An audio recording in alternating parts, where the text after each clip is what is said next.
I am very happy to declare open this hearing of the Joint Select Committee on Social Media and Australian Society today. I begin by acknowledging the traditional custodians of these lands on which we meet. For those of us in Canberra, that's the Ngunnawal and Ngambri peoples. Pay my respects to elders past and present and extend that respect to any First Nations people present today. My name's Sharon Clayton. I'm the chair of this committee, and I'm joined today by a number of other members of the committee, both here participating in person and via video conference. These are public proceedings, and so being audio and video, they'll be audio and video streamed live via the Parliament's website, and a Hansard transcript is also being made. I would remind all witnesses that giving evidence to the committee that you are protected by parliamentary privilege. It is unlawful for anyone to threaten you, disadvantage you in any way on account of evidence given to a committee, and such action may be treated by the Parliament as contempt. It's also contempt to give false or misleading evidence, and witnesses also have a right to request to be heard in camera. If a witness objects to answering a question, they should just state the grounds upon which the objection is being made, and the committee will determine whether we will insist on an answer having regard to the ground on which it is claimed. If the committee determines to insist on an answer, a witness may request that the answer be given in camera. And I ask everyone just to make sure that you've switched off your mobile phones. That's those of us on video conference and in the room. And I was a terrible offender of that yesterday, so please double check. And for those of us joining on teleconference or video conference, I just ask that you make sure you mute your connection when you're not speaking. And I remind all committee members that as we continue our work in implementing the Set the Standard report, as chair, I will ensure that these proceedings are conducted in an orderly, respectful and courteous manner. And on that note, I now want to welcome representatives from a number of organisations. We've got representatives from Origin via video conference, I believe, and representatives of Headspace, the National Youth Mental Health Foundation, via teleconference, from Batyr, and Reach Out, Beyond Blue and the Black Dog Institute is joining us on video conference as well. So I just will check collectively in with you that you have all been provided with information on parliamentary privilege and the protection of witnesses. Has that all been supplied? Great. Just for the record, I'm getting nods from everybody confirming that. I will also ask each of you for Hansard, for the purpose of a Hansard, to state your full name and the capacity in which you're appearing before the committee today. I'll do opening statements after that, so all I'm asking for at this point is your full name and the capacity in which you appear, and we'll go through each of you, and then I'll come back inviting any opening comments and then questions from the committee. So that's how we're going to roll, okay? Who would like to start with by way of introduction? Good to have me. Hi, my name is Katie Aitchison. I'm the CEO of Batyr. Thank you. I'm Abby Cooper. I'm the Youth Advocacy Lead at Batyr. I'm Ben Bartlett. I'm the Director of Government Relations at Reach Out. I'm Georgie Harman. I'm the CEO of Beyond Blue. I'm Nicola Palfrey. I'm the Head of Clinical Practice at Headspace. And for those of you on video conference, this is your moment. Hi, I'm Elisa Werner-Seidler. I'm an academic and research lead in adolescent mental health at the Black Dog Institute. Thanks. My name is Sanderson Oni. I'm a research fellow at the Black Dog Institute in suicide prevention and social media algorithms. Thank you. Hi everyone, I'm Dr. Louise Lasala. I'm a research fellow in suicide prevention at Origin. Thank you. I understand we have received very thoughtfully of you a joint opening statement, which I think Mr. Bartlett is going to read, and I believe Ms. Cooper has some opening comments she would like to make as well. So I'm in your hands as to who goes first, and then we'll invite questions from the committee. Thanks, Ms. Cooper. Just to introduce myself. Sorry. That's okay. Chief Clinical Officer of Headspace National. Thanks. Can you just say your name again for the record? Sorry, I cut in on you then. Vicky Ryle. Great. Thank you very much. Now, Ms. Cooper, the floor is yours. Thank you. Good morning, and thank you, members of the committee, for the opportunity to speak today. I want to thank the organisations here with me for their commitment to platforming young people in this conversation. I would also like to thank Batyr, my workplace, for teaching me how to share my story and always encouraging me to have a voice. My name is Abby. I'm a young person originally from Central Queensland and the Youth Advocacy Lead at Batyr. When I think about social media and my childhood, I think about playing games with friends, my first crush, finding community and sharing my hobbies and passions with others. I think about coming from a regional town and the connections I was able to share over long distances. I think about the mistakes I made and the lessons I learned about how to navigate this online world. I think about the times during my own mental health journey where social media was a critical lifeline to support. Social media is not a part of our world, it is our world. It's woven into who we are, into how we learn and play and grow. It's a part of our culture, our language, our community in a way that's impossible to separate and often really hard for others, especially adults, to fathom. I believe young people are deeply aware of and concerned about the well-documented potential harms of social media. We all want to be able to exist online without fear for our loved ones or our own safety. That's what I think a lot of this conversation has really boiled down to. Australia has an opportunity for genuine change in front of us, and in my opinion, that change will only come with policy solutions designed with young people, solutions that empower young people and protect our rights. Instead of taking away the ocean, teach a kid to swim.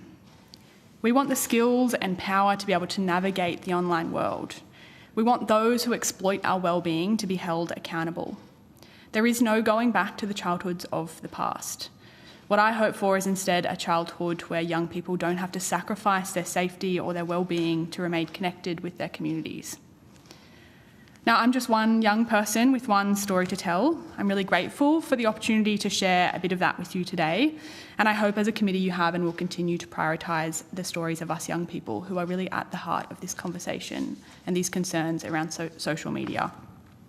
Because all policies start with understanding the lived experience of those impacted, and because we have a lot to say if you'll hear it. Thank you. Thank you. Mr. Bartlett. Thank you. Good morning. On behalf of Origin, Headspace, Batyr, Beyond Blue, Black Dog Institute and Reach Out, I thank the committee for hearing from us today.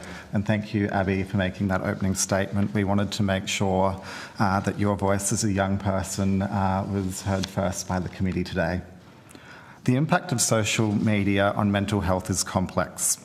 Social media has been shown to have both positive and negative effects. However, there's growing public concern about prominent negative impacts that is driving urgent calls for action.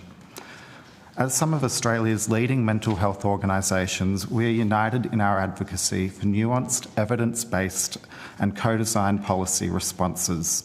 The issues and problematic elements of social media are well known, and we want to make it clear that we acknowledge the very legitimate concerns of parents and carers, and we agree that reform is necessary. We also recognise that this is a complex area for regulators and legislators.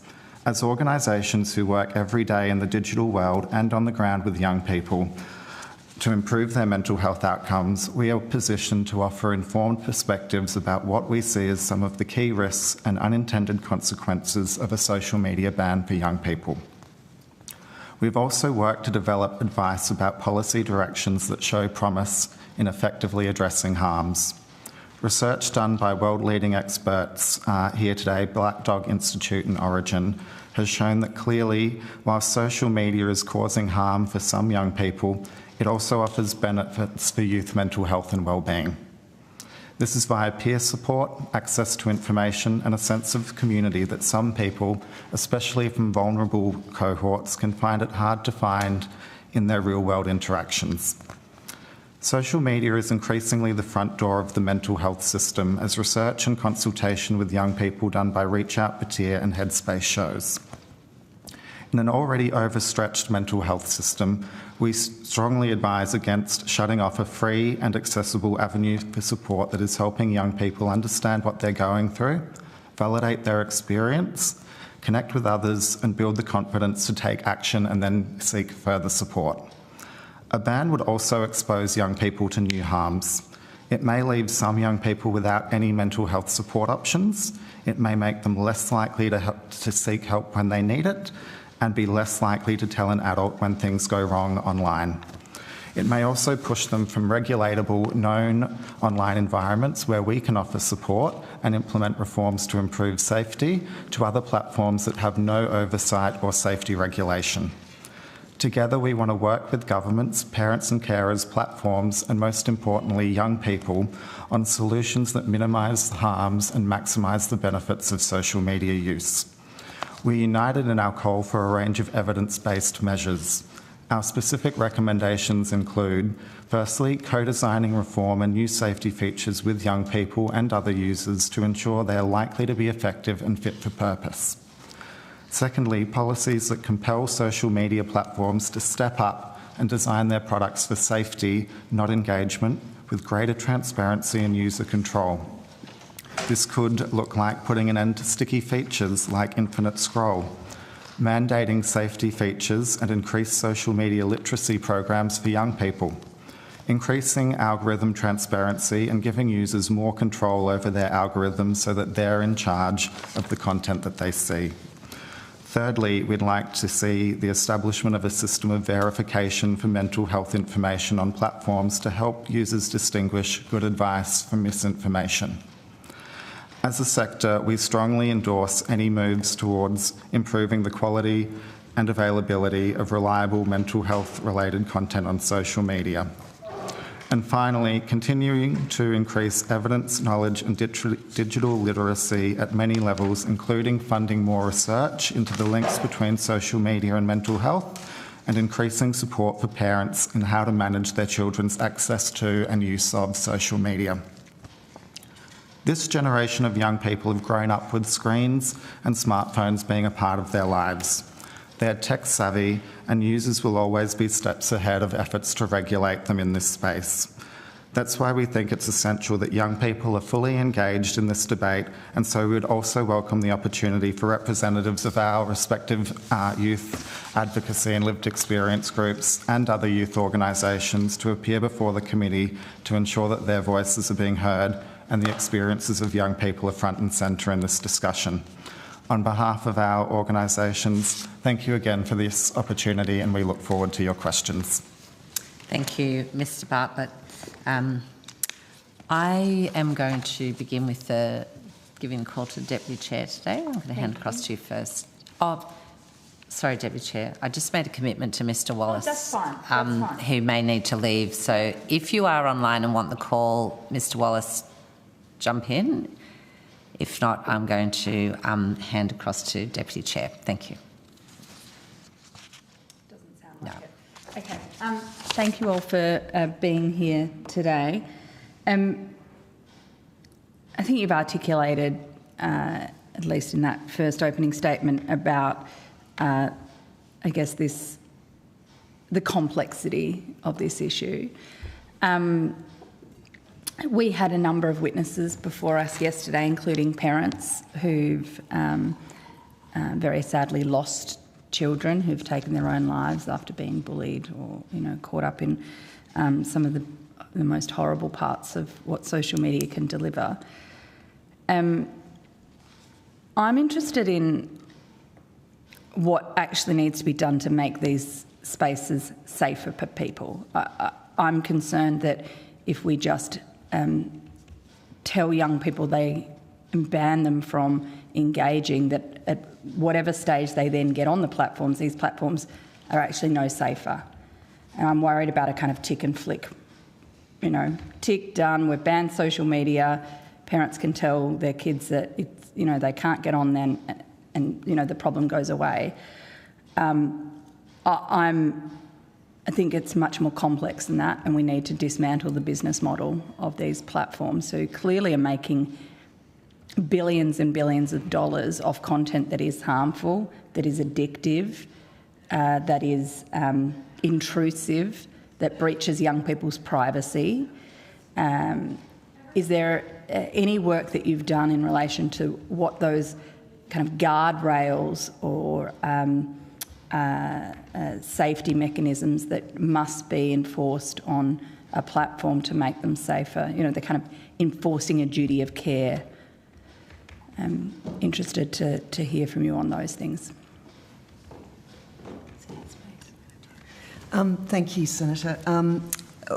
Specifically, Beyond Blue has not done any specific work, but I think collectively we are very interested in safety by design.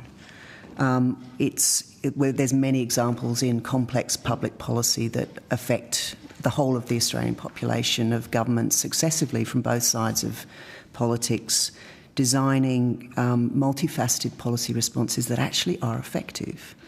And the example that sprung to mind when I was thinking about this was tobacco control. Now, this is a wicked health and social policy issue. And when we all started smoking whenever it was back in the day, no one really understood the impacts.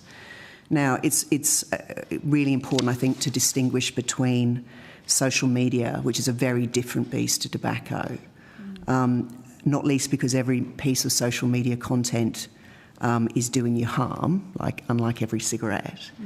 And there are positive aspects to social media, and we've touched on those today. But Australian governments have a really long and proud history of designing policy responses that are multi-layered and multifaceted and sustainable.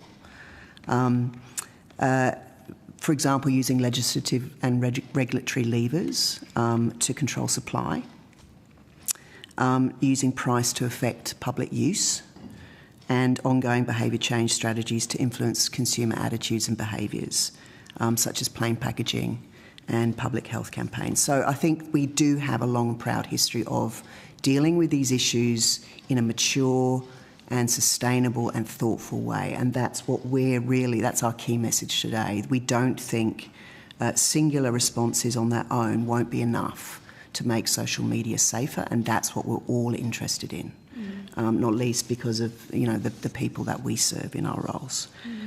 In terms of, we've just commissioned Behaviour Works at Monash University to do a rapid review, and it is a rapid review, it's not comprehensive, of the grey literature and other reviews on what makes good or promising public health interventions to address the effects of social media use on mental health and wellbeing. And I'm very happy to share that report with the committee. It's literally off the press, and we've done a couple of policy papers around it. But for example, for social media companies, the importance of using regulatory mechanisms to enforce the prioritisation of safety by design and tackling the negative consequences, which are very well documented and reported by young people and others about that are harmful. Things like endless scrolling, things like lack of transparency around algorithms. And to really force them to change their business model, and this is a lofty goal, and I know that, to really prioritise safety by design. I mean, these are products in the Australian market that can be really harmful to people. I think that was something that came through yesterday quite strongly, that you can understand why politicians are reacting to this, because parents are at their wits' end, right? Feel like they've got no assistance. There's no line of sight on what is really going on these platforms, and kind of feeling pretty left without any tools to manage, let alone kind of enforce proper kind of safety use. We don't talk about social media except in the kind of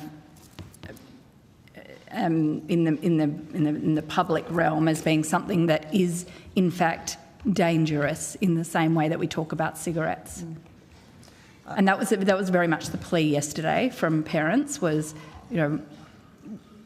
we need to change the narrative about this. These are platforms that are dangerous, and making sure that people understand that before they sign their kid up to an Instagram account. I think the really interesting discussion should be about safety standards. I think, I'm sure all of us would give evidence to say that the parents that we speak to are desperate for normative guidance on this stuff. Like, am I doing this right? What should I be looking out for? How can I protect my young people, but also empower them and give them their rights? But isn't it, I'm worried that all of this still ends up on the onus of the parents. I think. Right? At the end of the day, there are multi-billion-dollar, trillion-dollar companies making money off sucking in people into their platforms, harvesting their data, selling it off to advertisers, taking no responsibility for harmful content. I mean, that is their business model. And we're worried about putting, trying to tinker around the edges and, put in place some safety measures. And they're making money off misery. They're making money off harmful content. They're making money off addiction. I mean, we don't think it's right for gambling companies. We don't think it's right for tobacco companies. Why is it right for social media companies? It's not, and they need to come to the table. In a different way also, I think, to talk about it's on the onus of the parents, what you're saying is actually what a ban does is puts the onus on the young person. It removes their access. And as Abby spoke at the beginning, it's not, social media isn't tobacco. It isn't all harmful. Young people experience this as their world. It's more, there's also the analogy of like it's a playground in the front of your house. Like there are some things that happen there that aren't great and you should have protective factors, but there's also great things that happen there. There's connection, there's friendship, they build skills, they learn things. So the answer isn't to lock every door because there'll be another door to open. It's how do we make young people protected when they're there? And how do we make the people who are living there and building the things like the platforms to be responsible to make sure that they're safe? So it's not, I think we're thinking about social media as a blanket bad. It's actually missing the point of what young people tell us. It's their community, it's their access, it's their people, it's their expression, it's their education. They find education about ways of living healthy lives. They find preventative skills. They find information about who they want to be. They explore their identity. They do a lot of things in that space. So to lock them out actually doesn't fix the problem for parents. It doesn't fix the problem for children and young people. This is a really big conversation, and I understand how difficult it is for you as legislators to make these decisions, but it is very complex, and we've done this many, many times in our history, and Australia is really an innovator in this space of looking at how do we keep people safe and also encourage skill development and access in ways that is appropriate for our culture. And I think that's the really exciting thing about this committee is to be having these conversations around what is the answer. If it's not a blanket no or yes, because we know that doesn't work, then what is it? And I think what my colleagues are saying is the complexity of the way that we deal with this is something that we've done in the past and we can do now. But as Abby said, you can't just lock young people out of it. It is not something that is one thing. It is everything. It is part of their world, and it's not going away anytime soon. So what do we do to make it safer for them? And I think there are some really clear things that have been suggested through the papers that could get us there, but I don't think that locking a door is going to solve the problems for parents. It's not going to solve the problems or the safety issues for children either, and it's not going to make platforms more safe. And, if all of a sudden you turn 16 and you open an Instagram account... The inherent dangers are still there and haven't been addressed. Yeah. And you're potentially haven't been sort of taught how to engage in these spaces safely. I also think the notion that kids will wait till 16 is probably unlikely, given the culture that they've grown up in. So, to use the analogy, if the playground out the front is closed, they'll go out the back door and, climb a tree. And we still want to teach them how to climb a tree safely. We don't want them not to explore. And so I think you're absolutely right in the sense of it's not just on parents, it's not just on kids. It's actually, we want over here, we can't control the big organisations that are pushing this content out, but we can advocate for what we think needs to happen in those spaces, and we can work with children, young people, families, communities more broadly to think about how we support our children and young people in this space as we do with all the other parts of living and growing up. We were speaking this morning about driving. Over years we've increased the expectation of what you need to get a licence because we know that was necessary. So you increase the hours, you increase the conditions under which you're trained and so forth. We don't just keep banning kids from driving or pushing it up and up. We think, okay, these are the environments in which we need to scaffold you to be able to have the skills to do things that have inherent risk, which is life. There is inherent risk in life and in everything we do, and the job of adolescence is to explore those things. But we don't imagine that they can do that safely without some support. And I think what we've got is families feeling overwhelmed and distressed, and when the worst happens, of course, you want something to happen in response to that. But we know suicide particularly is really multifaceted, and harms happen to children online and offline, and we have to support families who feel, I think, a bit behind the eight ball in terms of the transparency or what they can do to support their children to navigate the world that they're living in today, which is not on or offline, it's both. And trying to think about the guardrails around a few platforms, I was like, it's jelly and a fence. They're going to go elsewhere and around. So the approach needs to be multifaceted to help everyone feel more equipped. And my biggest fear is the more we ban things, the more we leave kids to manage stuff on their own. We already know kids aren't coming to their parents when harmful things are happening online because they're scared their phones will be taken off them, and that puts them in a really vulnerable position. And the more top-down we become, the more likely they try to manage stuff on their own that they're not equipped to manage. I'm happy to share the call. Excellent. I'll loop back as we've got time. Zoe McKenzie, sorry. Thank you, Chair. So some of the observations you've made in your comments this morning, and I'm mindful it's something that Dr. Opie has focused on over time as well, is the potential of transparency around algorithms, regulating algorithms, and or algorithms that operate for good rather than bad. Indeed, there's something in a TED talk that I think Dr. Opie gave that said, basically, you can actually make algorithms push you to less dark places. There seems to be a cavern between the social media platforms you're describing and the social media reality that the companies currently give us. By what magical transition, compulsion, fines, I don't know, what do you think it should be? You've all worked with the social media platforms.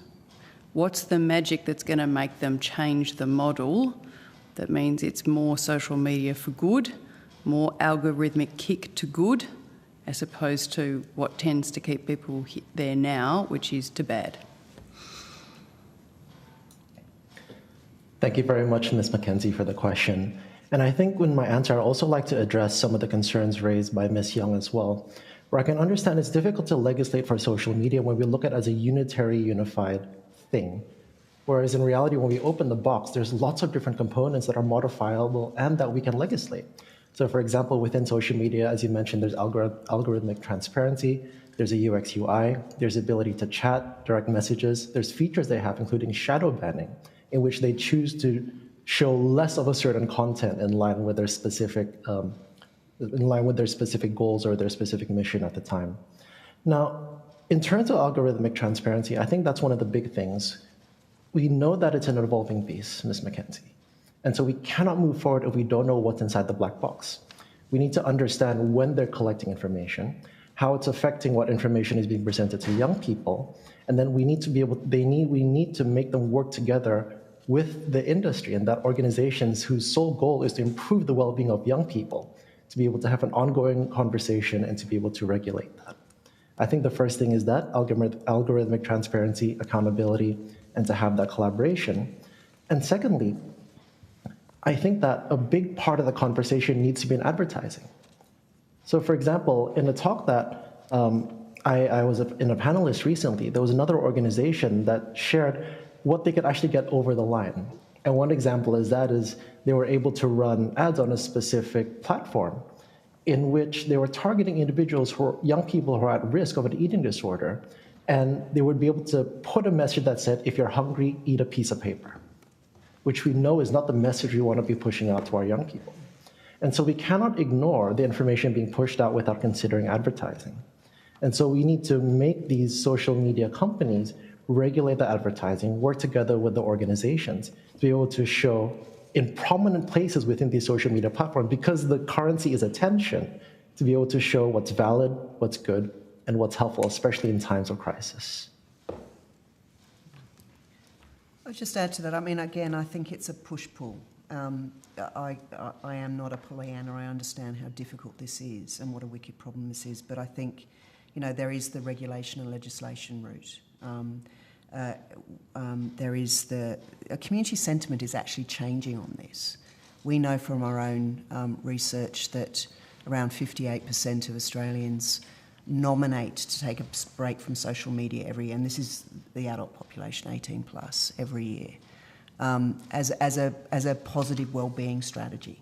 So we know that more and more we're becoming more conscious of the bad side of the coin.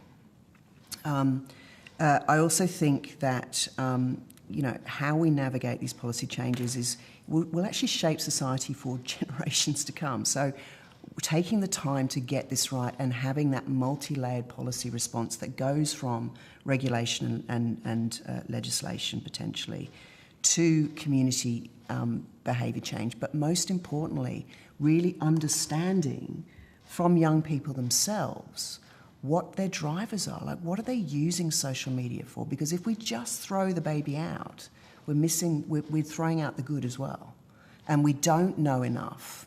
There is lots of research out there, including from many of my colleagues, but we don't know enough at a deep enough level to really understand the drivers of behaviour that can then shape the right public policy response.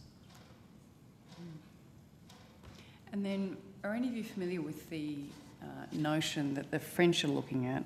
They put out a big report earlier this year under the instruction of the French president called Enfants et Écrans, so children and screens, and they are looking to institute something called ethical social media. So if you're a child, if you're under 18, you'll be permitted on ethical social media platforms and not the everyday social media platforms. Is Instagram for teens an indication of a good version, an ethical social media option? Will it get us there? Will it keep people away from the darker places in the social media realm? That's a big question, I think. I mean, the challenge is and we know that for young people, and if they want to find something, and particularly in the digital space, they will. So, I mean, I think you could make safer platforms. Our organisation created an app for young people to find moderated information about mental health through young people sharing their stories in a safe and moderated way. It was like a trusted source kind of option, but it doesn't take over from TikTok. So it is a trusted source, and so you as parents or people in the community can feel comfortable where you have that, but young people will still be where their friends are. So how do you change the culture? And that, I think, is the question, is that when we're talking about behaviour change, we need to involve the young people and look at it. So what are young people getting from these spaces, and how do we replicate that and put that in a safe way? Alternatives that are safer are a great option for many young people. Is it going to be the only option? I think the answer probably would be no, but we'll find out. And trying new things, giving safer options is absolutely part of the key for parents, for young people, for children. But the bigger question is, what do we do with the places that exist that aren't safe as well? We can't just create a sub thing. So our app, for example, is a great alternative, but it isn't. We know that it's not going to replace Instagram or TikTok, but it gives young people a safer place for them to go if they want to find information about mental health and share stories for themselves. More people like that, more opportunities like that where there are safer places mean that young people can opt into those things. But for us at Batyr, I mean, what we really want to see is how do we train young people, children, young people, to have the skills to navigate those things, to know what to look out for, to build that resilience, to know how to say no, to address the behaviour sort of things like putting the phones down on their own time, making their own choices, and also for parents, for teachers, for schools, for educators and the wider community. Like, this is a big behaviour change for all of us. And to Georgie's point, I don't think this is just about young people. Obviously the ban is really targeting children and young people, but when we look at social media, we're looking at a whole of community approach to how do we engage with these platforms in a way that isn't helpful to us, and what do we as a community want to do to make them safer. And it is a really big issue, but I think, to my colleague's point, is that this is kind of a moment in time where we're making a statement about something that's in our society that we say, actually, we don't like these parts of it. It's not just about children and their safety. It's not just about young people and their ability to spend a lot of time on a screen. It's actually about what is the community that we want to build and how do we create a safer place to do that. Thank you. I think Dr. Oni is seeking the call from Black Dog Institute. Thank you very much. If I might add on to that a little bit, I feel when we talk about social media platforms as a whole, it's like talking about medication without discussing the active ingredient. So when we talk about what is dangerous about social media, is it the user interface? Is it the user experience? Is it the commenting function? Is it the scroll function? What are the different components within social media that make it dangerous? And when we understand, we're able to break down these different components, that's when I feel we can really target and reduce what's harmful about it. For example, we talked about the mindless scrolling that might take up many hours late into the night and reduce sleep. But at the same time, can we then increase what's helpful? Because the research shows us that back in 2003, there were approximately 6.7 million health-related searches every day across the world. In 2019, that number's increased to 1 billion health-related searches globally. There was a survey that found that 77% of people end up on a search page in their patient journey and finding help. So this is specifically talking about people who need help, and young people use this information or these platforms quite a lot to that, to inform, should I go to a psychologist? What am I experiencing? Is it wrong that I'm feeling depressed? Am I weak because of it? And it's such a necessary place. And because of that, I'm of the opinion that if we're able to harness and really boost the positive aspects of social media, we would really be able to increase public health messaging, because there is no other means in our current time to share what is helpful and what is evidence-based on this scale that we have in existence, other than social media and internet platforms.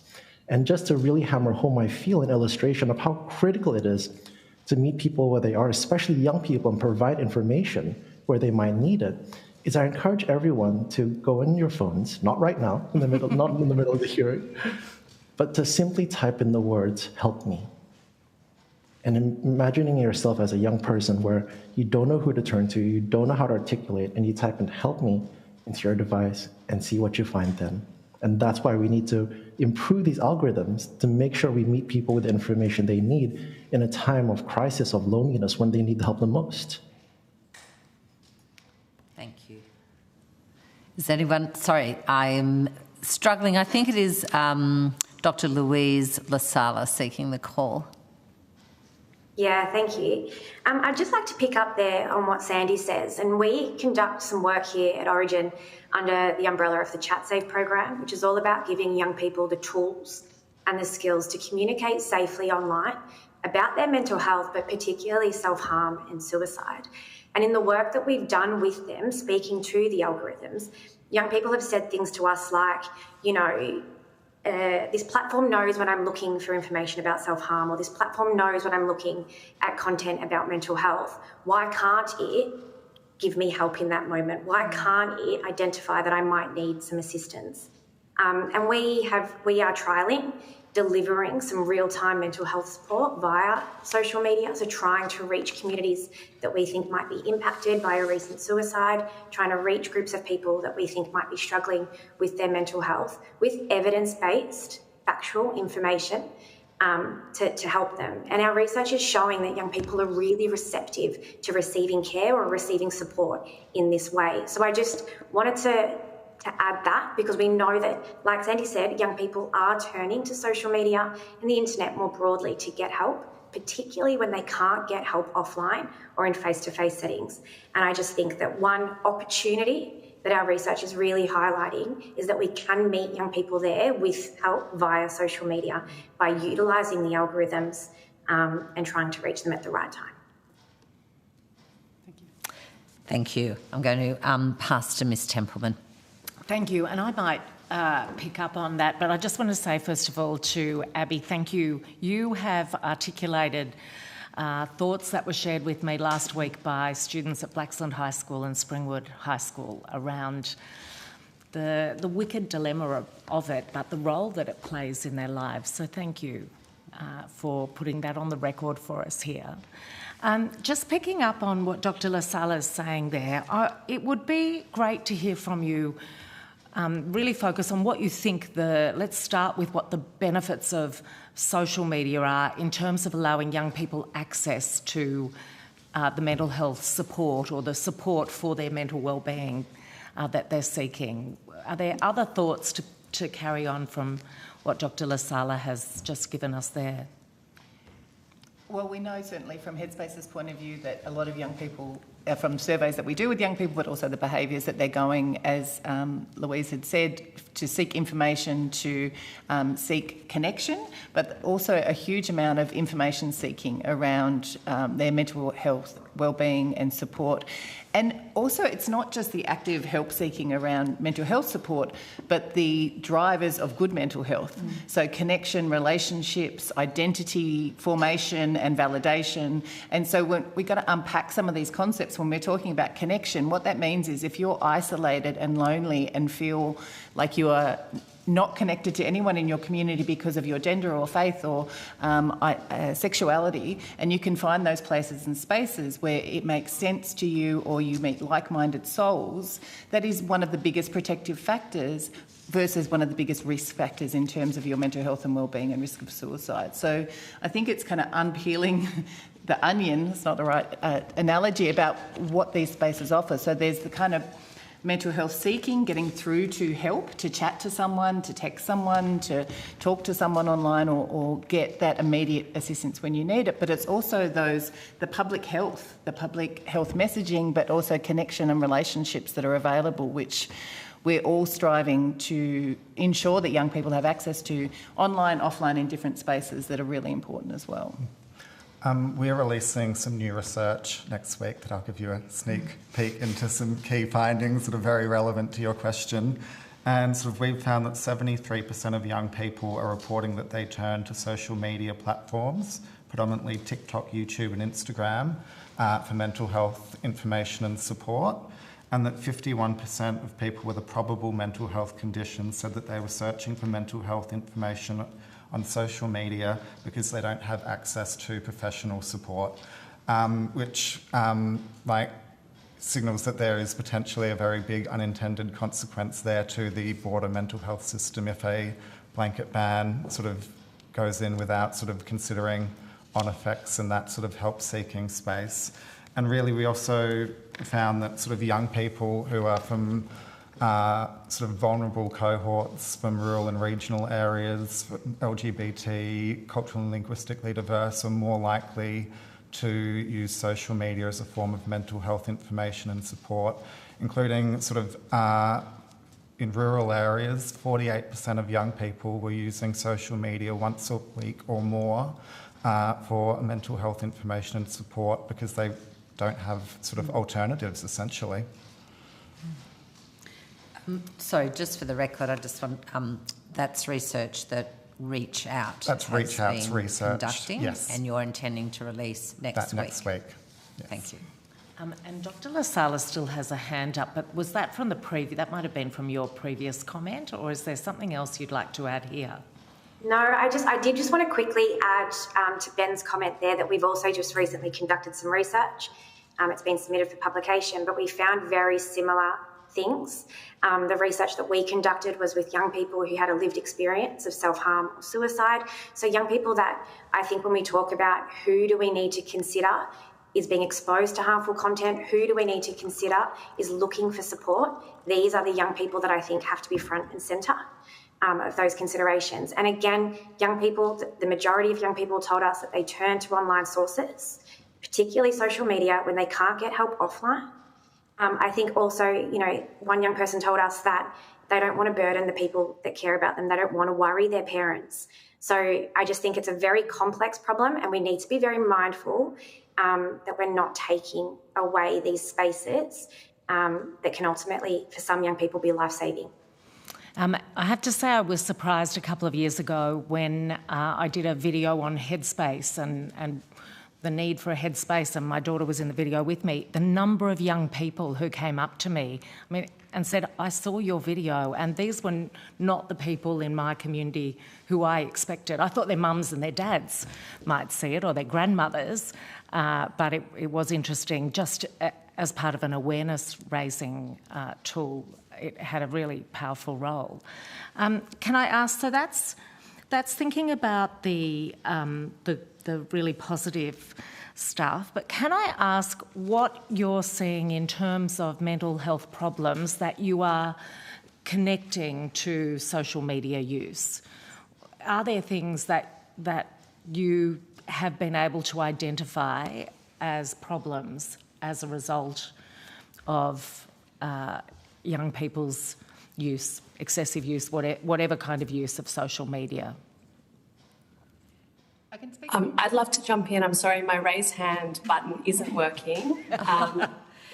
Sorry, we'll take physical raising of hands as a clear indication. Over to you. Sorry. Thank you, and my apologies. I'm not sure what's going on with my WebEx. I just wanted to share some research that we've done on this exact topic at the Black Dog Institute. So we've done a population size mental health study of teenagers with data collected in 2023. And I think that's really important because, it's such a rapidly evolving landscape. Data that we have from even 5 years ago is no longer current. So we have current data on about 4,000 young people aged 15, 16 years old. And it's a nationally representative group. So these aren't necessarily unwell young people. Like we've spoken about, it's the whole spectrum. They're from around Australia, drawn from 145 schools. And this is what we found. It's really hard because of the different activities that people do on social media. But let me try and unpack it. There's scrolling, there's communication with people that they know. Let me tell you what we've done to try and unpack some of this. So I guess, first of all, just looking at the total amount of time that young people spend on social media, there is an association between total time spent and their mental health symptoms, higher symptoms of depression, higher symptoms of insomnia, indications of disordered eating. It's cross-sectional data, so we don't know what causes what, but there is a relationship there, and that is consistent with research that has been done in other research done in Australia and around the world. What we also found was that young people who reported that they primarily use social media to connect to people that they know, so their friends, their peers, people that they might have met online, but also people they know from school or other parts of their lives, there was no association with mental ill health. In fact, young people who primarily reported using social media to connect with friends or peers reported greater levels of well-being and lower levels of depression and anxiety. This is data we're currently writing up that we expect to be available sometime next year. But we've written a report which we can share with the committee if they'd like to see it. We also found evidence to show that passively scrolling content on social media is associated with worse mental health outcomes. So increased symptoms of depression, anxiety, insomnia symptoms, disordered eating. And we talk about this distinction between active use of social media, where you're reaching for help, contacting people you know, sending messages, cat videos, whatever it might be, compared to just passively scrolling and just spending a lot of time going, viewing other people's content without actively engaging with it. And it seems like passive use of social media is somehow worse for mental health. And I guess that the point that I will finish with is not all users are equal. And I think we've sort of touched on this, but the mental state and the well-being of the person who is using social media, they are likely to choose different activities and the risks associated with that are different. It's extremely hard to quantify with research because of the range of different activities that they can do. But we often think, I guess, a useful heuristic for us to use is we sort of think of social media as it can be an amplifier. So if a mentally well young person is using social media, the chances are they're likely to be communicating with their friends. It's likely to be fun and not harmful. For a young person who has a mental health problem, they've searched self-harm content, suicide content. The algorithm now knows that that is what they are looking for, and they are getting served more and more information of that nature that is going to worsen their mental health most likely. So I think taking that mental state of the young person who is using social media is a really important piece of this information, and finding ways to help them access helpful information, mental health support, verified mental health reliable content, and connect them to help is where we could be placing our efforts and our attention. This is cross-sectional data. Longitudinally, the relationship is much less clear. It seems, based on our research and research from around the world, the relationship seems to be much more reliable and consistent when you look at cross-sectional data. There doesn't seem to be any consistent effects of social media use now and subsequent mental health, or vice versa. That is still being unpacked. There is a lot of work to be done in that space, but because it's longitudinal, it takes time. Thank you. Thank you. If I may, just one last question to sort of, and this one I think it might be really easy for some of you, it might be really hard. We've talked about the positive, we've talked about the negatives, and I'm just interested if, on balance, you're able to say whether access to social media is a net positive or a negative for young people. And I know I'm asking you to, I'm giving you a binary choice there. I think I'd say it's life. It really isn't binary. It's not. It's kind of like, to Dr. Sandy's point, is like medication and looking at it has necessities for young people particularly, but for all of us in society, we use it in different ways. We find information, we find connection, we find so many things in these spaces. And unless we make a blanket ban globally for all social media to disappear, this is something that we're going to be dealing with into the future, not just now, but into the future. So I think it's life, and there are absolutely some really dangerous, scary things there, and there are some incredibly positive, like if you look at how social media has opened up access to services, to education, to things like that for young people. We see so many positives for young people using social media for their mental health journeys and to get support. It's incredible what we have access to now.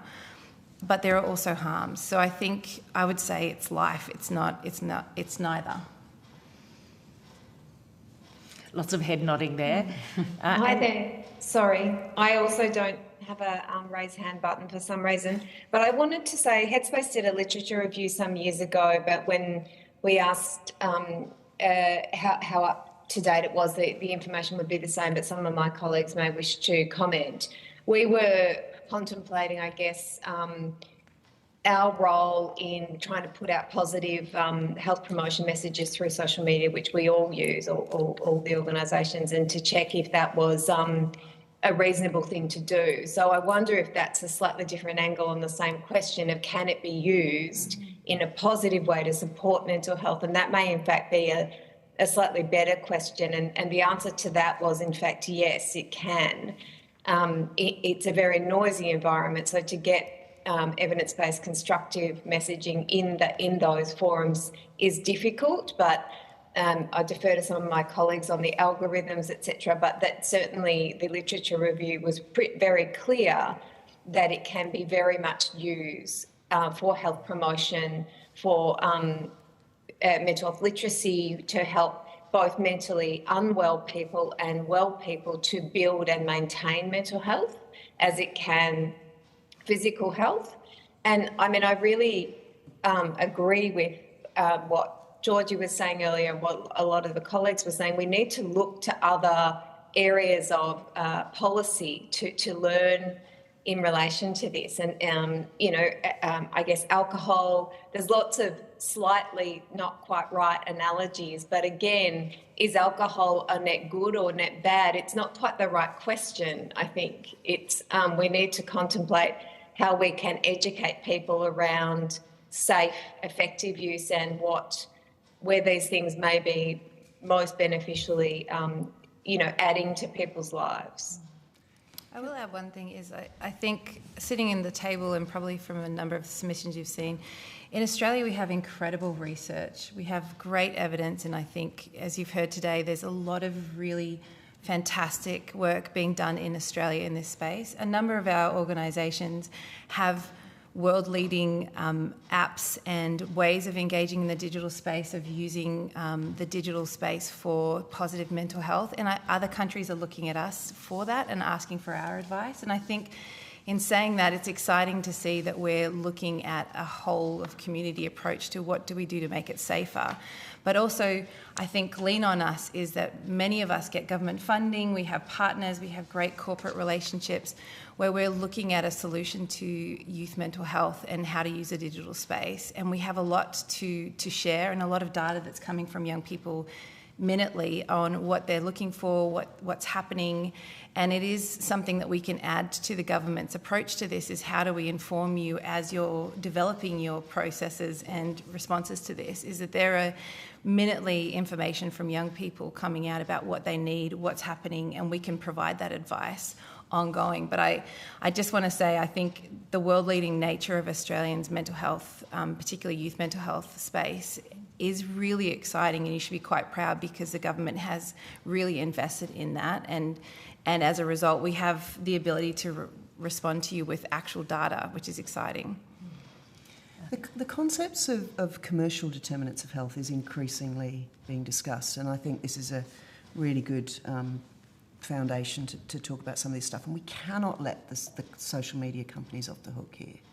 You know, they're making commercial gains, including from mental health content.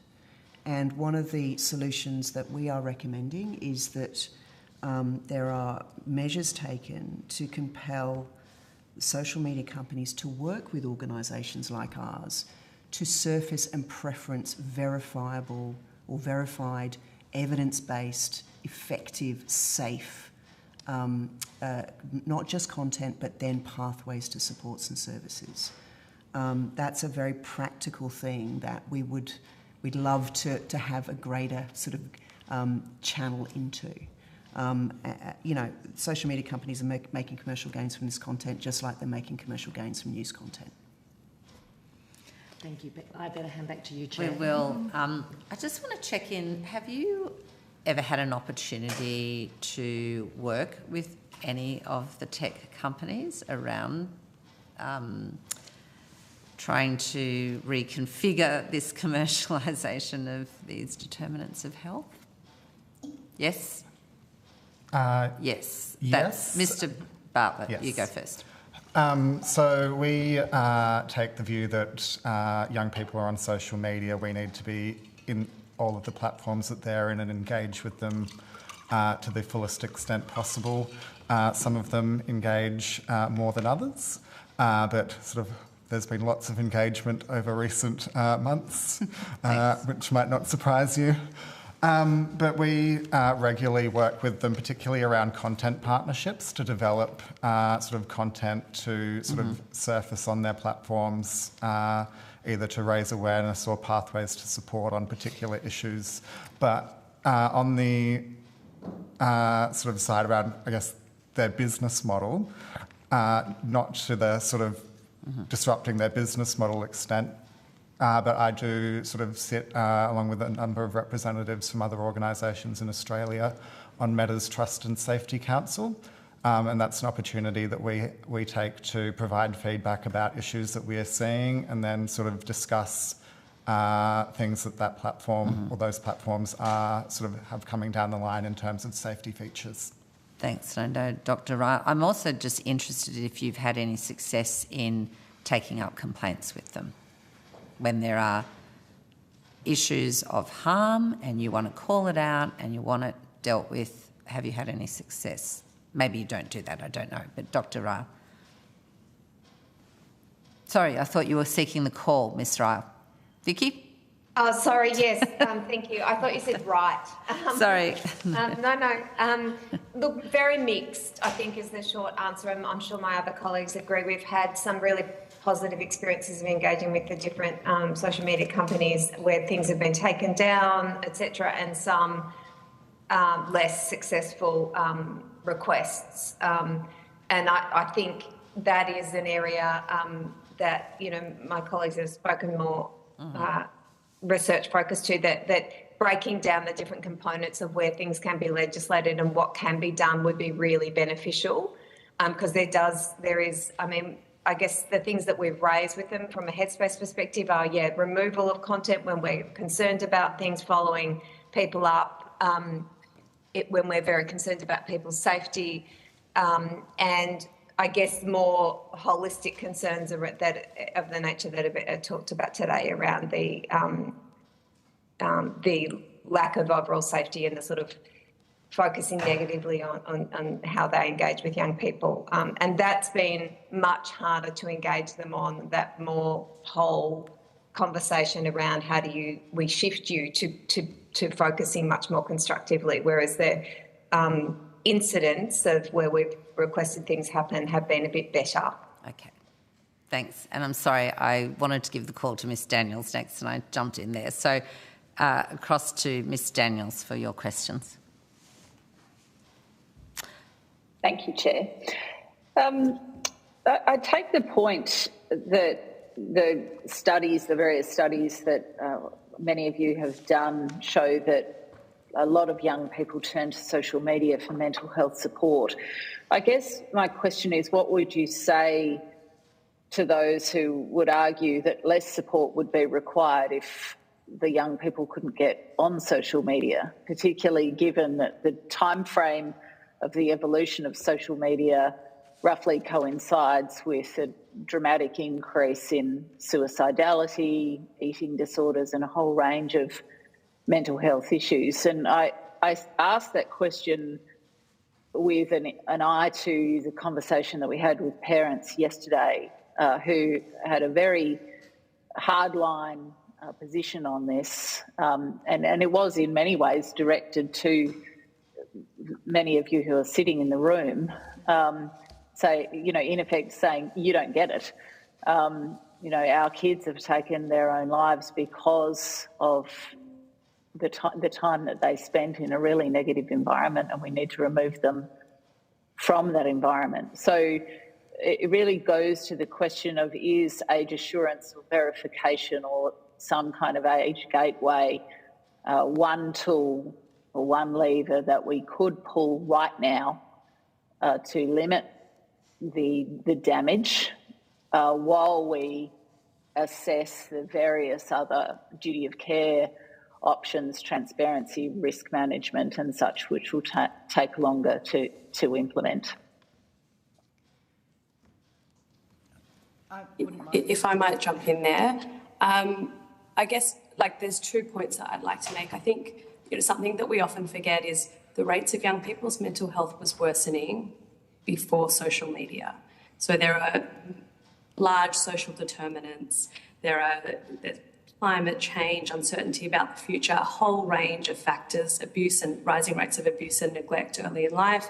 There is many literatures around reasons for increased mental illness.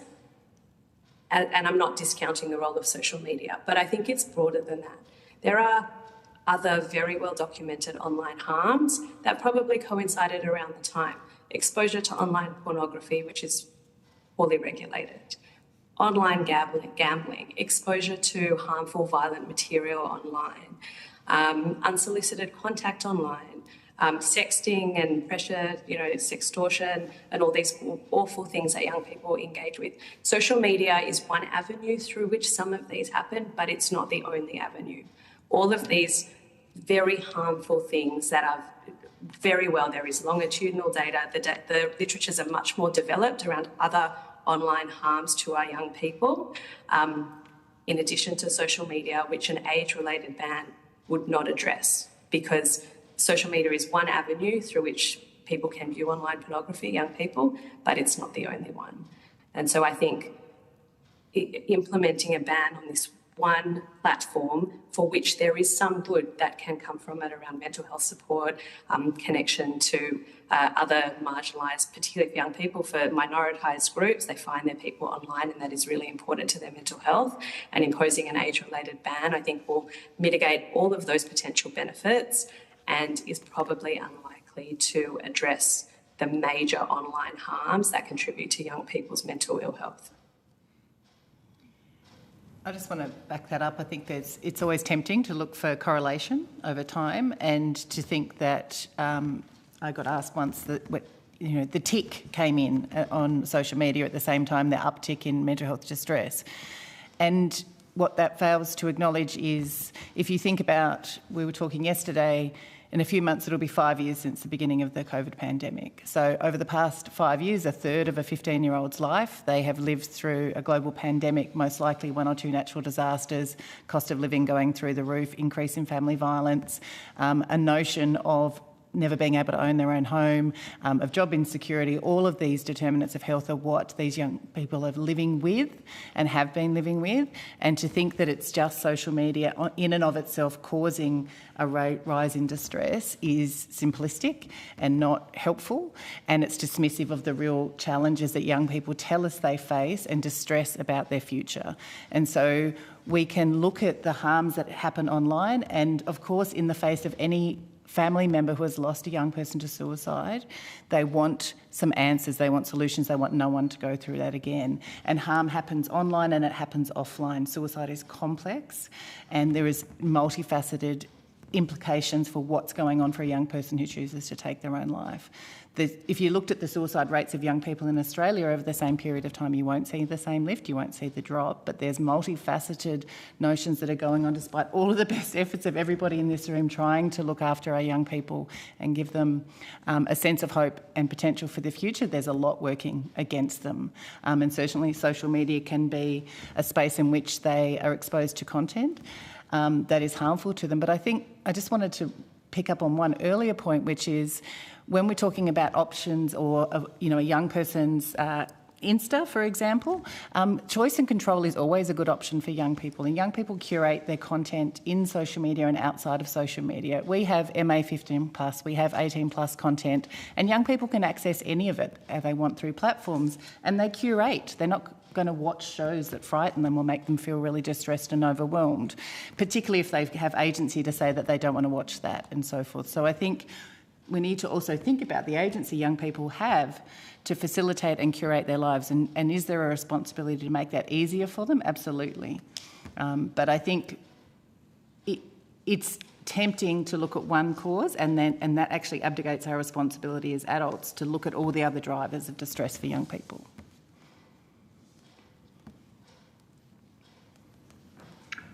Can I go to, thank you, that's very insightful.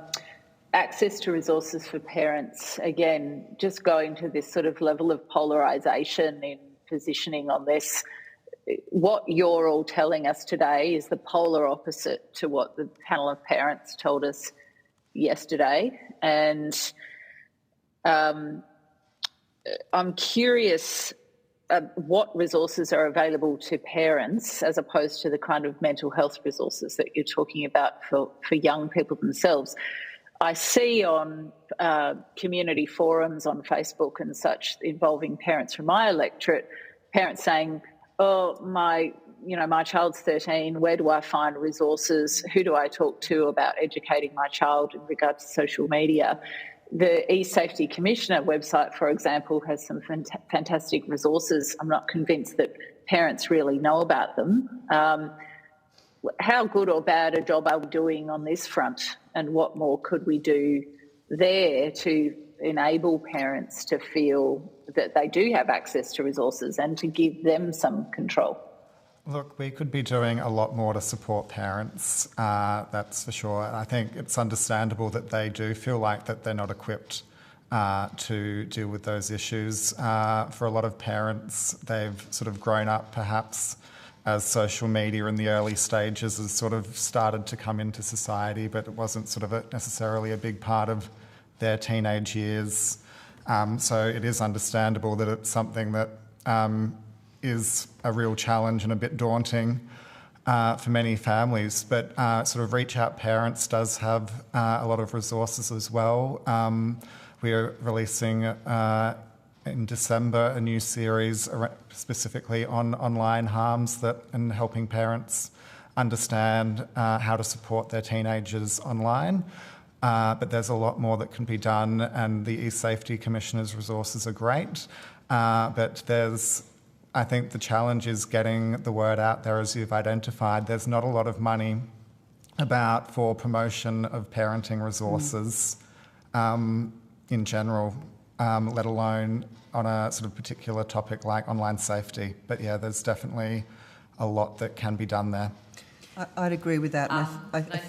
Sorry. I'm going to interrupt you because I've got two people online trying to get the call, and I'll come back to you. No, I don't know whose hand was up first, so I'm not sure, but you don't have a hand signal, Dr. Ryle, so I might go with you first, so you don't have to keep holding your hand up physically, and then I'll come to Louise Lasala, and then back to you, Ms. Harmon.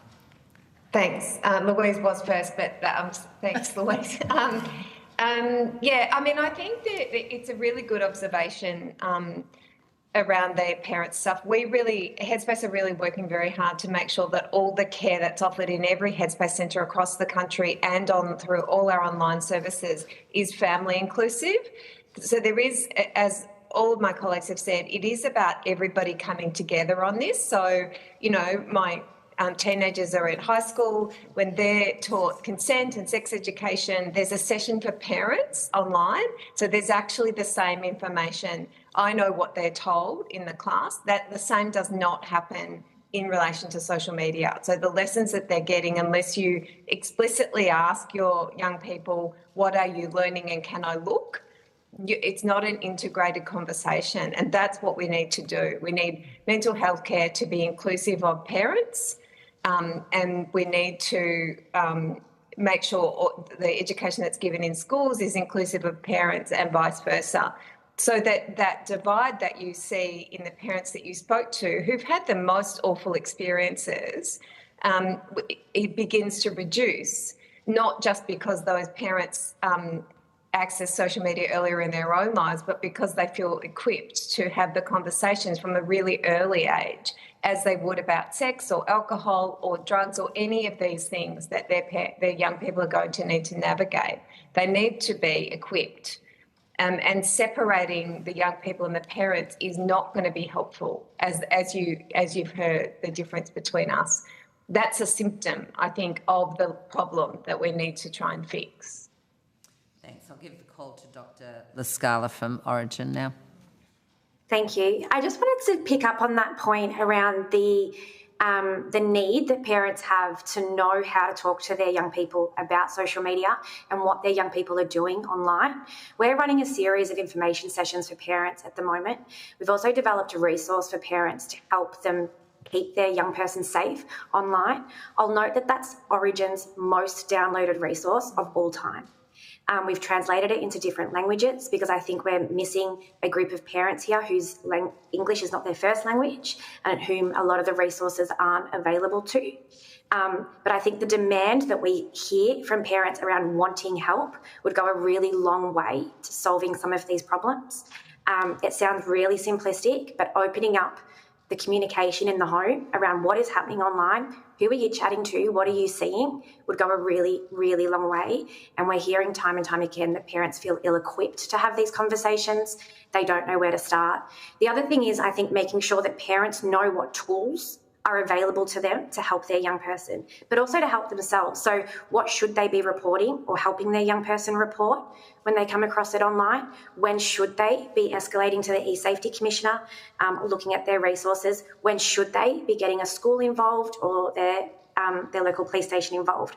So I think there are a lot of tools that exist that parents don't know about, and educating them and empowering them with the skills to use them would really help mitigate some of these concerns and give give parents that kind of control and that sense of being able to do something.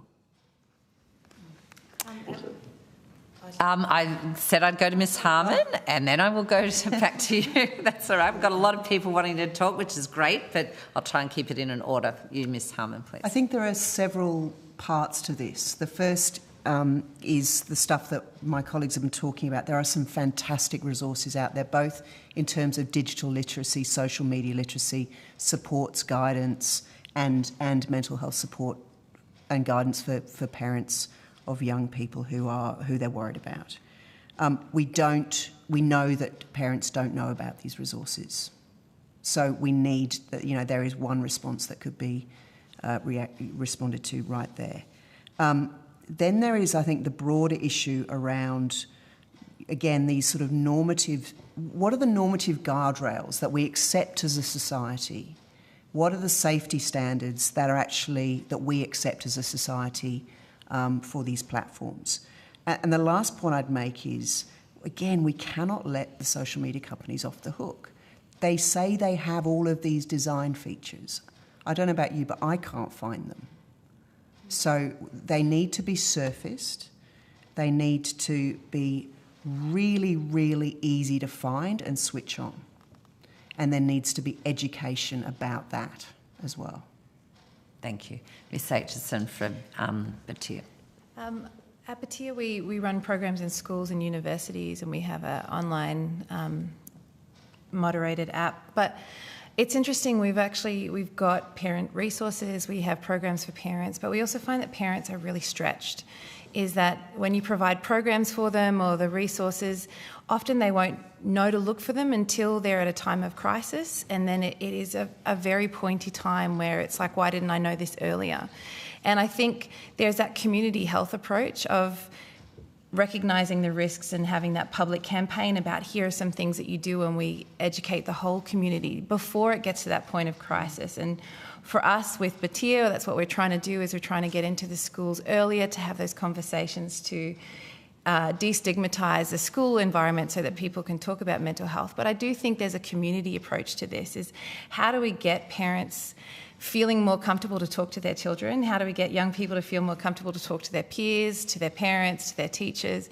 And it's a whole of community approach that I think we're all really working on to start upskilling the whole community to have these conversations a lot earlier. And the onus on parents to be all things, they just can't. They're not. Like, young people speak to their friends as well as their parents, as well as their teachers and other people. And I think, how do we relieve some of the burden that you must have heard yesterday from parents about feeling the burden of being all things to their children? And organisations like ours, we're here to support, we're here to help, and we have a lot of ways of doing that. But I do think that there is a bit of a community approach of how do we help these conversations with parents to happen a lot earlier. And also with other trusted adults, how do we have those conversations a lot earlier to train those adults to have those conversations with young people, but also those young people to feel safe and able to have those conversations with trusted adults as well. I'm going to interrupt you. We have 9 minutes left, and Senator Walsh hasn't even had a turn yet. So, Ms Daniels, Nor have I, Chair. You're back with us, Mr Wallace. That's fine. I'll put the rest of mine on notice. Thanks, Chair. Thank you very much. I'm going to go to Senator Walsh, Mr Wallace, and I'll put all my questions on notice. Senator Walsh. Thank you very much, Chair. I'll be brief, given that there's a few of us who have questions, and thank you all for giving us your expertise today and your insights. I would just like to make sure at the end of this session that the committee, I guess, has your best advice on what you think the most important ways forward are. I take it from the evidence that you're very concerned about the harms, but you're also concerned about removal of access to benefits as well. And you're, I think, talking a lot about a preference for a sort of a safety by design approach. And perhaps just starting with the Black Dog Institute, you focused a lot in your research, your submission, your evidence on the problems of passive scrolling and unlimited scrolling, and the way in which the algorithms are not transparent and push certain kinds of content. Should the takeout be that the unlimited scrolling issues and the lack of transparency around algorithms are the key sort of safety by design features that you think should be pursued? Yeah, I'm happy to take that. Sandy, jump in if you'd like to contribute. In short, yes. That is what the research shows. Can be brief. I guess young people's perspectives, I've spoken to a lot of young people, they actually want to know about how algorithms work. They want the control. They've told us they want education around how they can curate them in a certain way. And I think increasing that transparency and then sharing it with the users is key. Thank you, Lisa. If I might jump on as well, I absolutely agree with that response in that we need to mandate transparency, especially when it comes to engagement, when it comes to the algorithm of topics of critical interest to public interest. And from transparency, we then have accountability. And the accountability isn't only from the tech companies themselves, but it's also in collaboration with the experts within the industry whose sole goal is to improve the well-being of young people. And from there, we need to have enforcement to be able to make sure that they make the changes that's best in the public interest. Just sorry, was there somebody else wanting to answer there? No. No. Just a quick follow-up then, Chair, and then I'll go back to you. I guess, the challenge for us as a committee is knowing all of the harms that are out there as well as the benefits, and considering the timeframes that it might take to build the sort of safety by design guardrails that you're talking about. And I guess I wonder what your thoughts are about how much harm can continue while platforms get to operate with this access to our children, while they,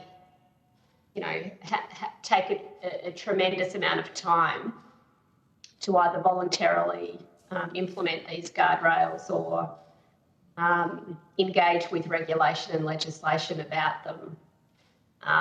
It's a big question for us as a committee to consider how long the risks might go on while we look at building these guardrails.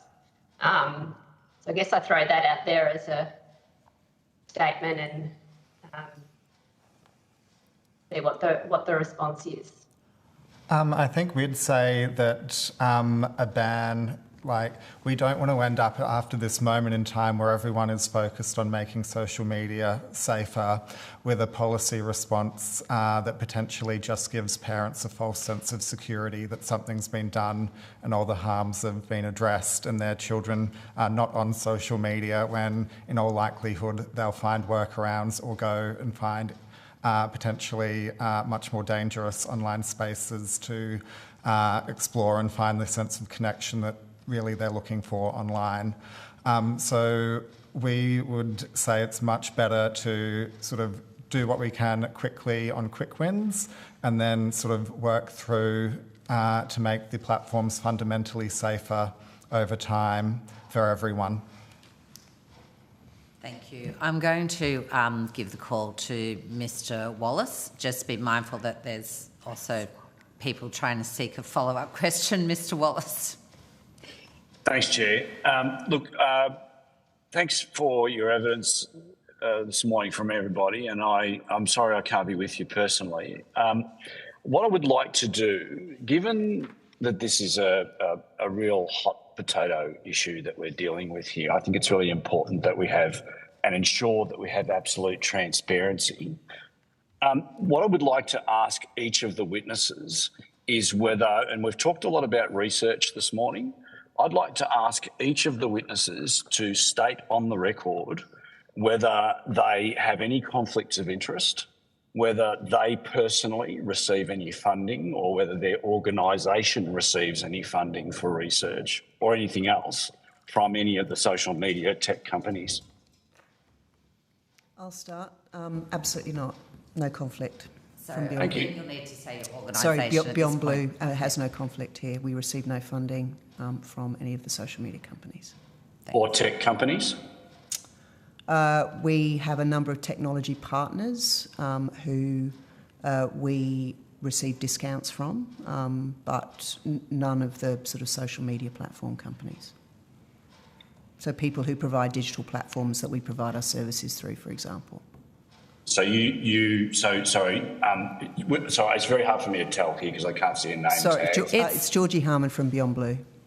Beyond Blue, thank you. So Beyond Blue receive some, I'm not trying to put words in your mouth, I'm just trying to clarify. Beyond Blue receive some funding from tech companies in relation to the platforms or the digital platforms that you operate?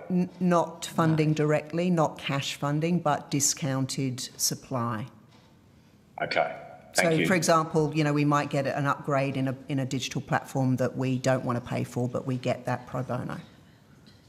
Okay, thank you. Yep. Can we whip around Mr. Wallace, could I be?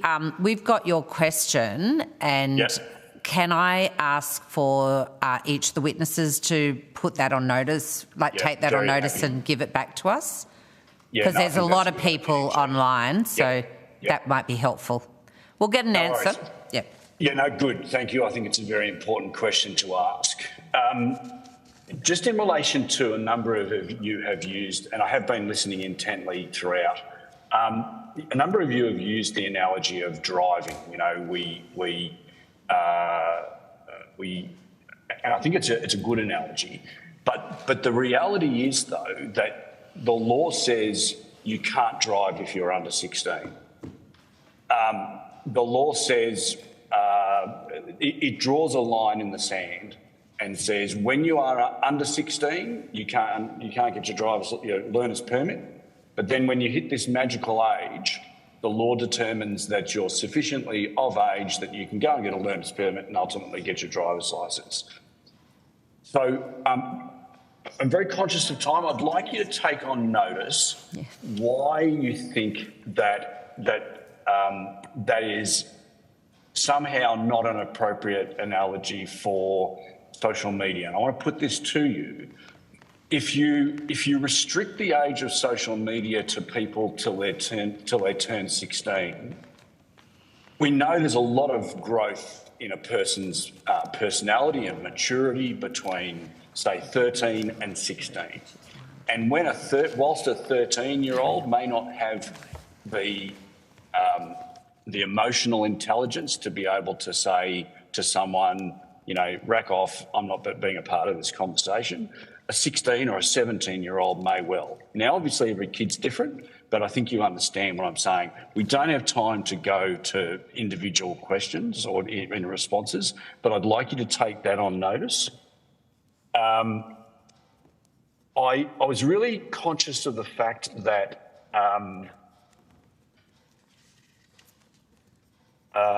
Reach Out has done some research which identify that 73% of young people turn to social media. And I think it was Ms. Templeman that asked you a really valid question, that, when you weigh up the risks versus the benefits, many of you were very coy about, well, you can't really, weigh that up.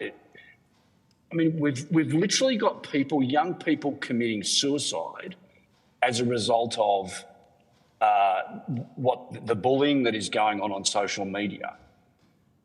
And yet we're somehow saying, oh, yeah, but we don't know if this is all being caused by social media. I am absolutely flummoxed by many of your responses today. I'm really concerned and quite shocked, I have to say, that you can't answer that question. Young people are dying, young people are having... And as to the response that one of you gave that, there's... I'm sorry, Mr. Wallace, you're going to have to wrap it up. I'm sorry. Like I said, you had a question. I'm happy to put matters on notice. We are over time. If there is something more you would like to put on notice, please do so. I will. We need to wrap. I'm sorry. Okay, Yep. wrap away. Okay. So you have given some questions on notice already. There may be some more that Mr Wallace might like to put on notice, so we will provide those through. I need to wind up proceedings, but I didn't want to leave without offering Abby, the only young person on this panel, no offence to others, an opportunity to just have a final say. You open proceedings. Perhaps you might like to close with some observations about, we've had a lot of discussions on a whole range of matters and the importance of education and a range. If you'd like to say some parting words, the floor is yours. Big responsibility. Very briefly. I think there's a couple things I would say is that we really need to be listening to young people. They should be here today, and I understand you've heard from parents. Then, young people should be here in this room, and given that opportunity to share their experiences, I would say I wouldn't discount how it feels as a young person to never feel like you have rights and feel like that's at the whim of adults around you, and the harm that will does to me if you can't hear from my voice. It's not a very hopeful world that we live in, and it doesn't feel very good to be talked at and about and not with. So I would really hope that you take some time to talk to young people, not just in your communities, but young people who are content creators, who earn an income from these platforms, who exist, who reach out for support, who have been harmed by, very importantly. And of all ages and demographics is really, really important. I think we've kind of said a lot today. I just really hope you listen to young people is probably the biggest thing. We know that this is doing harm. We know that parents are scared. Young people, I think, are scared as well. But we have a real opportunity, and it's a huge one. And opportunities like this don't come around often, I don't think, in the landscape to create meaningful change. So good luck, really. Thank you. Thank you very much. And I want to assure you we'll try and we've invited and will continue to seek to hear from young people. So thank you very much for your input today. I'm sorry we've gone over time. That's probably my challenge as chair, and you are all free to leave, except that there have been a number of things requested of you on notice, and there may be more coming. So the Secretariat has asked for that to be back to us by Tuesday the 15th of October. I will just give you a heads up. I kind of was very interested in a lot of the research that you articulated. I know there was Black Dog, Origin and Reach Out all expressed some research, so there might be some questions on notice about that too. Thank you very much for your time. Thank you. And the committee will suspend until 10:40. We're going straight in because we're already. No. Let me just get that right. The committee will now suspend until 10:45. Thank you. To now welcome Professor Selena Bartlett and Dr. Zach Seidler. I understand that information on parliamentary privilege and the protection of witnesses giving evidence before a joint committee like this one has been provided to you. I'm just checking for the record. You're both saying yes with affirmative nods. And I will ask you now to just state your full names and the capacity in which you're appearing before the committee today. I will then invite you to make some introductory opening remarks, if you would like, and I'll then go to questions from each of the committee members. So I will try to keep a bit of a strict time on that so that we don't run over, but there should be plenty of time to have a good discussion. So I thank you both, and I'll ask you to just introduce yourselves now, please. I'm Dr. Zach Seidler. I'm a clinical psychologist and the Global Director of Research at Movember, as well as a Senior Research Fellow at Origin at the University of Melbourne. Thank you. I'm Professor Selena Bartlett. I'm here today as a neuroscientist, a pharmacist, and someone that's a child and brain health advocate. Thank you very much. just going to close that door so I can hear a little clearer. Thank you. So I just would now invite you to make a brief opening statement, and as I said, at the conclusion of those remarks, I'll invite questions from the committee. Would you both like to, or one of you? How? I think you can go first. Okay, Dr. Seidler, you have the floor. Thank you very much. So we sit here today at a crossroads. Evidence and lived experience has accumulated over recent years, leading to young people, experts, politicians, even the platforms themselves agreeing in principle on the need for social media regulation, but our lack of action is costing lives. These social media companies have established themselves as a powerful lobby that has so far been resistant to change and been willing to continuously downplay the harms occurring under their watch on their platforms. We are now faced with the opportunity to be world leaders in purposeful generational change in young Australians' health and well-being, to counteract the unregulated social experiment we all unwittingly stumbled into. Young men's experiences that I will be speaking to today specifically emphasise the need to approach the issue with nuance.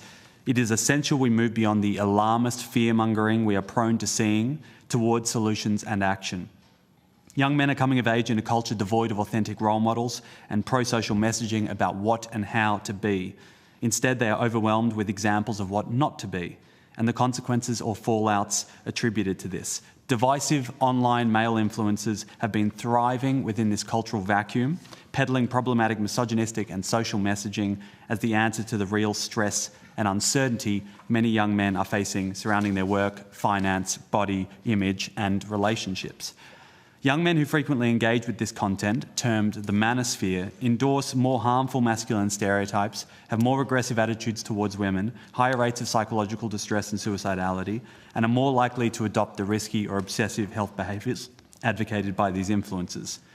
This has significant implications not just for young men's physical and mental health, but for countless others who are affected by this ripple effect. The repercussions of these online narratives fracture young men's relationships, drive suicidality, polarise their politics and stifle opportunities for meaningful social connection and collective gender equality movements. In our Movember offices across the world, we are inundated with messages from concerned parents, teachers and loved ones asking us for information and answers on the way to navigate these online narratives with young men. Young men who often feel marginalised and ostracised tell us that content creators like Andrew Tate and others meet their needs for entertainment, motivation and guidance, while also providing a clear path out of the hurt and vulnerability often felt following a breakup, being bullied at school or feeling socially isolated. Yet these needs get co-opted and mutate over time via social media platforms with impunity. Vulnerability and hurt is routinely replaced with anger via increasingly radicalising content that many young men tell us they are acting on. Algorithms feed them this content because it is engaging, keeping young men on their platform for ever-increasing amounts of ad revenue, regardless of the harm to their mental health or broader social connections. If it is not in their business model to care, we must make them care.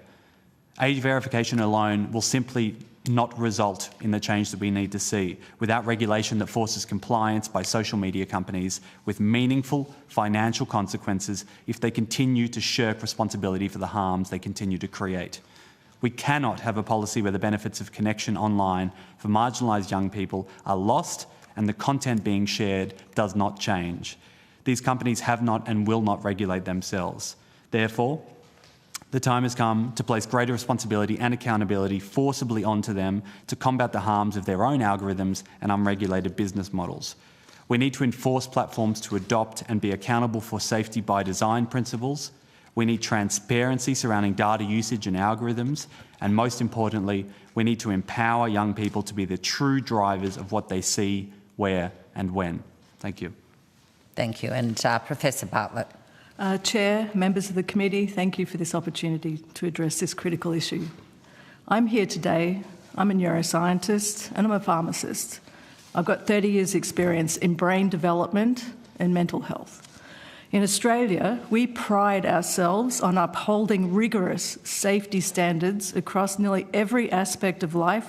Who can forget the flight attendants spraying passengers flying into Australia? As a pharmacist, I know that medicines pass stringent regulations by the FDA and TGA. If there's a suicide risk, even if it's just causal, not even if it's causal, consumers get a black box warning label, and every product you buy when you enter the pharmacy that's a prescription or a medical device or medicine, you have to be told the side effects. This is just regulations. Food in supermarket has content labels, toys and cars meet strict safety regulations, and any defects are immediately investigated and recalled. Immediately, a toy, like a button on a toy. Tech companies must list their services and products content to the consumer public so people know what they're buying.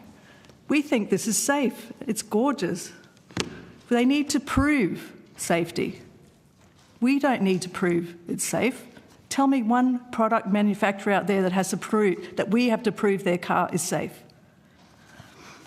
Sorry to get angry, but I just learnt too many. The recording yesterday really threw me, and I already had this data in my head. This matters. A UK study showed 75% of young people encounter self-harm content online before the age of 14. 83% of those exposed are not seeking it. Platforms bombard teens with mental health content every 39 seconds, suicide-related content every 2 minutes and 36 seconds. Negative content goes into the brain at 10x times the speed of any positive content. So if you want positive content to be fed to children, it's got to go in at 100 times the rate of negative content for it to be noticed. That's how the brain works. In the US, Mexico, in New Mexico and the US, they're now suing Snapchat for matching children to pedophiles. The Childlight Foundation just reported 300 million children have been exploited online. Yesterday you heard from the International Justice Commission about the alarming rise in child sexual exploitation among infants and toddlers through online live streaming. Meanwhile, our children's brains are meant to be developing, and they don't fully develop until the ages of 22 and 25 years of age. This makes them very particularly vulnerable to manipulation and harmful content. I'm manipulated, and I've been scammed for 4 times in the last 2 months online. These platforms are made for and designed by adults for adults. Is this not enough evidence to declare devices, products, services currently and algorithms online in 2024 are defective and unsafe for children? I think the evidence is beyond any evidence I've ever seen in my life. The problem we face, though, is 3% of parents don't know about online grooming, because why should we? Many are finding the subject, as soon as you broach the subject of online child abuse and exploitation, it's so repulsive, their brains shut off. Immediately they don't want to know. And I've been trying to hit the alarm bells once I realised the huge increase that happened in Australia since September of 2023. That's 3% of parents can't believe it's true.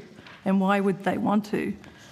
So in any other industry, we would take immediate action when a product is deemed unsafe. If a button on a toy is swallowed, it's recalled.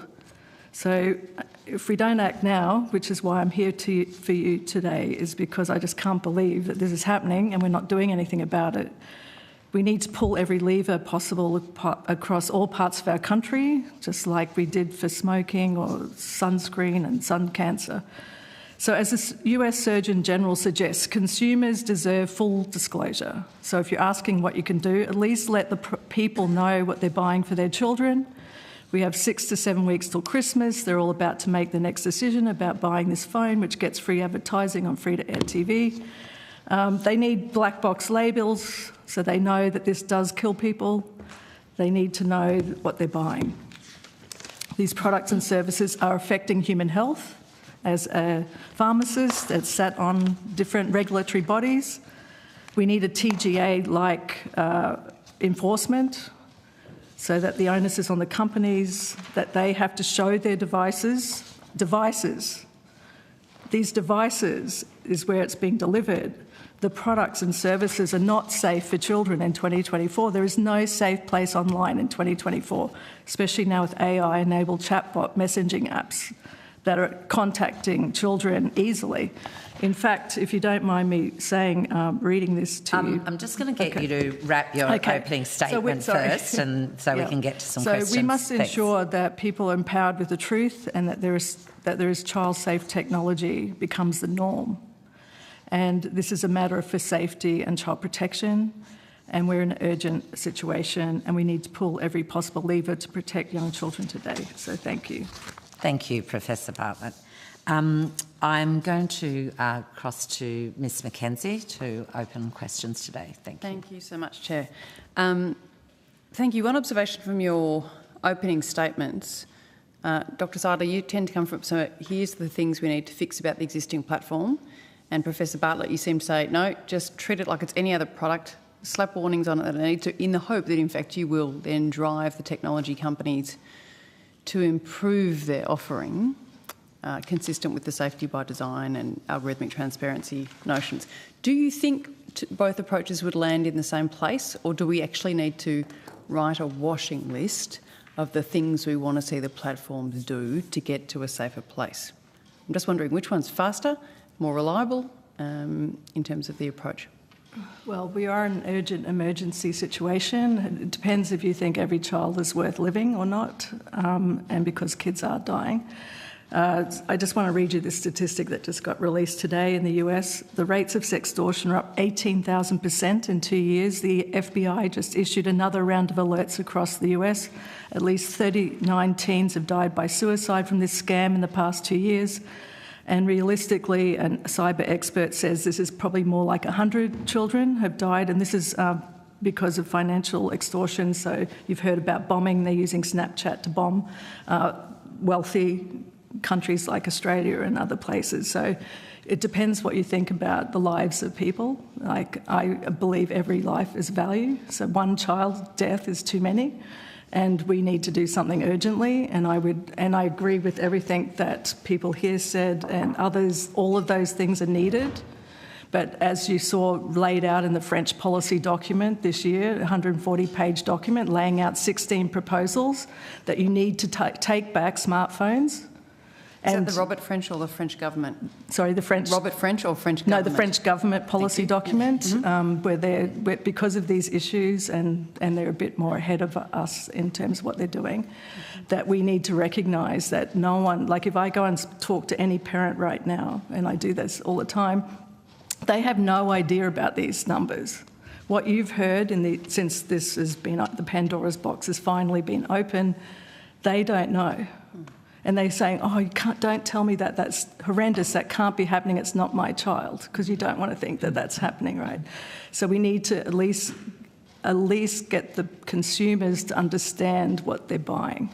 And I think that's something that could be done more urgently as a matter of, like, Australian democracy and policy in some sense. So that's why I'm saying it from that point of view, is that as soon as a product is defective, it's recalled. If an airbag on a car blows, we have all sorts of ways of doing this in Australia. We've done it for a very long time.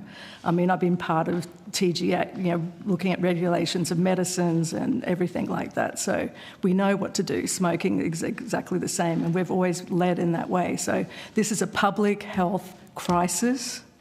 Parents are struggling for a good reason, and I'm not against children. I love children. I'm here to advocate for them. I'm a mother of five grown children, and people always say to me, "Oh, we're so lucky our kids are grown." I'm like, but they might have children, and unless we do something urgently, which is why I flew here today. My mother just went into hospital, actually, unfortunately, because it's such an urgent issue, and I didn't know about this until recently. The numbers just blew my mind, and I'm like, why aren't we doing something urgently? So that's why I sit here with you today to say, activate every lever you can, at least let the parents know that this is not a joke, that they're about to, so when the thing that drives me here to you is 9-month-old babies on smartphones when I leave a restaurant and I know I can't say anything, and no one's saying anything.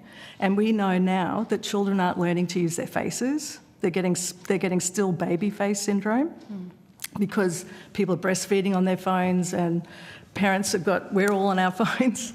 So what people said before me in this committee is very true. It's a community level issue. It's not just banning stuff from children. It's all of our issues, but we do need to understand that these are changing brain development. Brain development between the age of 0 and 3 is very fast, and this is changing the brains of our next generation. So it's something that we need to act on. It's a health issue as well. Thank you. My thoughts on this are that I agree that something that is fundamentally causing harm should be advertised as such. There are also benefits to social media, and young people make that abundantly clear. You'll see in any data set that out of the top 10 stresses that young people are facing, social media is not on there. So parents and teachers and experts are extremely worried, but young people don't necessarily have that internal, reflective capacity to express what is stressing them out, what they are feeling.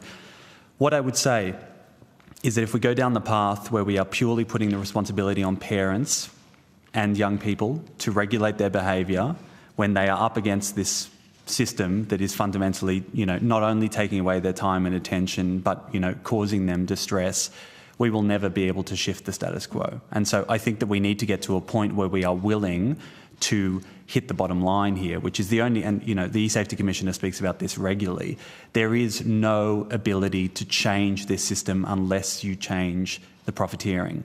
And the ad revenues are fundamentally the problem here, and the speed at which they are willing to regulate. I work, closely with lots of experts in the space, as well as trying to advocate, and lobby for policy change within the platforms themselves. And they are all ears until there is a necessity for transparency. I'm constantly asking for data to be able to understand the way in which young men are witnessing this content. We have to keep creating dummy accounts to see how quickly they see misogynistic content. You've seen that before. Yep. We've now got young men giving us their TikTok data to tell us what is happening on their algorithm so that we can actually show the effect and the harm that this is having, because the platforms will not play ball with us. And that's because they don't have to, fundamentally. And is there something special about what happens in a social media world for men and or young men? We had excellent testimony yesterday about misogynistic content, and particularly, how women can and are presented regularly. Is there something about the algorithm that kicks into darker places faster? I did some work with Reset Tech, and they went and looked, if you set up a dummy account and you watch some Jordan Peterson, how long is it before you end up in a much, much, much darker place? And the answer is about 70 minutes. Yep. But again, they're forced to do the same thing you are, which is trial and error to see what happens.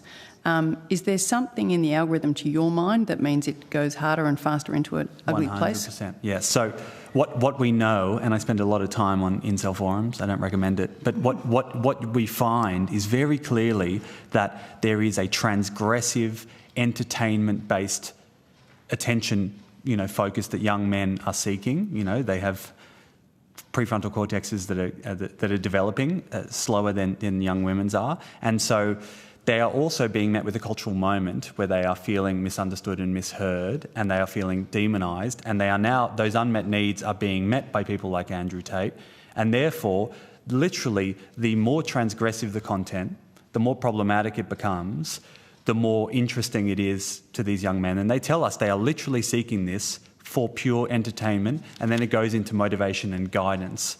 But what happens as a result is the fact that this content is actually filling some kind of gap that they are not able to fill in their everyday life. And so it's shifting, as I said, not only their neural makeup, but is also shifting their politics, is shifting the way in which they view and understand women.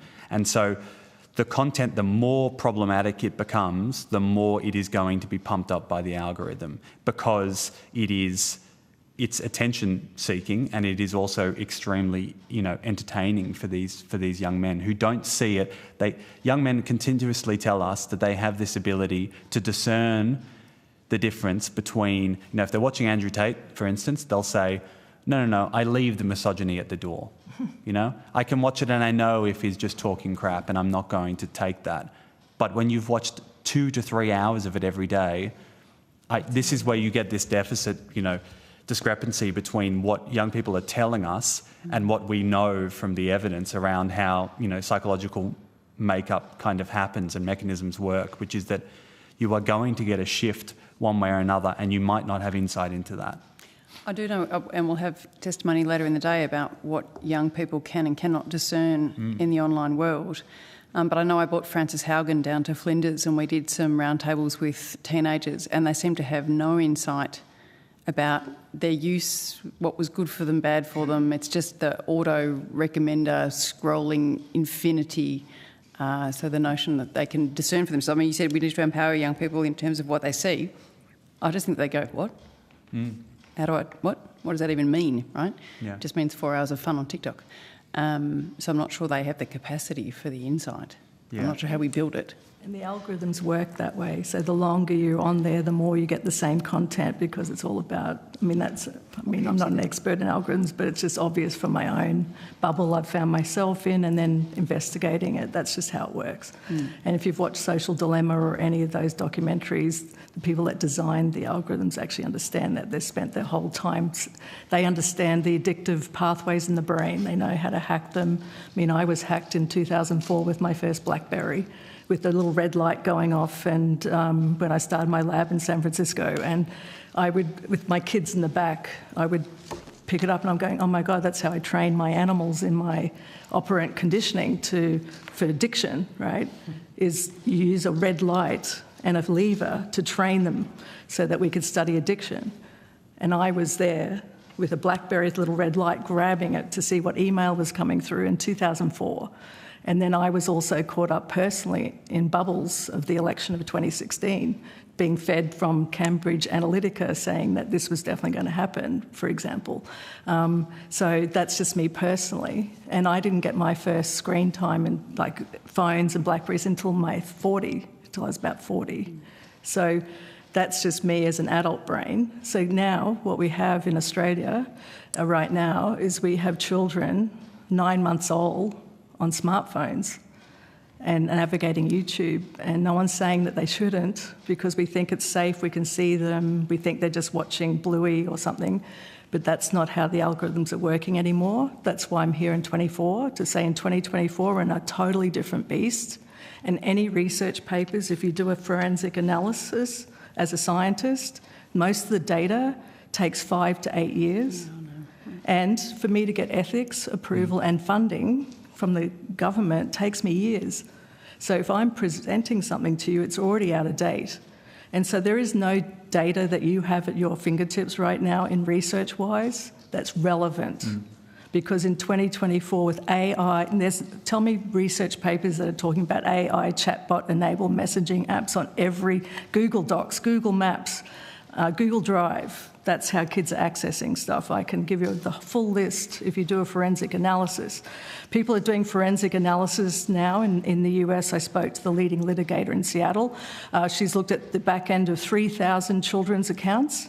And when they type in inspirational quotes because they're feeling down, they're getting served self-harm content. I think also that the idea of how this began, which was that if you liked something, you would get more of it, is no longer the case. You would only see the people that you followed, You would get to the end of scrolling. We are now at the point where fundamentally young men are telling us they do not like this content, and you're seeing it with young women around eating disordered content, but the algorithm will feed it to them because negative content is naturally going to drive their attention. And so they're watching something that they find disgusting. Disgust is a far more complex, overwhelming emotion than positivity is, and so they'll keep watching it, and then the algorithm goes, oh, you must like this, and we're going to drive more and more of this your way. And as a result, yes, young people can't necessarily discern what they like and what they don't. The same thing is happening with pornography. It happens all over the shop. We know that 17% of all internet traffic at any given time is fed by the YouTube algorithm. I haven't chosen a video on YouTube that I want to watch in years. It just tells me what I want to watch.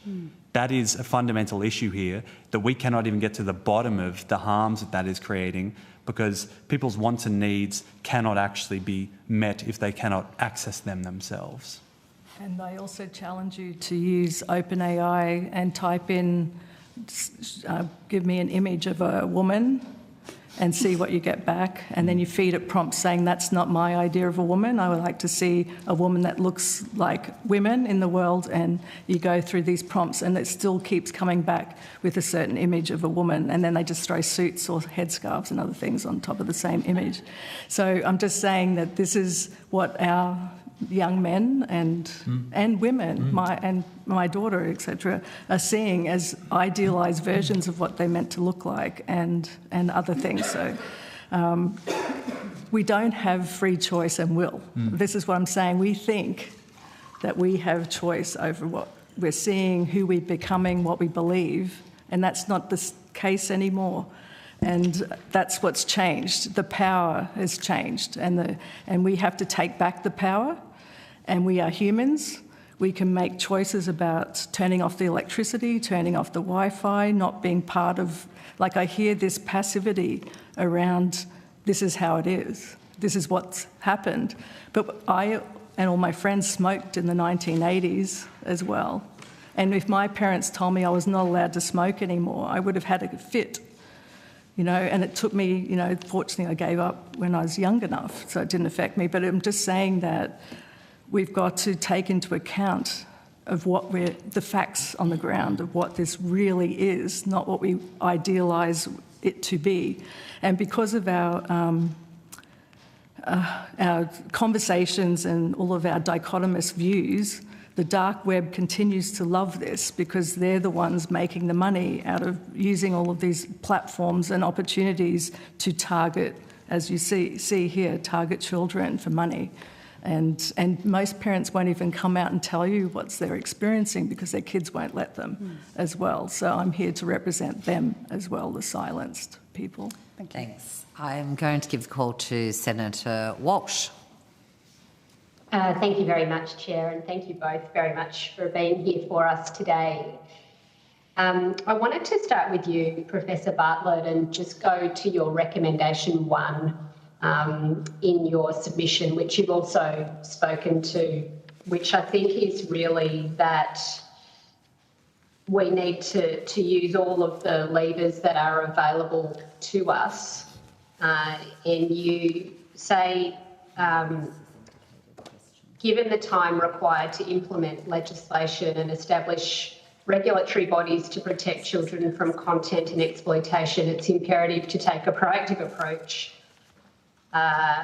now, including delaying the age of smartphone use and delaying the age of social media use.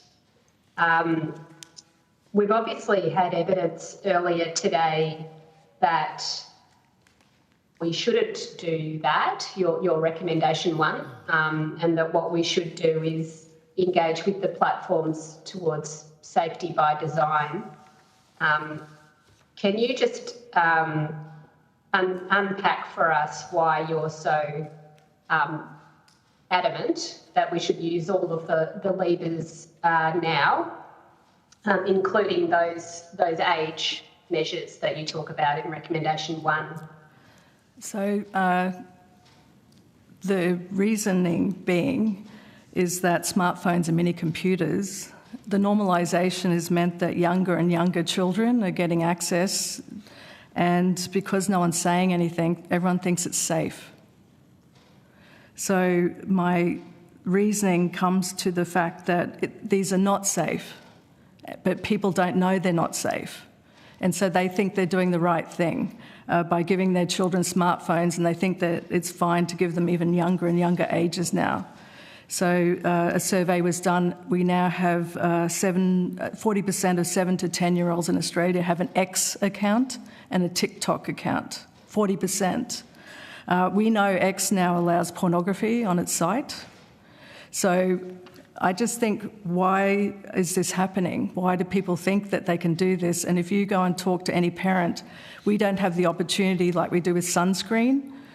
People now know that you see parents putting sunscreen on their children, but we have no levers or any avenues to tell parents, did you know that this can cause harm? So the reason I ask is because we need to have any lever we have to have this conversation happening in our society. And so I'm not coming down to black and white. I know that the companies will not change the algorithm. All of their profit, if you look at all the whistleblower documents or any documentation, all the profit comes from younger and younger children being on their platforms because it's a gaming device that's there to make money for the stock market by serving ads. That's their business model. And yes, there's some positive benefits where people might connect or they might get mental health advice, and I understand that, but the harms are outweighing the benefits. And so when I put my pharmacist hat on, I worked on a drug called Champex in America. When I was there, one person got shot while they were taking that drug. The FDA required Pfizer to put a black box warning label on that drug immediately. And we don't know whether that was the exact reason. But how many children have died already just from social media alone? And that's without talking about smartphones, screens, and 100,000 ways that children are being connected to at the moment through the internet. Thank you. What do you make of the, I guess, the counter-argument, the evidence that I think you would have heard that we've received, which is that if young people are not on social media and being able to access, certainly some of the benefits of it, but also figuring out how to navigate the harmful content on social media, that they would basically just find that content elsewhere online. I think one of the questions that we'll have to think about as a committee is, absolutely, whether that's reasonable, or whether the fact that when you're on social media, you're actually having all of this pushed to you with an algorithm that's designed to do that. Whereas when you're online, more generally, you're not in that unlimited feed. But what would your response to the you can find it anywhere argument? Yes, I can totally feel how they're feeling about that, because addiction is very powerful and it's horrible. If I'm 1 hour without my phone, I'm having a withdrawal. Where is it? I've got to go and find it. Someone might be messaging me. So I do understand how people feel about this issue. It's a very big issue, and especially for young people from the pandemic, having to be at home, online, learning, and this was the only way they could connect, and I'm totally compassionate to that situation. And we've created the situation, so we're all complicit in this situation. So we need to act compassionately.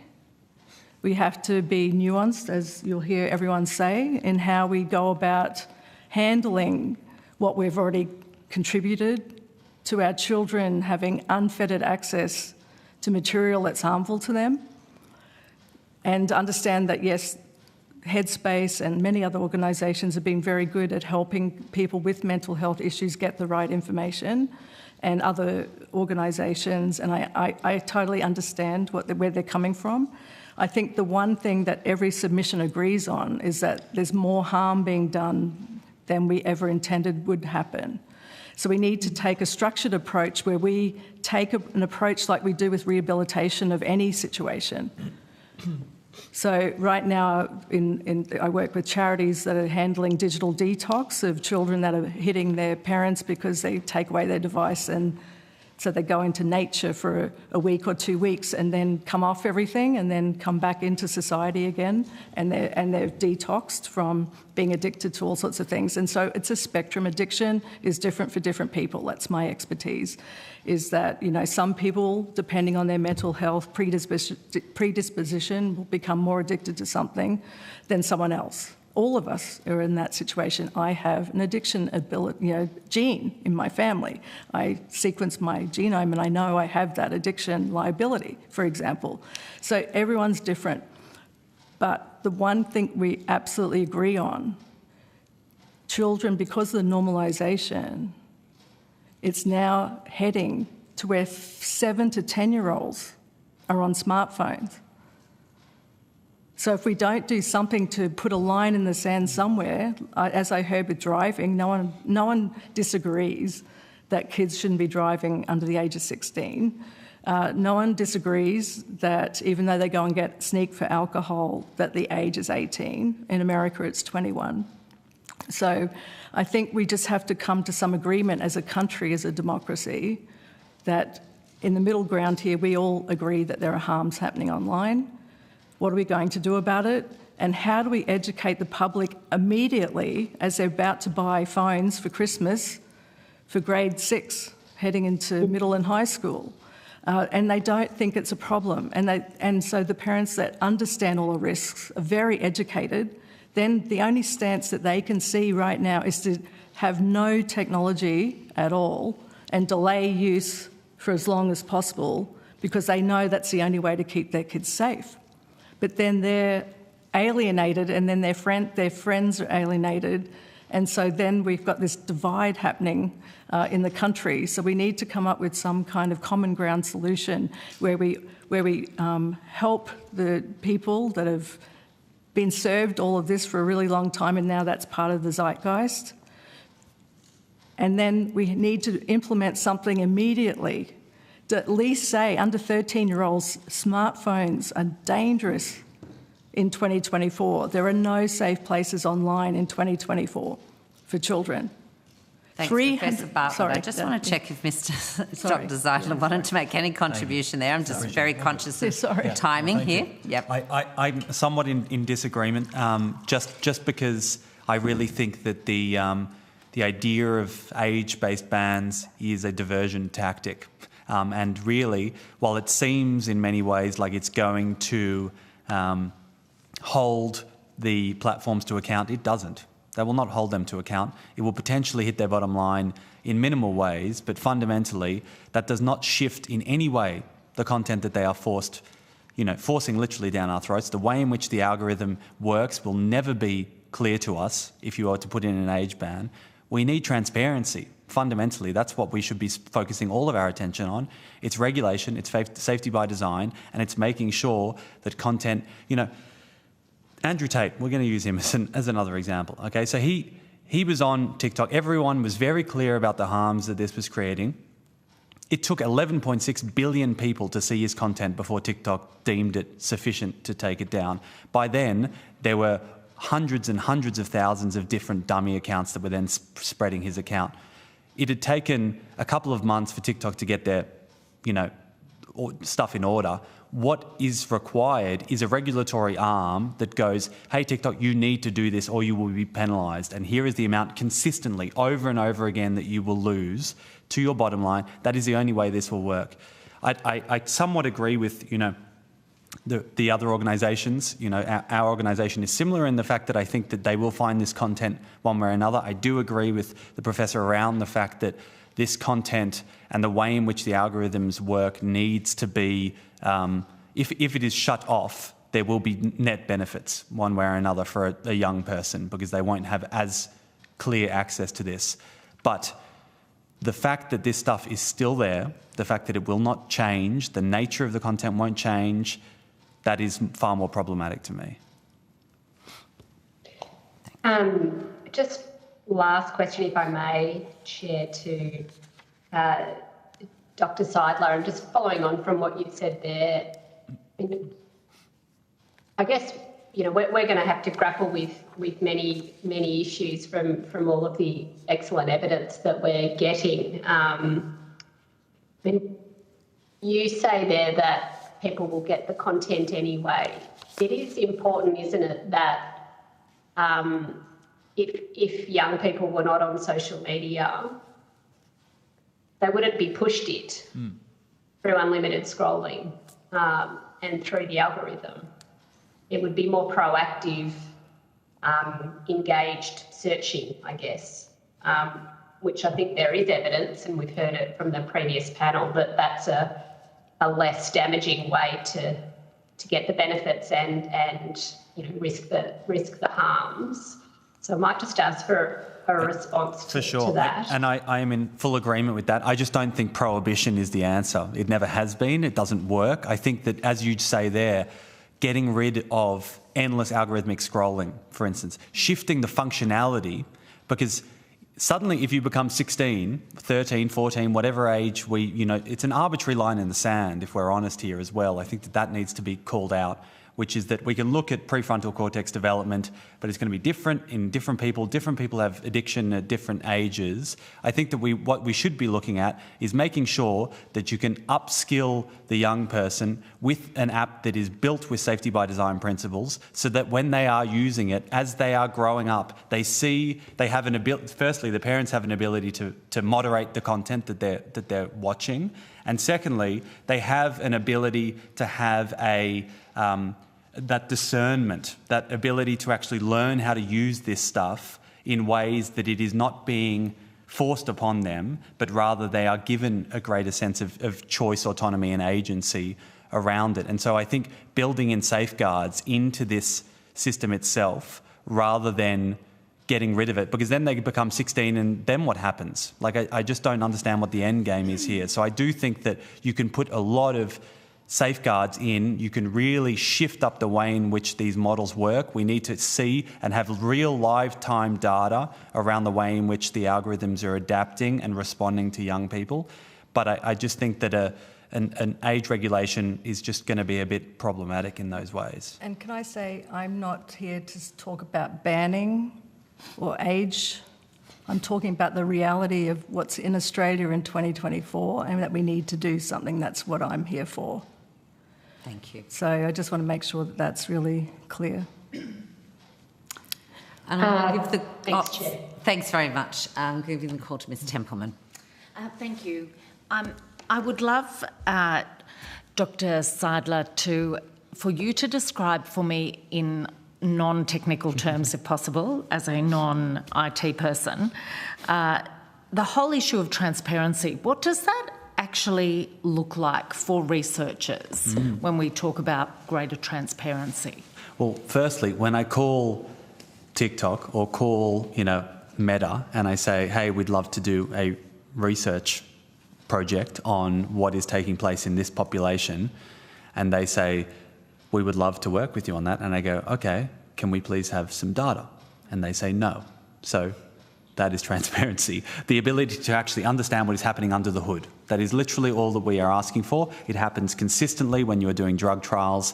It is a necessity in this country if you are creating a new product that may or may not have safety ramifications. And the reason we don't get access to it is because it's the profit. It's the way in which TikTok works, the way in which Instagram works. If they suddenly give us access to that, we will be able to, go back and kind of recreate it one way or another in their eyes, which we have no interest in.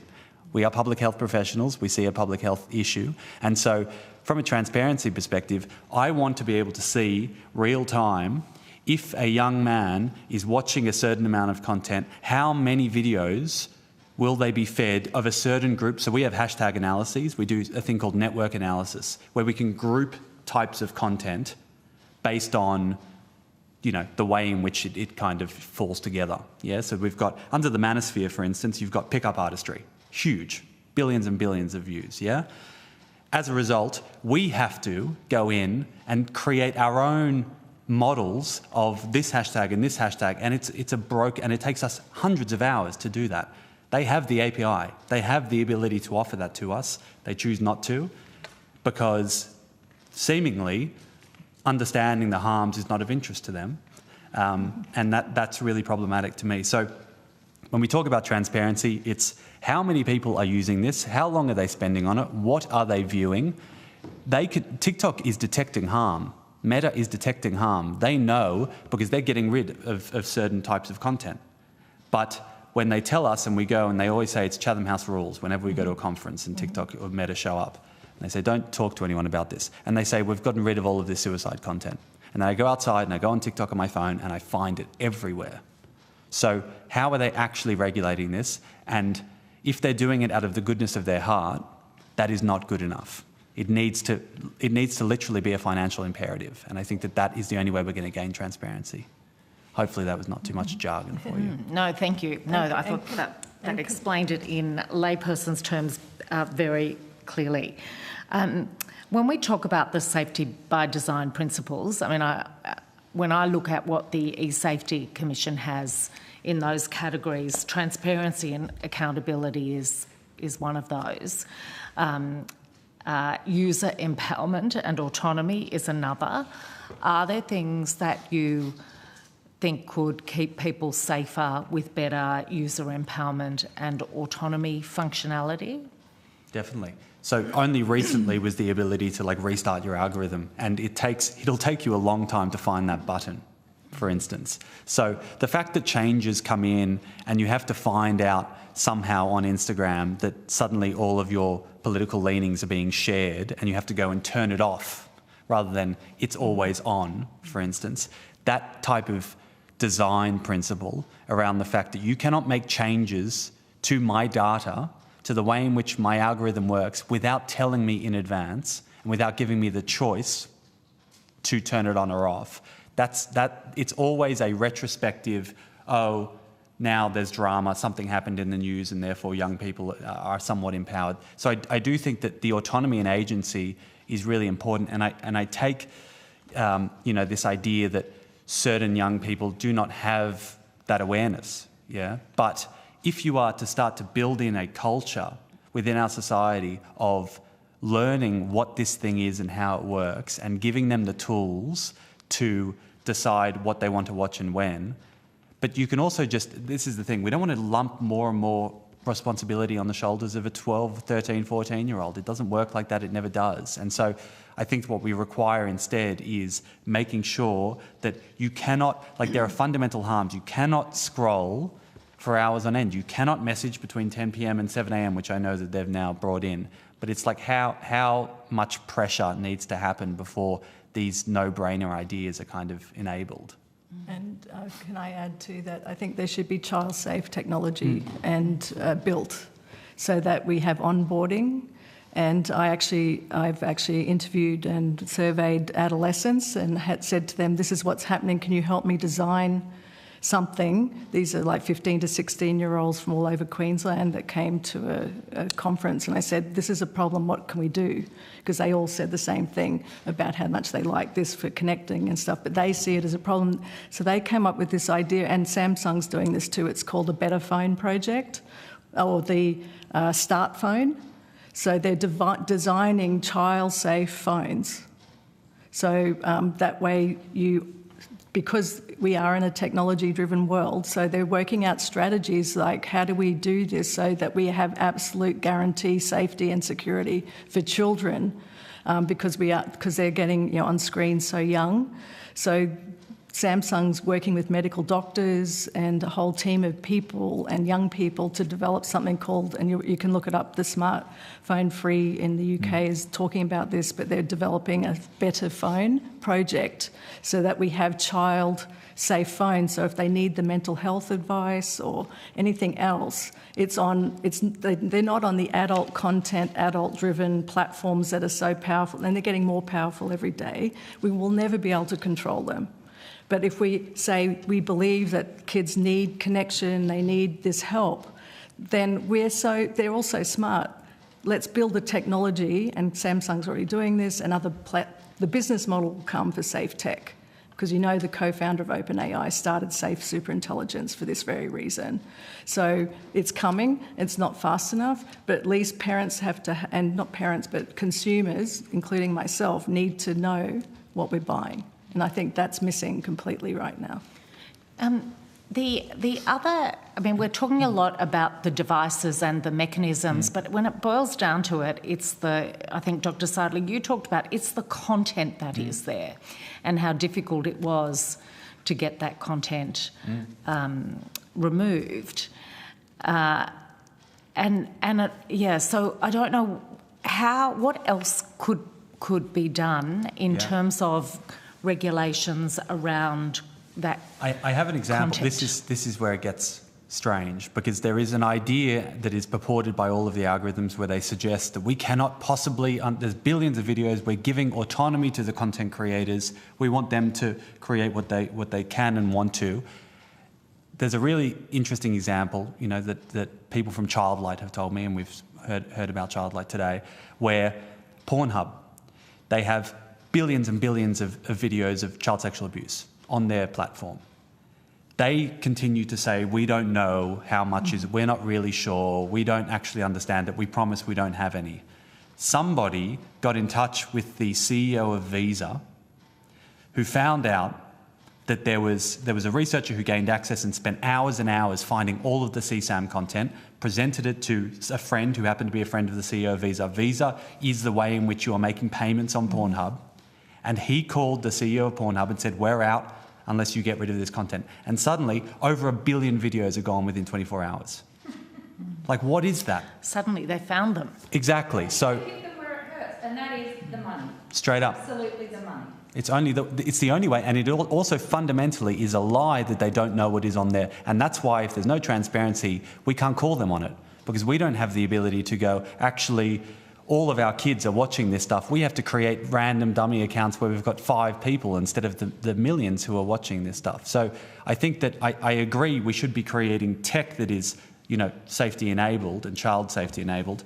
But when it doesn't matter when you've got child sexual abuse everywhere, the children are still the ones who are, being hurt by that content. It doesn't matter if they're viewing it or not. So the fact that it's there and the fact that it's enabled within these platforms and they deal with impunity as a result of having it up there and denying any play in any of that. And now we've got Twitter, X, just saying it's a free-for-all. And so the only way is to regulate, and I just don't think this is a free speech, free content discussion. And this is where we end up in a really dangerous cycle where they say, you can't show harm. And we're like, we can't show harm because you won't let us. Mm-hmm. And so we can't have live data. We can't have you're not seeing anything that's live because we don't get access to it. And that's how they stay out of any form of responsibility. And the platforms know exactly the age of the user.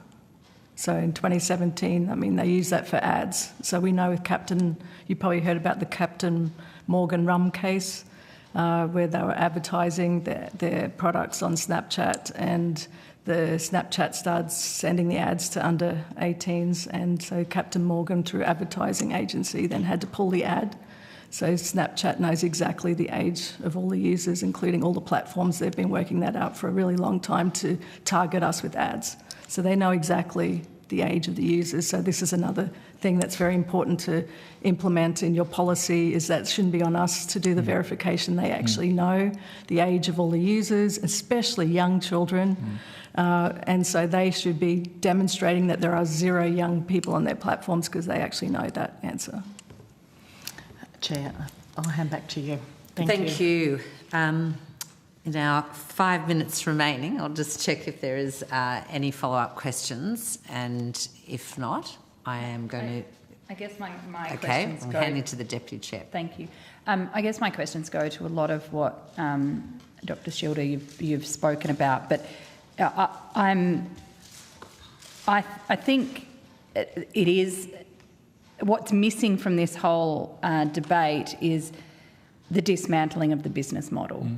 Right? Whether you do that through transparency, I think there is a way of doing that. I also think there should be restrictions on that. I don't think children should be targeted with advertising online. I don't think their data should be harvested, whether they're watching ABC iView or searching for Bluey on Google or searching for baking recipes. Young people should be protected from having their user profile sold to advertising companies. Because that is how these companies, this is how the social media companies make their money, right? They scrape everyone's data, they build a profile, and then they tell advertisers that it's the best targeted advertising you can get in the world, right? So it's not just about, I think, I'm interested in relation to, we talk about banning young people from social media, but how about banning big tech from preying on children?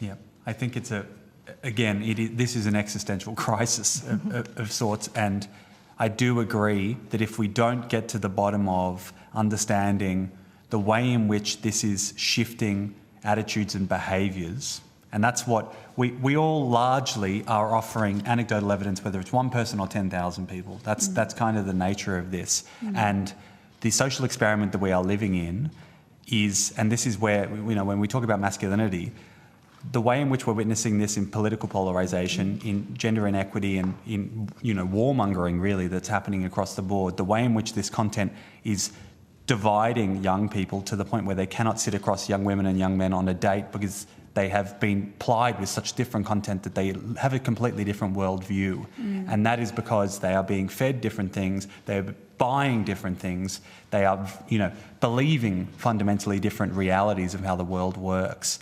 I do think that there just needs to be an understanding that we went in with this idea that MySpace was fun and we didn't see this coming, and it's okay that we stuffed up.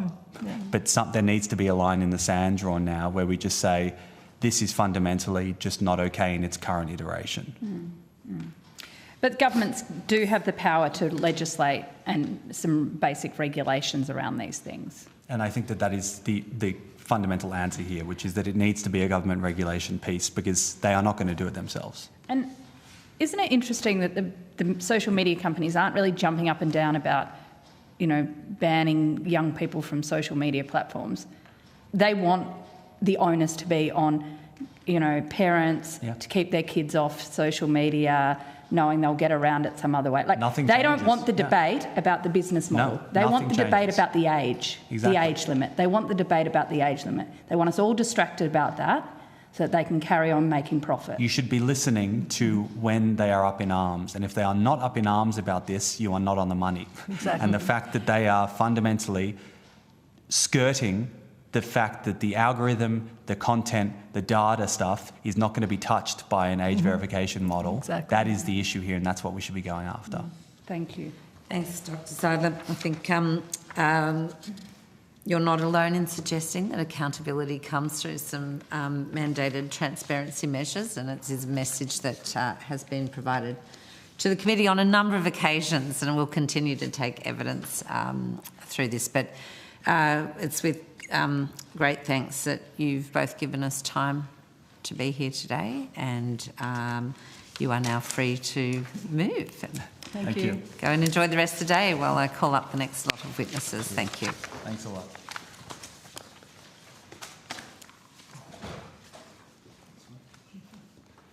Oh, I should have reminded you that if you've been asked to provide any additional information or questions on notice, the Secretariat has asked for that to be returned by the Tuesday the 15th of October. Perfect. Thank you. All the best. Thank you. Thank you.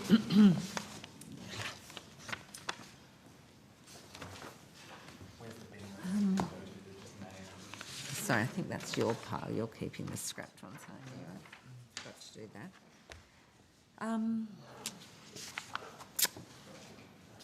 Yeah. Oh, they're both online, are they? No, not both. Oh, okay. Have we got witnesses in the room for the next? Could you approach the table, please?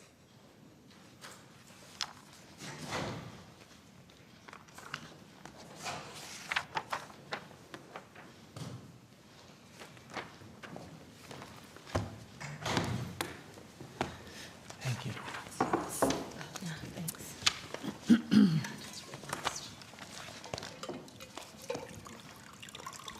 That into the questions if we. Thank you.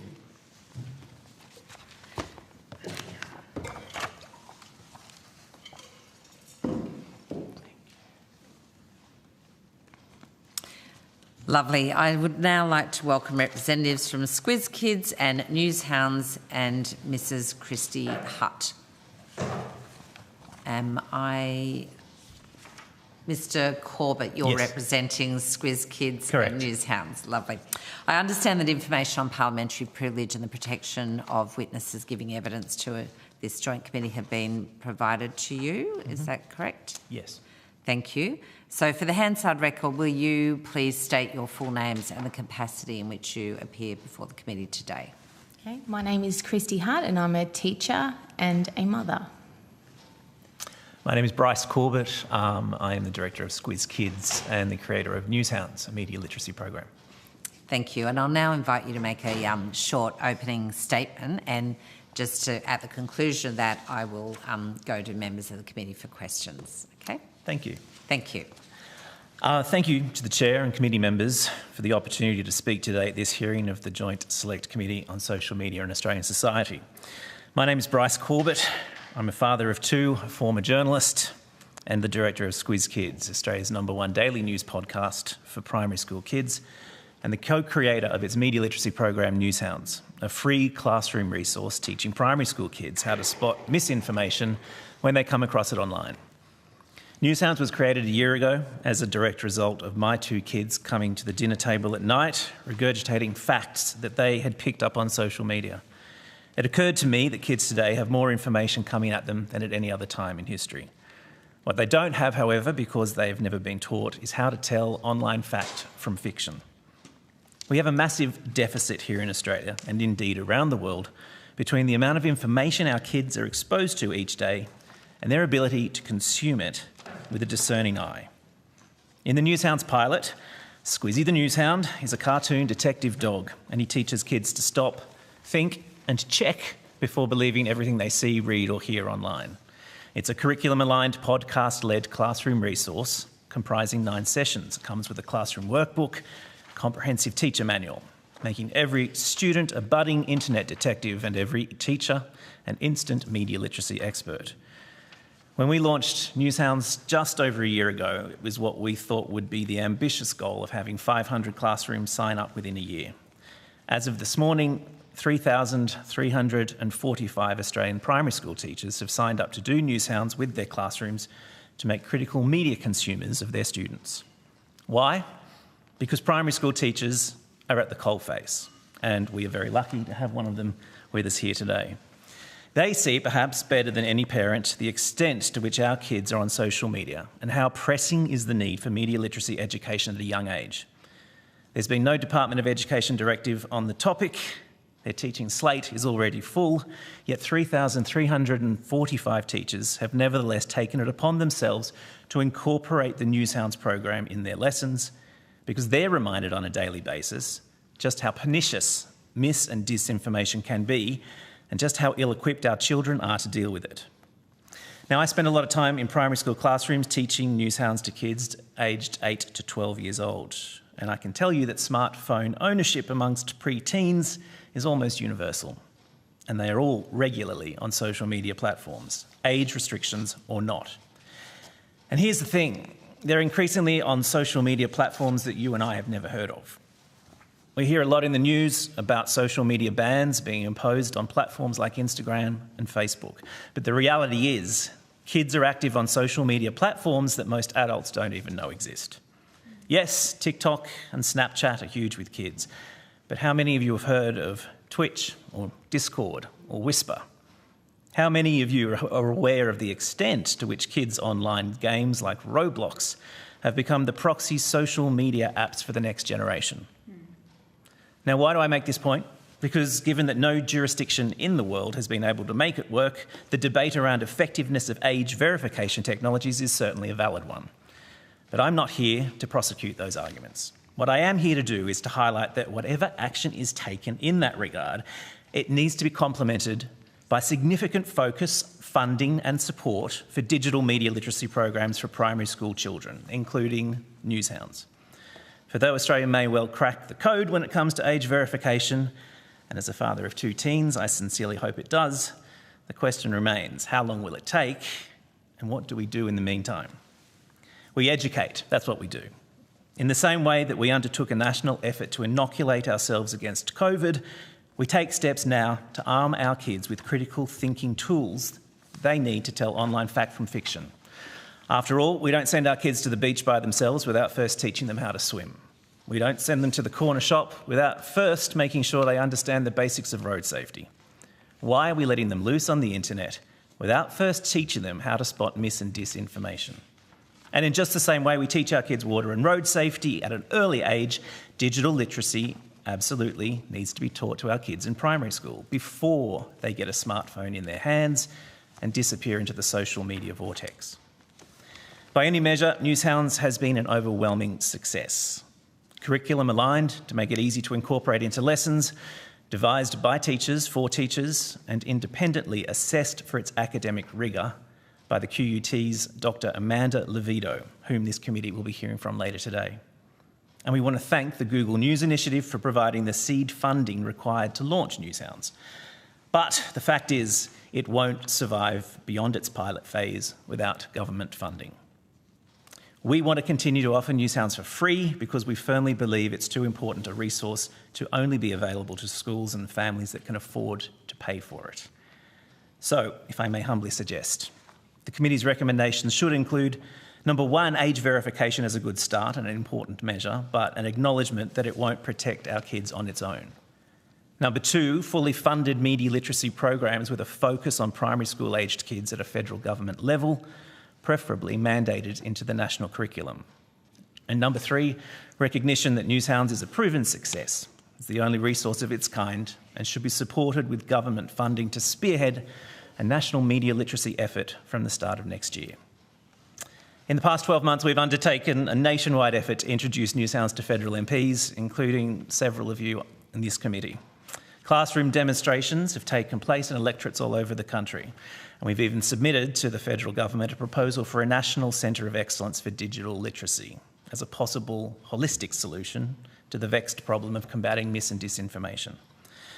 At the same time, we've had interest in this Aussie world-first classroom resource from stakeholders as far afield as Japan, India, Indonesia and the United States. As a nation, I firmly believe we have a golden opportunity right now to be a world leader in the media literacy education of primary school kids. As a committee, you have the power to help make that happen. Let's not let Squizzy the Newshound be the Bluey of educational resources. Created here, but ultimately embraced, implemented and exploited to his full potential overseas. Thank you very much. Did you have anything you wish to add? No. No? Okay, thank you. Then I'm going to go to Ms Daniel to start questions for us. Thank you, Chair, and thank you for being here. And yes, I will just declare that I have participated in a Newshounds session in my electorate, and it's very illuminating.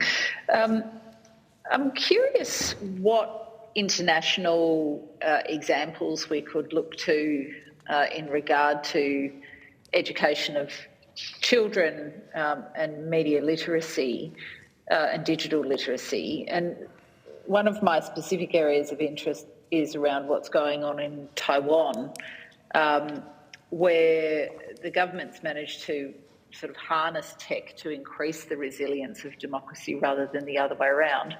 And they talk about digital competence rather than digital literacy. I'm just wondering if that is on your radar, and if you could kind of illuminate where we need to get to in terms of empowering our kids who will become adults navigating digital spaces. Yeah, thank you for the question. Look, there are undoubtedly jurisdictions around the world who are much more advanced when it comes to media and digital literacy education. Later this year, beginning of next year, I've been given a Churchill Fellowship, and I'll be travelling overseas to visit countries where digital and media literacy is being taught to children, particularly primary school aged children. One of the poster children, if you like, for this effort is Finland and also Estonia. Both countries, not coincidentally, share a border with Russia, and for 2 decades at least now have understood the importance of teaching not just kids but their entire population how to spot mis and disinformation because of the exposure that they've had to it for a very long time now.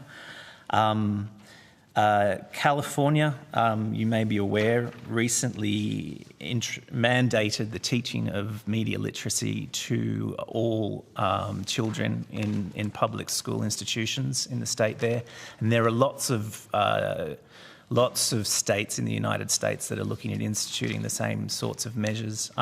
It's very much a global movement that is on. I'm not familiar with the Taiwanese experience, but I know Brazil is something of a market leader when it comes to the teaching of media literacy to their populations. And the understanding increasingly is that you need to get kids, especially when they're young. As any parent will attest, you have a window with children where you can teach them these sorts of really important life skills and really important life lessons. That window closes very rapidly when they become teenagers. And as I'm sure Christy can attest, you have a chance when children are young to teach them the very basics of safety, the very basics of how they can conduct themselves safely in an online environment, and that's certainly what we've lent into with Newshounds. I think the Taiwanese have a stat that says that the young people in Taiwan are number one in the world on their perception of their ability to affect real social change, which goes to, rather than teaching digital literacy as a defence mechanism, teaching digital competence as an empowerment mechanism. I'm just curious if you could speak to your read on what the kids get out of it. What's some of the feedback that you get from the primary school aged children that you're teaching that reflects their development of understanding and then their ability to thrive in the spaces? Yeah. Well, perhaps I can start by answering that, and then pass to Christy, who can give you some examples from her own experience at the coalface. We, as I mentioned in my opening statement, we engaged Dr. Amanda Levito from the Queensland University of Technology to have a look at to do a research project into the effectiveness of Newshounds. And she spent 6 months speaking to teachers, to parents, and to children who had been exposed to the Newshounds program. And they all reported an increase in children's critical thinking skills. And I guess this is the nexus at which we're at. I grew up and I'm sure many of the people in this committee grew up at a time when news and information was delivered to us by a relatively limited number of sources. And to greater and lesser degrees, we were able to take for granted that the credibility of that information was sound. Fast forward 20, 30 years, and there is so much information being produced by so many people without any checks and balances. But what hasn't happened in the interim and in that time has been the development of critical thinking skills amongst children in terms of being able to discern what's true and what is not. That's what we've sought to address with the creation of the Newshounds program. And certainly the schools that we speak to, the teachers that we speak to regularly, they all report a definite uptick in children's ability to stop, think, and check as a given, as a beginning point, where previously they were just believing and taking at face value everything they were seeing. Christy? Absolutely. First and foremost, I do need to say that I'm not a spokesperson for the Department of Education. I'm simply speaking up in response to a key issue that not only impacts my students, but also my children. And I do have, I do feel like a great sense of responsibility in teaching our students, and in turn my children, the impacts of this misinformation. By using the Newshounds program, I was really able to support my students in navigating media, and because they really are barraged with a range of information that they see online, and they are consuming that media at an exorbitant speed, and they're not really given the time or space to unpack it and to really understand what that means. Rather, what happens is they see that information, they take it on as fact, and they move on. It's quite unusual for students to fact check independently without being prompted or having that guidance, which is backed by explicit teaching, which the Newshound program does. It's really been able to support my teaching of unpacking bias in the media, looking at hidden agendas, as well as identifying misinformation that's hidden in headlines or images. And indeed, this is much more challenging with the use of AI to identify what these images are and to determine if they are fact or fiction. It has, as Bryce mentioned, really supported my students in developing and practicing their critical thinking skills, and the solid strategies that is used in the program of the stop, think, check, which is the rhetoric that is reinforced throughout the project, is immediate and actionable, and that is something that our students can then take on and apply in all areas. And I think that's a really powerful message for our students. And indeed, I then hope that message transfers home so we can have that balance where not only the students are fact-checking, but it does sort of transfer to the home setting. Yeah, and if I might add, one of the findings from I'm just curious. Sorry. Go on. Sorry, I was just saying one of the findings from Dr. Levito and was relatively unexpected was that children were doing the Newshounds program in class, and then they were going home and around the dinner table at night if their parents were perhaps talking about something that they had seen or read on Facebook that day. The children were challenging their parents and saying to them, well, is that right? Or did you stop, think and check before you believed it? And so what you had, which was totally unexpected, but we were massively gratified by, was this reverse transfer of intergenerational knowledge taking place. And I think there is an opportunity, and I think we have an opportunity, if we can educate the younger generation around the importance of critical thinking when it comes to media online. There's an enormous opportunity for that to filter up, and as counterintuitive as that sounds, part of the Newshounds program, we have a module where we get the kids to role play, helping their grandparents who might have been caught out by a Facebook scam or might have been tempted to give money to some sort of a financial scam, because we know.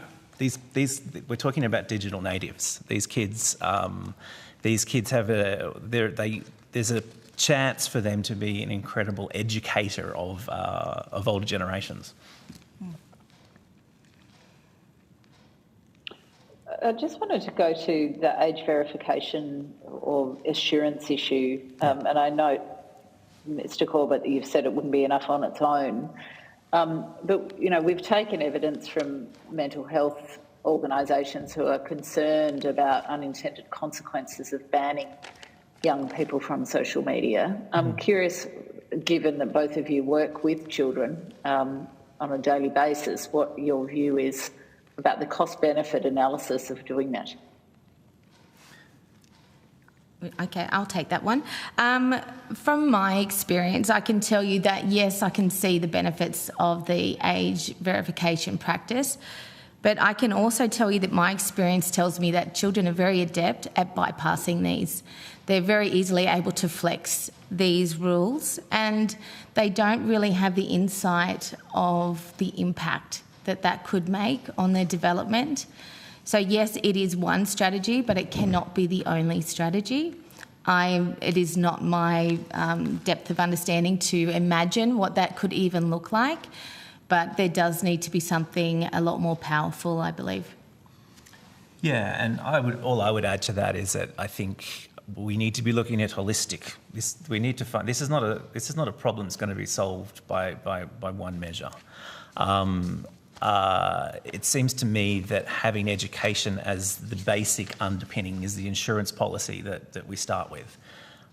Age verification, look, may or may not work. I think, as Christy says, I mean, I have teenage children. When I explained to my 14-year-old daughter what I was coming down here to do today and spoke to her about the issue of age verification, she laughed. She thought that was hilarious. Children will find a way to get around these technologies. And I guess my concern would also be that they are driven then into unregulated platforms and parts of perhaps the internet that we don't have the same sort of oversight over. But fundamentally, I wouldn't want I wouldn't want my children or any younger generation of Australian children venturing out into the internet without the critical thinking skills to be able to tell misinformation and disinformation. They should be able to recognise these signs. As I said in my opening statement, I mean, we don't send kids to the beach by themselves unless they've had swimming lessons. Like, why are we sending them out onto the internet before they've had an opportunity to learn how to spot online fact from fiction? A prime example of that, I think, is it's law that children must wear a helmet when they ride a bike. To back that law, we then have mandatory bike education and road safety education that we must teach within our classrooms, which reinforces those laws. And I think the power of education cannot be understated in this regard. I'm in a really privileged position where I can help mitigate the risks of social media and the misinformation that is out there. And I would really just like to see this sort of transferred and on a wider scale. And I think, yes, I can make the impact within my own classroom, but it is something that needs to be addressed across all levels. Thank you. Just one more, if I could, Chair. We spoke a bit earlier today with some of the experts around parents not accessing available resources or not kind of knowing where to go to get the resources that they need to support their children's entry into social media. And, you know, with the idea of expanding newshounds and also various forms of mandated education, I'm just curious on your thoughts around parental resources and education, and whether that's another sort of logical extension of what you do. Yeah, absolutely. And listening to that, it was interesting, and listening to the previous witnesses to this committee earlier this morning. And they're all doing incredible work, but struggling for the resources that they create to find an audience. We have Squiz Kids has an audience of 160,000 parents and kids every single day. So it's a daily news podcast. We've stripped out the nasties of the daily news and we create a podcast which is kid-friendly. And parents have embraced this. More than 5,000 classrooms around the country listen to Squiz Kids on a daily basis. What that has given to Newshounds, our media literacy resource, is a natural distribution and promotion platform. It's for that reason that we have this resource being taken up by over 3,000 primary school teachers around the country, because we have a distribution and a promotional platform that perhaps the likes of some of these other organisations don't have. I would submit, you know, that gives us a natural advantage when it comes to. I think there's probably a lot of resources that are created that sit on a passive website that very few people are aware exist, and they're wonderful resources and they're excellent resources. They just haven't yet nailed how to promote and distribute them. Thanks. I'm going to go to Ms. Templeman. Thank you, Thanks. Going to Ms. Templeman for questions, and then I'm across to Ms. Mackenzie. Thanks. Thank you, Chair, and thank you both for your evidence. As an ex-journalist, I'm always keen to see different ways where we can increase the media literacy of cohorts going back. I think I started in journalism maybe a decade before you, Mr. Corbett. I'm not sure about that. Yeah. But I wanted, Ms. Hart, I wanted to ask you.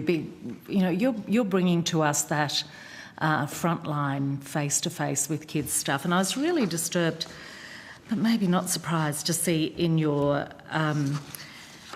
sort of combined submission with other teachers the comment that you regularly you see that there are children well below the age at which they're supposed to currently have social media accounts, that it's clear that many of them have regular exposure to social media platforms, from TikTok to Instagram, Snapchat to Facebook.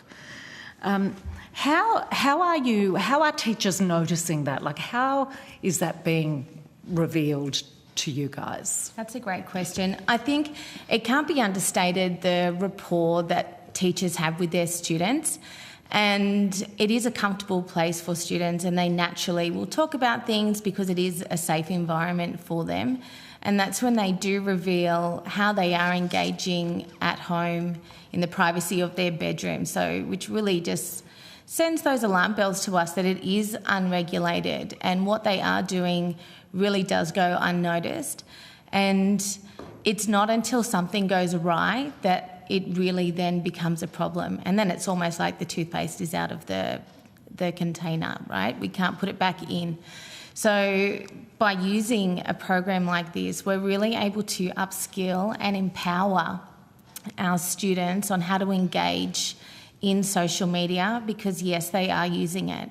As much as I would love them not to be using it, I can say that until I'm blue in the face, but they're not going to listen to me because it is built for that high engagement. It's fast moving, and it's just really impactful, and it's something that they are deeply connected with. So to empower those students with the capacity to engage in it in a mindful manner, I think is really important. And really teaching our students that their digital footprint almost exists from when they're born.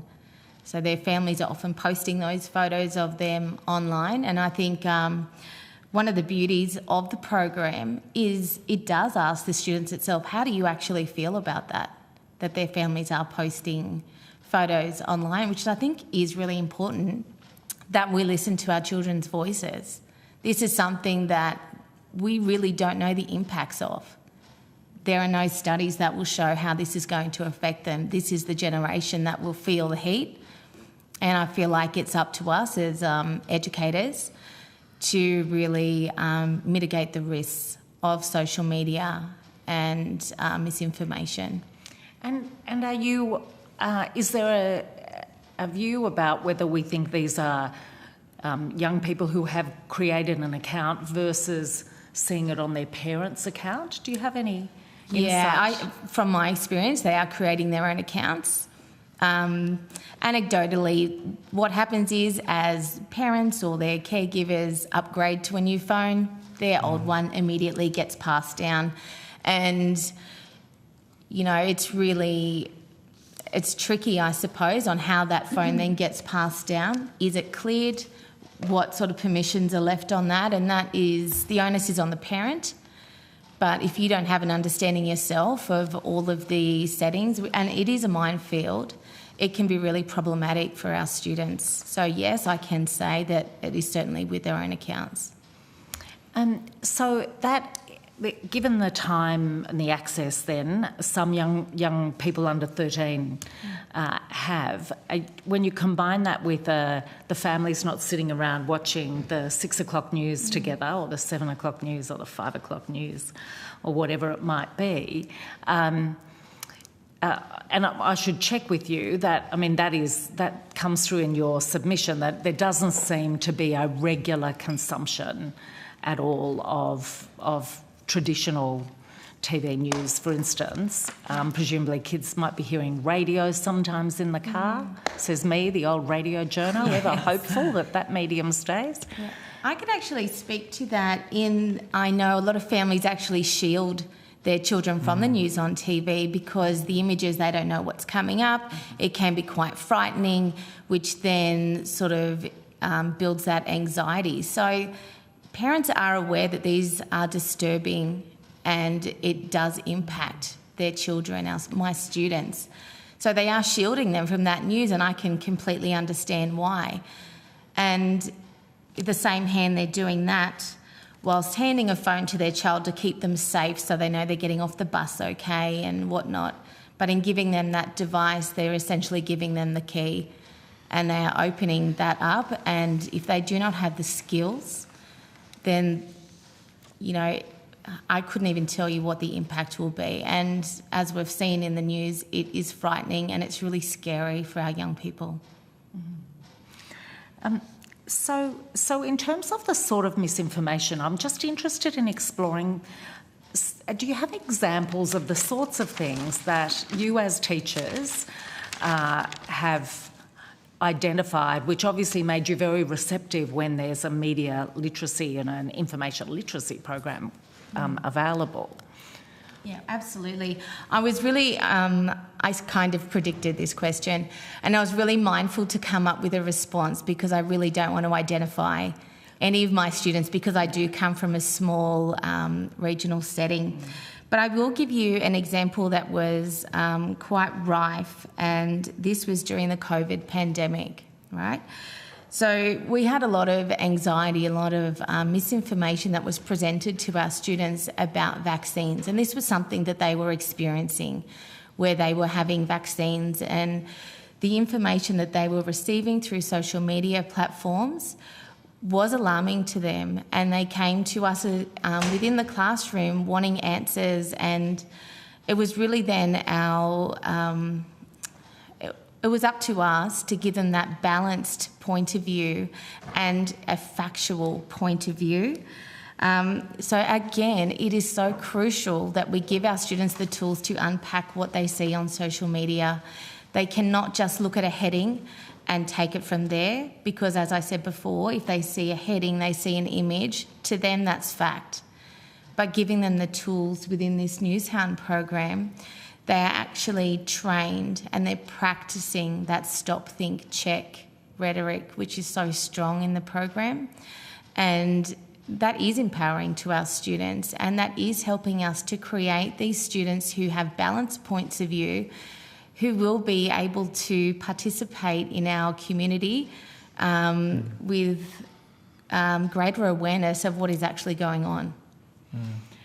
So when you think about being able to give young people tools that allow them to verify what they're seeing on social media, what would you say to the social media platforms who are allowing things to be put up that are factually incorrect and not keen to use the tools that they have at their disposal? What impact do you think? Like you're trying to do one thing at one end, they're doing another end. What's the end result? That's a really tough question, to be honest. Look, I don't claim to have a really strong understanding of the social media platforms and how they are, how they program their algorithms to really reach our students. And at the end of the day, I can't control that. I wish I could, but that's my job, is really on the student end.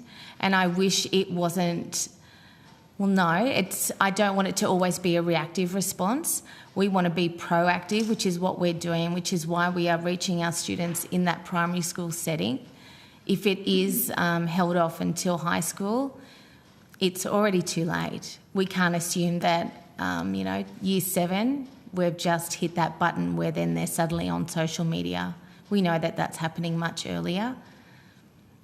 So this is where education really plays that pivotal role. Yeah, and I think what I would add to that is exactly as Christy says. I'm not sure we're going to wrestle trying to control how the big tech platforms, the owners of these massive social media platforms, operate, dragging them to the table, to kicking and screaming, to abide by regulations, finding ways around it potentially. We have a very limited amount of control over that end of the spectrum. What we do have control over as parents and as teachers is the education part. It's in the same way that, in the face of the COVID pandemic, we didn't have any control over how that was going to spread and where that was going to show up. What we did have control over was making sure that our children were inoculated against it. It's the same principle with education and media literacy education. It needs to be the basic underwriting. It needs to be the basic fundamental principle from which we start, and then all the other questions can be wrestled with and dealt with. And I make the point also that all of these sorts of measures that we are talking about with respect to tech platforms and social media platforms, they're going to take time, let's face it, to implement. I mean, with every day that passes, we're losing an opportunity. With every day that passes, there are more and more children being exposed to mis and disinformation. It's why we've seen the impressive take-up amongst teachers around Australia that we have seen, because they understand that this is a pressing problem.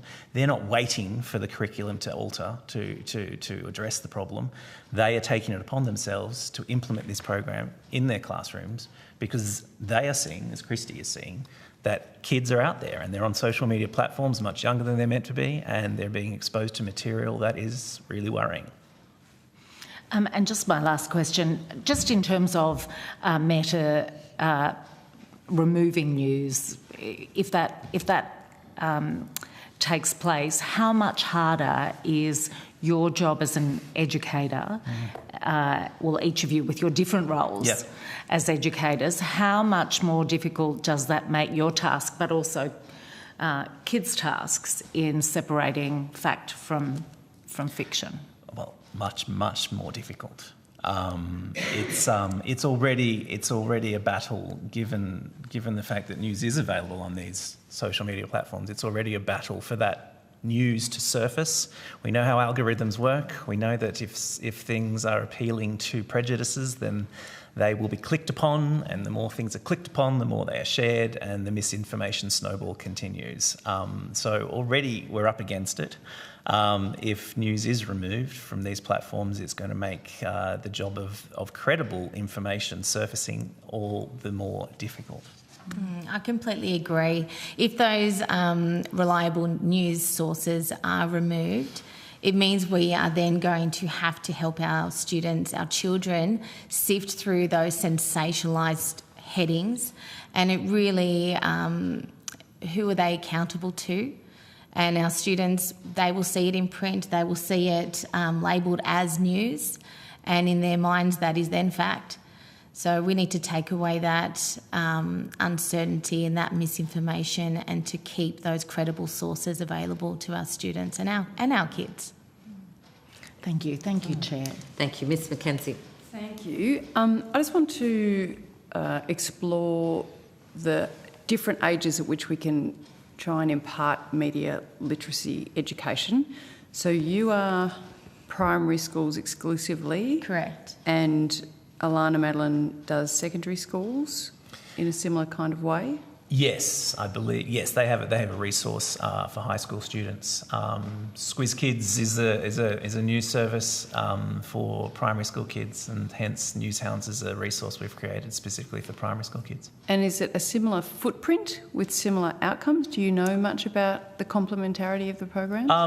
They are very complementary in as much as the programs are both looking to achieve the same ends, which is to essentially teach enhanced critical thinking skills amongst students, be they primary or high school students. So, and I guess this goes to my point that there are multiple initiatives out there, and each one of them is excellent and valid, and that we are dealing with a problem which is so multifaceted and so large and coming at us from so all-encompassing that we really need to be talking about multiple solutions to this problem. And so do many of your primary schools go on to their program in secondary school? Do you know? Do you get that feedback from them? I'm not aware. Yeah, I'm unsure of the connection that the high schools are then imparting with their students. But would you assume they've got the same kind of footprint? I think you mentioned a number of schools that you were already in. Is it similar? I'm not sure. I think you'd have to check with them. I don't know.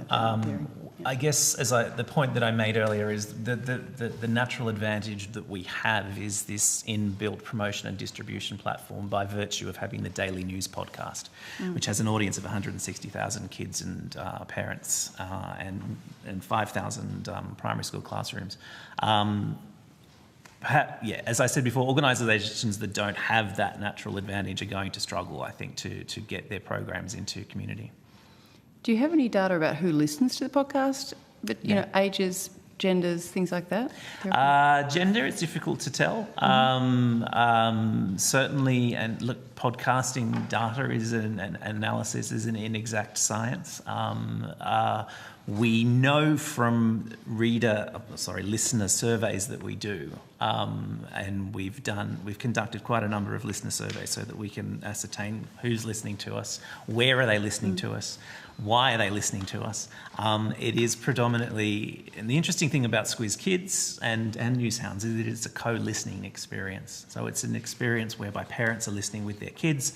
The reason we created Squiz Kids in the first place is, well, I used to be dropping my children off to school, and I didn't want them listening to AM because people were being blown up and sexual assault was being talked about and uncomfortable conversations were being raised in the car. Didn't want them listening to FM because it was just a cesspit of innuendo. And it occurred to me that a daily news podcast made for kids in which they are taught to be curious about the world, they have big ideas and big concepts and big news stories explained to them in a kid-friendly way was the missing piece of the information puzzle.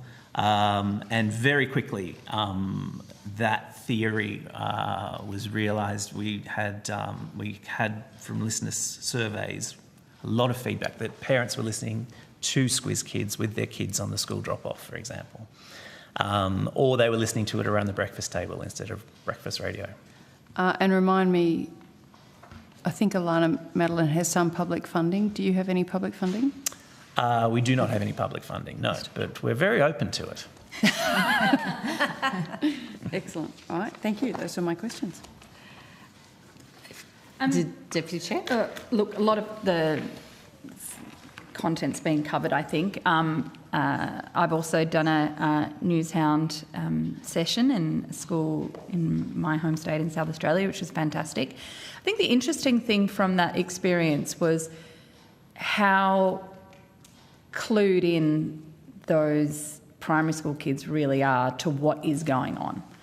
And so they are obviously consuming a lot of information. Mrs. Hutt, as you've described,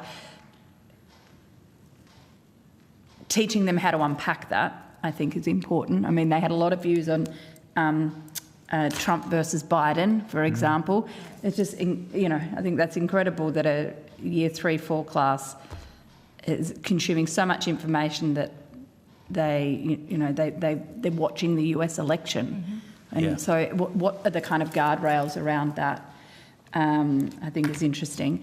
But the point I wanted to make actually is a lot of the evidence that we've had so far in this committee, particularly in relation to mis and disinformation, and the people who are falling foul of scams, for example, are the older generation who have no digital kind of literacy or very little, and are not able to spot what a young person would see and would think, oh, well, that's clearly a scam.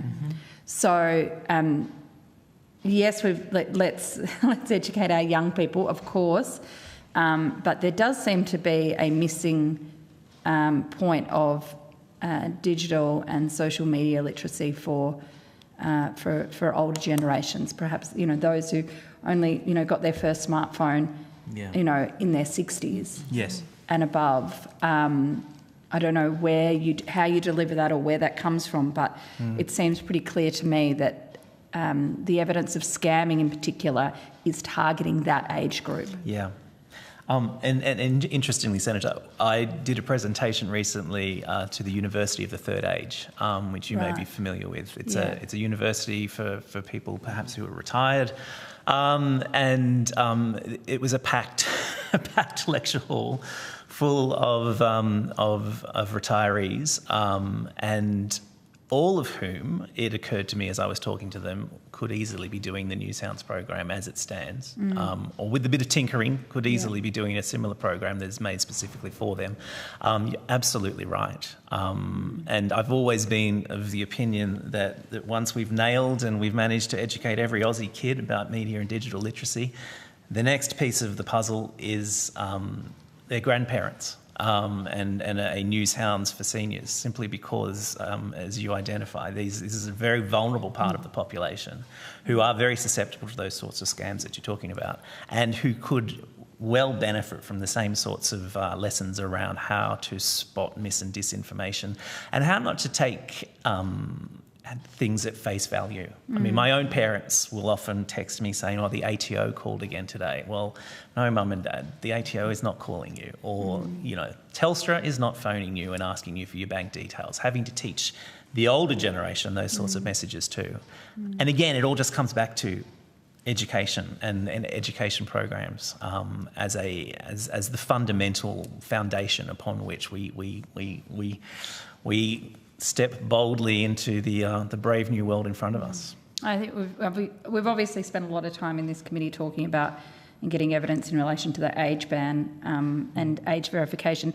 I think it's important that we distinguish the difference between those two things. There is, a proposal to ban young people of a certain age from social media, and then there is proposals around age verification, which would need to be used to implement restrictions or keeping young people out of clearly adult content or adult sites, or in the instance of wanting to protect kids from being targeted with online advertising, you'd need to make sure there's some verification that they are children, so therefore not to be advertised at. So they're different things, but it's interesting when you talk to young people about all of this, they often come back with the retort of, actually, it's baby boomers on Twitter that's the problem. Feeding misinformation, disseminating misinformation.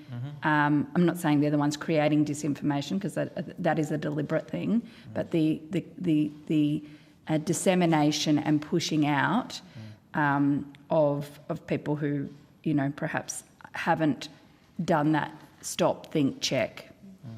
So anyway, thank you. No, thank you.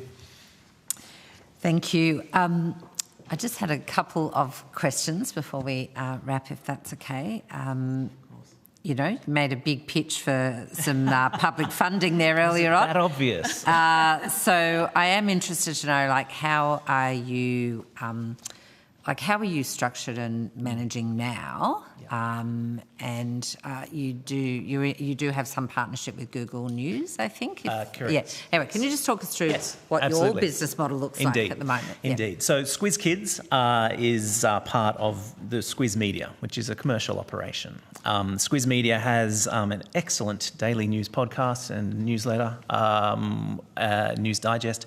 That's a commercial operation, and to a certain extent they have underwritten the existence of Squiz Kids. So Squiz Kids being the daily news podcast for kids. Because we go into so many schools, taking advertising for us is problematic.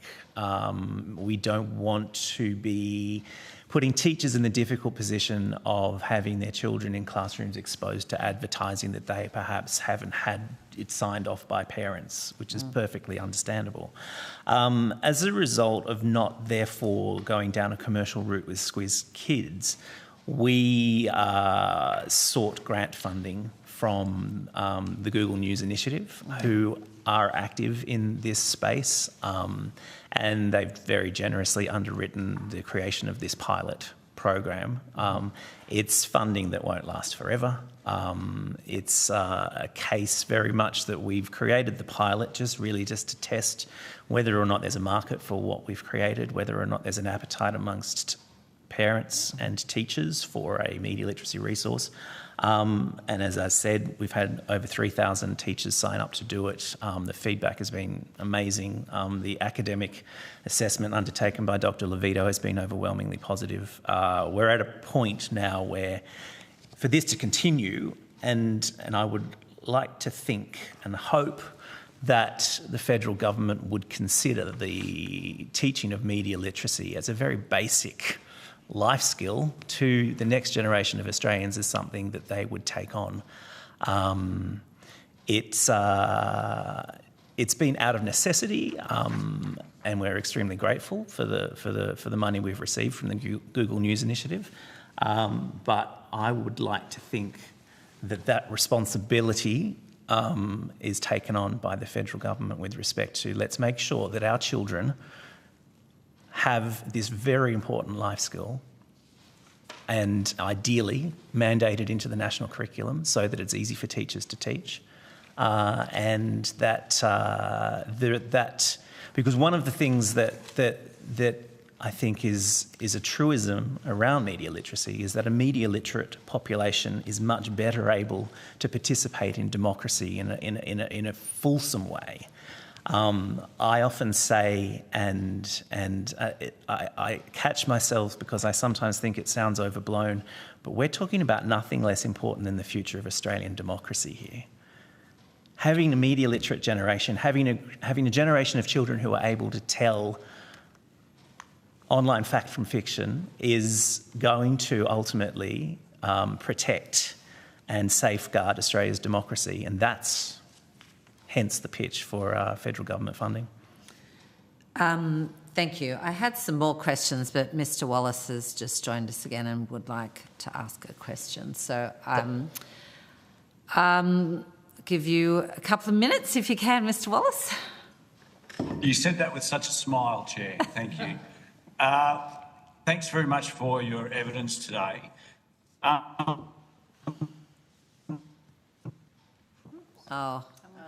We're having... to my question... You're chopping in and out. We're losing connection with you. I'll put them on notice, Chair. Thank you. I'm sorry, we tried, but we're losing connectivity. Or text me if you've got a short version. I can try and ask it on your behalf. Turn the camera off. Or turn your camera off, Mr. Wallace, and try that. Okay, how is that? A lot better. Yep. Okay. Thanks very much. Sorry, I'm having to do this remotely. Should the government consider mandating that social media platforms include tools that promote digital wellbeing, like screen time tracking or mental health resources along those lines? I don't profess for that to be an area in which I'm an expert. All I would say is, as I've said previously, is that we need a holistic group of solutions here. There's no one silver bullet that is going to solve this problem. I totally agree. I don't want to cut you short, but I know that the chair's going to cut me short. So, second question is, should the government consider an industry-funded model where companies foot the bill for countering harm instead of taxpayers? Look, that's really something for the government to decide. Look, I'm not in the business of having an opinion on that one way or the other. All I see is that we have an opportunity here to be a world leader in the education of primary school children when it comes to media literacy, and that's what we're focused on doing. Okay, thanks. Ms. Hutt, can I just ask you, finally, now, many, as you've noted, many teachers come from a time before social media. How can the government support teacher training to ensure that educators are equipped to teach media literacy more effectively? Look, I can tell you that teachers are well-trained professionals who are skilled at critical thinking and instruction. I will say that Newshounds does provide that extra layer of support, and it does ensure that explicit and systematic instruction of media literacy. So if there are teachers who are unsure, this is that guiding tool that they can use to ensure that their students are fully equipped to handle what they are being faced with on a daily basis. Okay. Thank you very much. Thanks, Chair. Was that quick enough? It was brilliant. Thank you, Mr. Wallace. It'll leave me a minute to ask another question, so I appreciate that. Perhaps just to Mrs. Hart, it really goes to, it just sounds to me that this program has been able to give you a little something extra in your professional toolkit and support. And I'm wondering if you could speak to that a bit, because we have seen some pretty confronting stories of teachers leaving the profession because of the kind of the barrage of misogynistic behaviour that has been taking place among, youngish women teachers, just recently out of university. We're losing some of them at the age of 30. I remember one story, a woman who should have been at the prime of her career, really, and but left because of what she experienced, which was really, when she unpacked that, from so much exposure to the Andrew Tate kind of misogynistic view of the world through social media. We heard from the National Women's Safety Alliance yesterday that there's thousands of Andrew Tates actually out there. We shouldn't be just so worried about one person, they're everywhere.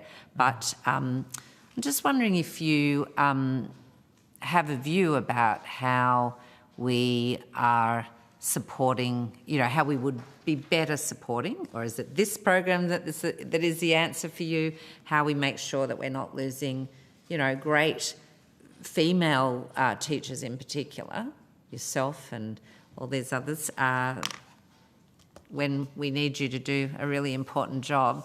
How do we best support you in making sure that that classroom is full of critical thinkers and safe space for everyone to have discussions? Yeah, what a powerful question.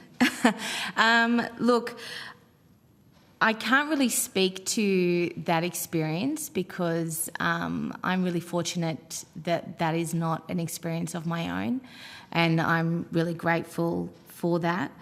I will speak though to if you're looking at teachers leaving, if this is what you're kind of alluding to with perhaps workload, I will say that the Newshounds program does seamlessly integrate into the English and PDHPE curriculum, which then supports our students as critical thinkers and, amazing contributors to our society. So if we are catching them at a ground level, we are not producing the Andrew Tates of the future. We need to make the impact where we can, and my reach is my students in my primary school setting, and I know that in front of me I have 24 amazing young people who are critical thinkers, who are able to apply the strategies that they have been taught to disseminate the misinformation out there and to become those positive contributors to our society. Thank you. It's a terrific way to end our session this afternoon. So thank you both very much for taking the time to share your skills and expertise with the committee. If you have taken any questions or notice, and I think Mr Wallace might have indicated there might have been some and there may be some others, the Secretariat, if you could get those responses to the Secretariat by Tuesday the 15th of October, we'd be very grateful. And this committee will now suspend until 1:30 p.m. Thank you.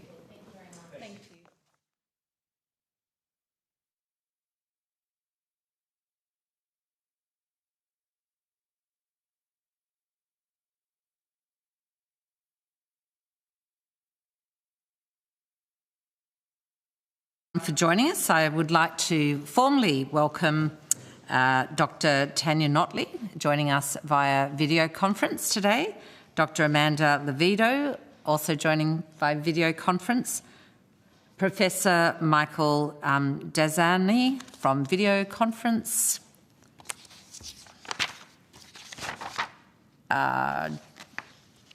Dr. Timothy Graham.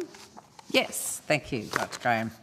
That's great. So I understand, just checking in with each of you, that you have received information on parliamentary privilege and the protection of witnesses giving evidence to this joint committee. Yes, everyone is nodding. Thank you very much. And so just for the record, for Hanside's record, I'll get each of you to introduce yourselves, your full name and the capacity in which you appear before the committee today. and I will then seek if you've got any short opening comments, remarks that you might like to make. I'll give you that opportunity. Just being mindful there's 4 of you, and we will like to leave some time for questions as well, and then I will go to committee members for questions. Okay? We notoriously run short of time always, but let's see if we can get through, give you all a chance to make sure the evidence you want to put before us gets to us today. Who would like to begin with introducing yourself, full title and capacity? Dr. Notley, can you go first, please? Yes, I'm Associate Professor Tanya Notley. I'm a media literacy and digital inclusion researcher from Western Sydney University. Thank you. I'm Professor Michael Dejuani. I'm from representing the ARC Centre of Excellence for the Digital Child and the Digital Media Research Centre at Queensland University of Technology. Thank you. I'm Dr. Amanda Levito, and I am a researcher in media literacy education, and I'm from Southern Cross University and also an affiliated investigator with the ARC Centre of Excellence for the Digital Child. Thank you.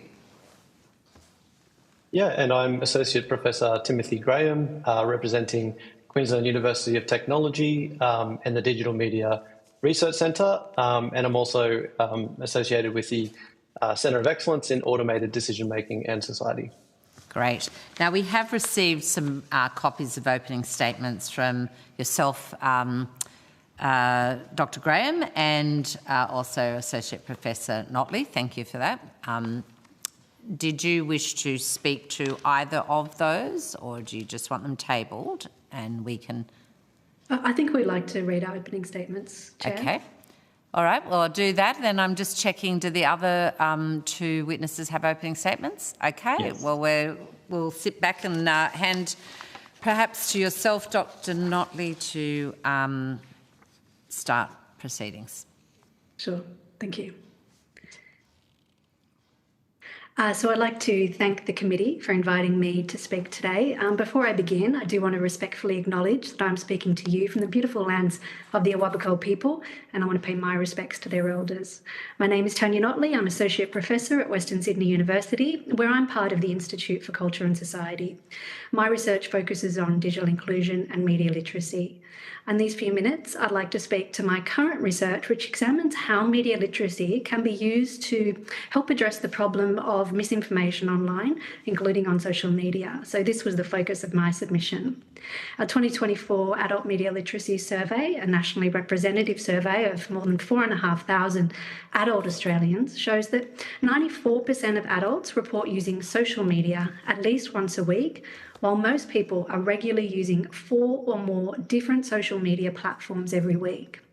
However, our Adult Media Literacy Survey finds that just 39% of adult Australians, so 2 in 5, are confident that they can check if information they find online is true, which is a real worry. But this is actually a finding about people's confidence and not their ability. So in a follow-up survey, we tested more than 2,000 of those adults to see if they were able to identify misinformation online. Now, we're going to be launching those results in early December. But what I can say is that overall, we find that people's ability to identify misinformation online is considerably lower than their level of confidence would suggest. That is, we're finding that adults think they can do better than they actually can. So this is obviously a huge problem, given that the internet is saturated with misinformation and adults are spending so much time online, especially on social media. So the question is what we should do to address that problem. Clearly, a range of initiatives are required, and those have been discussed in earlier sessions. But certainly, I do believe we need to regulate to address the fact that there's just so much to gain from spreading disinformation, while there are currently so few consequences. But alongside regulatory change, media literacy initiatives can play an important role by developing the knowledge and skills of internet users so that they can identify and avoid misinformation. We know from our survey that 4 in 5 adult Australians want media literacy education to be delivered, to be made available to all citizens, both children and adults. But unlike in so many other advanced democracies, Australia has no media literacy strategy. The Australian government also yet to act on the 2019 ACCC Digital Platform Inquiry recommendation regarding the provision of sustained support for adult media literacy. A national approach is needed to advance media literacy in a rapidly shifting digital media environment, and such an approach should be supported by the Australian government with adequate funding. I do believe that we're paying a high price for years of inaction on media literacy because we're now in a situation where most Australian citizens, both children and adults, don't know how to identify misinformation online, and they don't know why they're being targeted with it. So I think this is something that we really must address. Thank you. Thank you. Dr. Graham, would you like to go next? Yes, of course. Thank you. So, thank you to the committee for the opportunity to participate in the discussion today. I'd also firstly like to acknowledge that I'm speaking to you on the lands of the Turrbal and Yagara peoples today, and to pay my respects to their elders, laws, customs and creation spirits. My name is Tim Graham, and I'm an Associate Professor at the Queensland University of Technology in the Digital Media Research Centre. So my research looks at propaganda and political communication with a specific focus on how the design features and algorithmic systems of social media shapes public communication. We need greater recognition that very large online platforms like X and Facebook are not, and never were, designed to produce pro-democratic or pro-social outcomes. Baked into the architectural and algorithmic design of these platforms is the mandate to increase user engagement and attention. So the dilemma facing us today is that platforms are designed for quantity over quality. They prioritise and recommend content that elicits strong reactions and gets user attention, rather than content that is high quality, or factually sound. Research shows that content expressing fear, outrage and division just gets more clicks, shares and comments. Going back a few years, a 2019 study I conducted showed that emotionally negative content on the platform Reddit is rewarded with comparatively more attention by users. And recently, research I have published on the Voice to Parliament referendum discussions online also supports this conclusion. For mis and disinformation, the problem is complicated because we have a lack of systematic knowledge about how platforms, algorithms and recommender systems shape what users see and how they engage with content. So what should we do about this? I think I join a few of the previous participants earlier today in saying that independent regulators and researchers in Australia need timely and comprehensive access to data. We need data from platforms, essentially. Current regulatory proposals, including those involving ACMA, do include some transparency measures, but these fall short of mandating the detailed data access needed for independent audits and real-time studies. By adapting elements of the European Union's Digital Services Act, Australia needs to introduce mandatory data sharing obligations for independent audits on online harm. And the last thing I'll say is that, I propose legislating for independent oversight within platforms. Now, this is a step beyond current regulatory proposals. This should really involve mandatory sharing of detailed information about algorithmic design, intended effects. Any changes are made to these systems alongside oversight of moderation protocols and policies. This level of internal oversight, working of course with external regulators in a secure environment, would address the problem at its roots by allowing opportunities to actively understand and shape the design and the internal governance of social media platforms, so as to steer their impact on the Australian public. Thank you. Thank you. And who else is seeking the call? Sorry, let's get my list back here. Dr. Levido. Yes, thank you. I'd like to acknowledge that I'm speaking from the lands of the Turrbal and Yagara peoples and pay my respects to the traditional custodians of these lands. Thank you to the committee for the opportunity to be part of this discussion. My name's Dr. Amanda Levido. I'm a lecturer in the Faculty of Education at Southern Cross University, and I'm an affiliated investigator with the Australian Research Council Centre of Excellence for the Digital Child. I'm a former secondary school teacher and have spent time in primary school classrooms and in early childhood settings as a researcher and collaborator. As a researcher, I focus on media literacy education, particularly in the primary and early years of education. Media literacy education is essential for all young people to ensure they can critically engage with all types of media, including the social media of now and any media that might exist into the future. Excluding children from social media is problematic for many reasons. In addition to other measures, children should be supported to be critical, ethical, and creative social media users. Media literacy education should be part of the efforts to do this. There have been repeated calls for increased media literacy education in schools in response to misinformation and disinformation. And some progress has been made with updates to curriculum documents. So in the Australian curriculum, media literacy education is most clearly taught through the media arts strand of the arts curriculum. However, my research and the research of others has shown that teachers find implementing media literacy education challenging. The main reason for this is a lack of education and professional learning in the area. We rely on teachers basing media literacy education on their own experiences of the media. And while this has some value, it's not a fair expectation on teachers and it's doing students a disservice. We have recently seen external programs and resources that offer support to teachers. So my research in one of those programs, and you heard from Bryce Corbett from Newshounds earlier, shows how valuable they are to teachers and how they can support teaching and learning of media literacy. However, teachers should not have to rely on external programs alone. Additional funding for professional learning and education is required to equip teachers to deliver media literacy education. And we know that very few primary school teachers receive this. Professional learning and education should A, be grounded in research, B, support teachers in using media literacy frameworks and teaching methods in their classrooms, and C, should be responsive to the needs and interests of students. Media literacy in the curriculum is a significant first step, but further support and investment are required to ensure the curriculum is implemented as it is intended so that all children and young people in Australia can be critical, thoughtful and deliberate users of the media, including social media now and in the future. Thank you. Thank you. And Professor Deshwani. Yeah, thank you. I'd also acknowledge that I'm joining you from the lands of the Turrbal and Yagara today and acknowledge elders past, present and emerging. So thank you to the Chair and the Committee for the opportunity to speak before you today.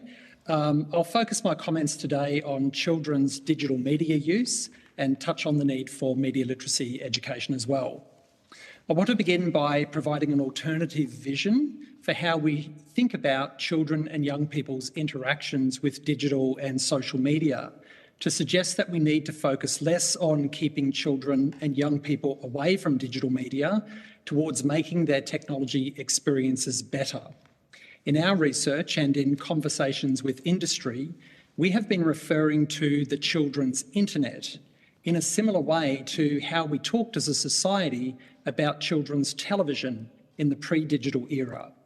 While we recognise that it is difficult to regulate the internet in the same way that we were able to regulate television, nonetheless, the approach to children's television remains relevant and we can learn a lot from it. To create a better children's internet experience, we should focus on 4 things. 1, government and the tech industry should invest in the creation of quality products and experiences for children. It is notable, for instance, that despite the international success of Brisbane's own Bluey, we have all but abandoned funding children's television and online content in Australia, to the great detriment of our children. Secondly, we need effective child-centred regulation of the digital platforms to require the platforms to conform to our expectations of what makes a good children's experience of digital technologies. 3, we need slow and considered design of children's content and experiences and a move away from first to market, or what is sometimes called the move fast and break things attitude that we often see from the technology companies.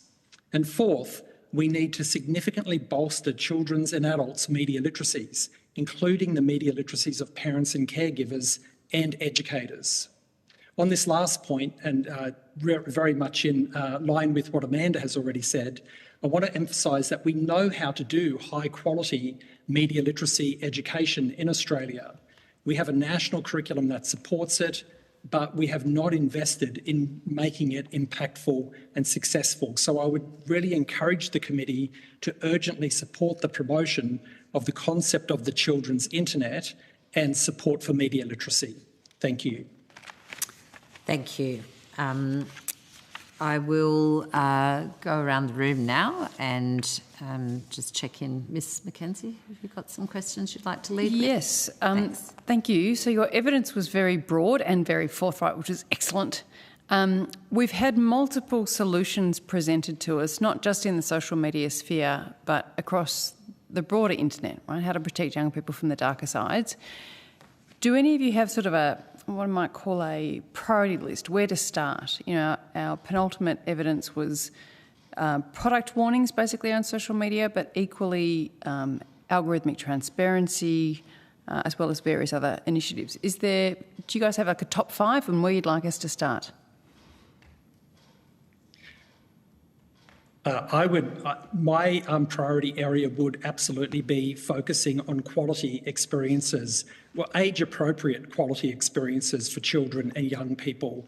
I think that what we are currently seeing in the digital media environment is that there's very little distinction between what children are accessing at a young age and what they're able to access as they get older.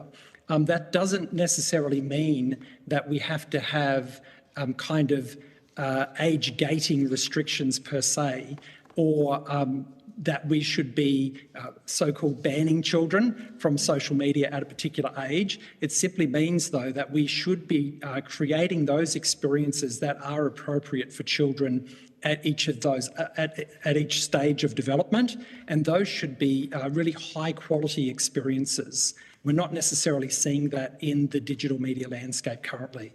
But how would we do that? Unless their age is known in every interaction on the internet? Well, so we know that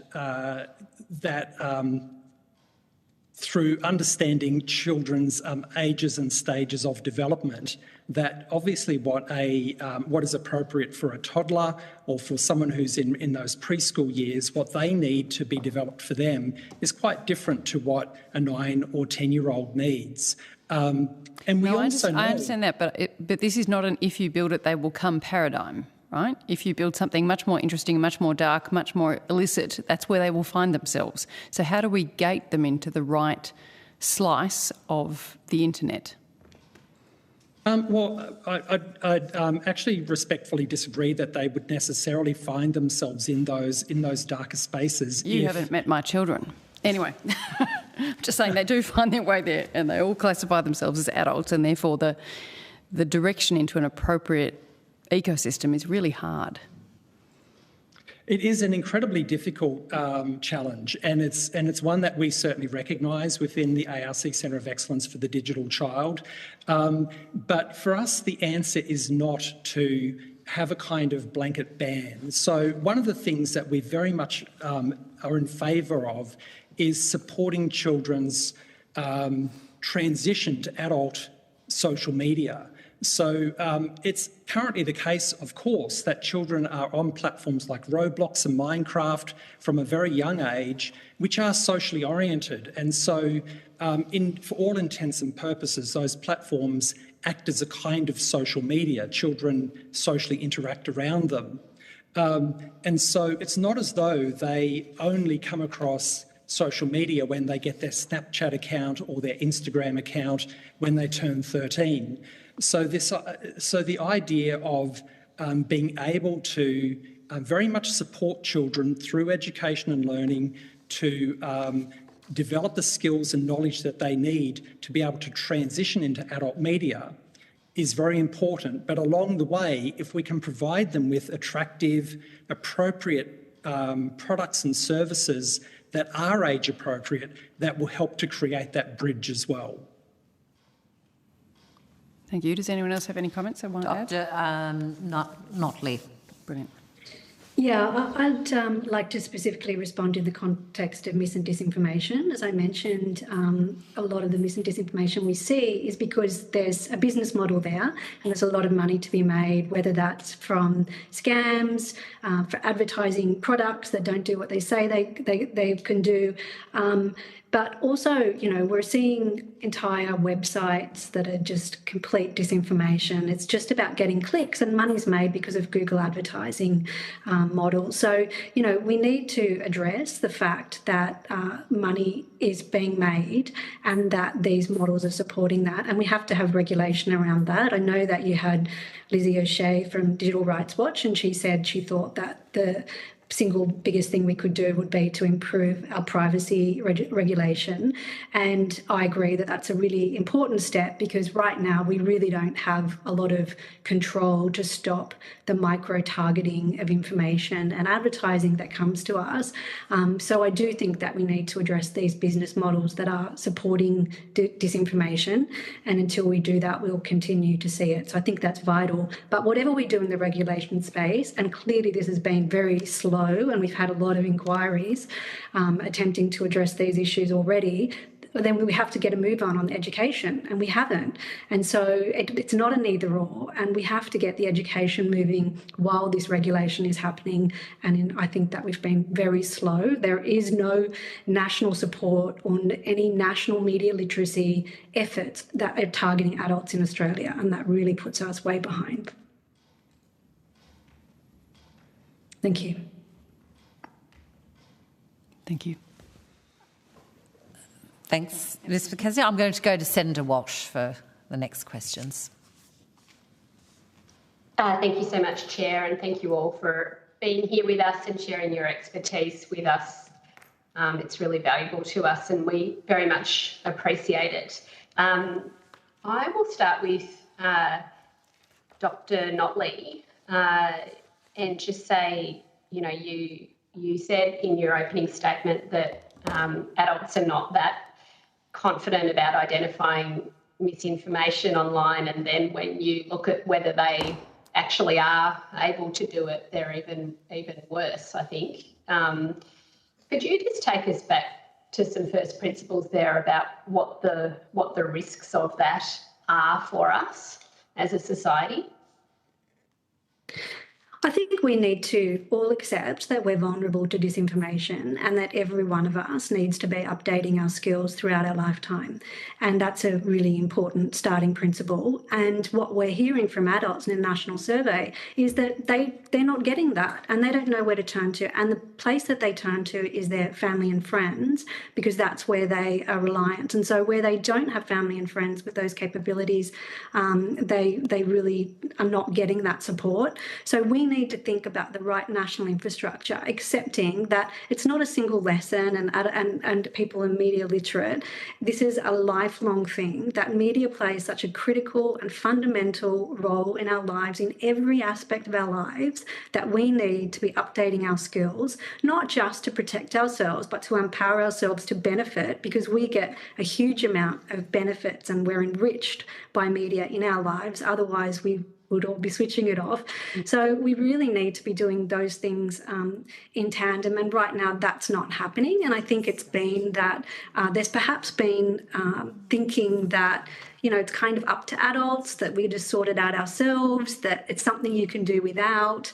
And now we're at a point of recognising, no, it's not. There is collective and individual harm that happens from media illiteracy, and we're seeing the consequences of that. People being more vulnerable to harms, more vulnerable to disinformation, less able to take advantage of all the benefits of the internet, including social media. And I think it's, you know, really time that we have a national strategy and recognise that efforts are made and that we need to have a national approach to this. And I'll come back to your ideas for that national approach. You know, you said there that we all kind of need to take responsibility, and it's not just the individuals who are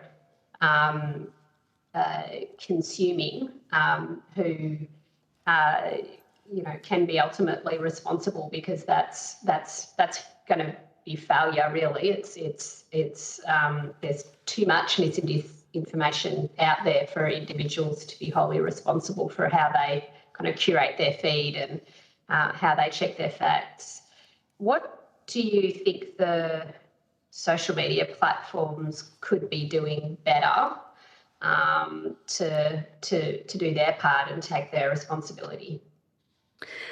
I know previous witnesses to this inquiry have spoken a lot about transparency. We actually can't, there's a limit to media literacy if we don't know how the platforms are operating and working. So there has to be more transparency there and also more control. We should have more control over our own feeds and not have things taken away. For example, I know you're looking at news. The idea that the platform can decide to remove news to our feeds is completely unacceptable. So I think, there needs to be control, there needs to be visibility, and that's first and foremost the platform's responsibility. It is the responsibility of platforms to provide safe environments. They do need to be doing more and they do need to be held accountable for that. But also the fact is, we need this media literacy because of these digital platforms, who make a huge amount of money from our participation. So I think they should be contributing to the costs for media literacy education as well. And we have seen some platforms doing that and putting up funds at various times. But I really think we need to think about consistent funding and what the right model for Australia is for that.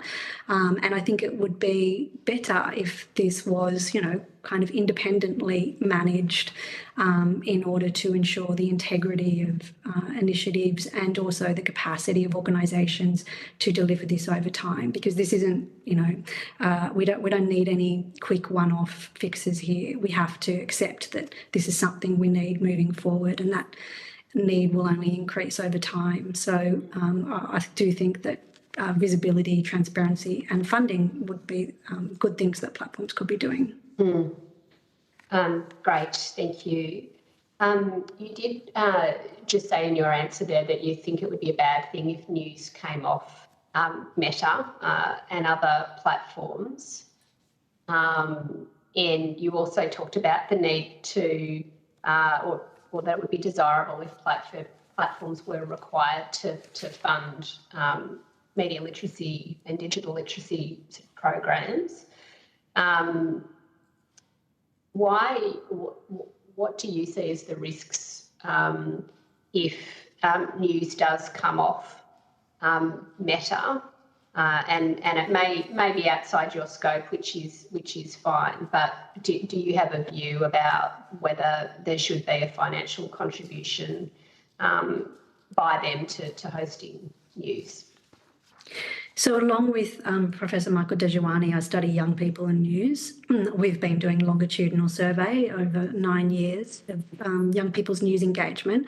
I think that it's completely unacceptable for news platforms who say they're not publishers to be making a decision about a type of content they're going to remove. And I think it will cause harm because even though we know from our research, young people aren't going to social media platforms very often, some do, but most don't, to get news. That is where they're not going there to get news, but they do get news there and they do get benefits from that news. There's a massive body of research that tells us there's a very strong link between news engagement and civic engagement. So we have to understand, the vital role that news plays in our democracy. Given how much time we spend on social media platforms, this is not something that should be taken away. I've always had the view, as many other researchers have, that that contributions to news by digital platforms should have been independent and arm's length from direct negotiating from news and organisations. And I think that's highly problematic. And I know the MEAA and others have already pointed this out in the inquiry. So if there is a model for social media platforms contributing to news in Australia, then I do think that the model should change. Because there was no transparency about this and there was, negotiations happening that I think were problematic.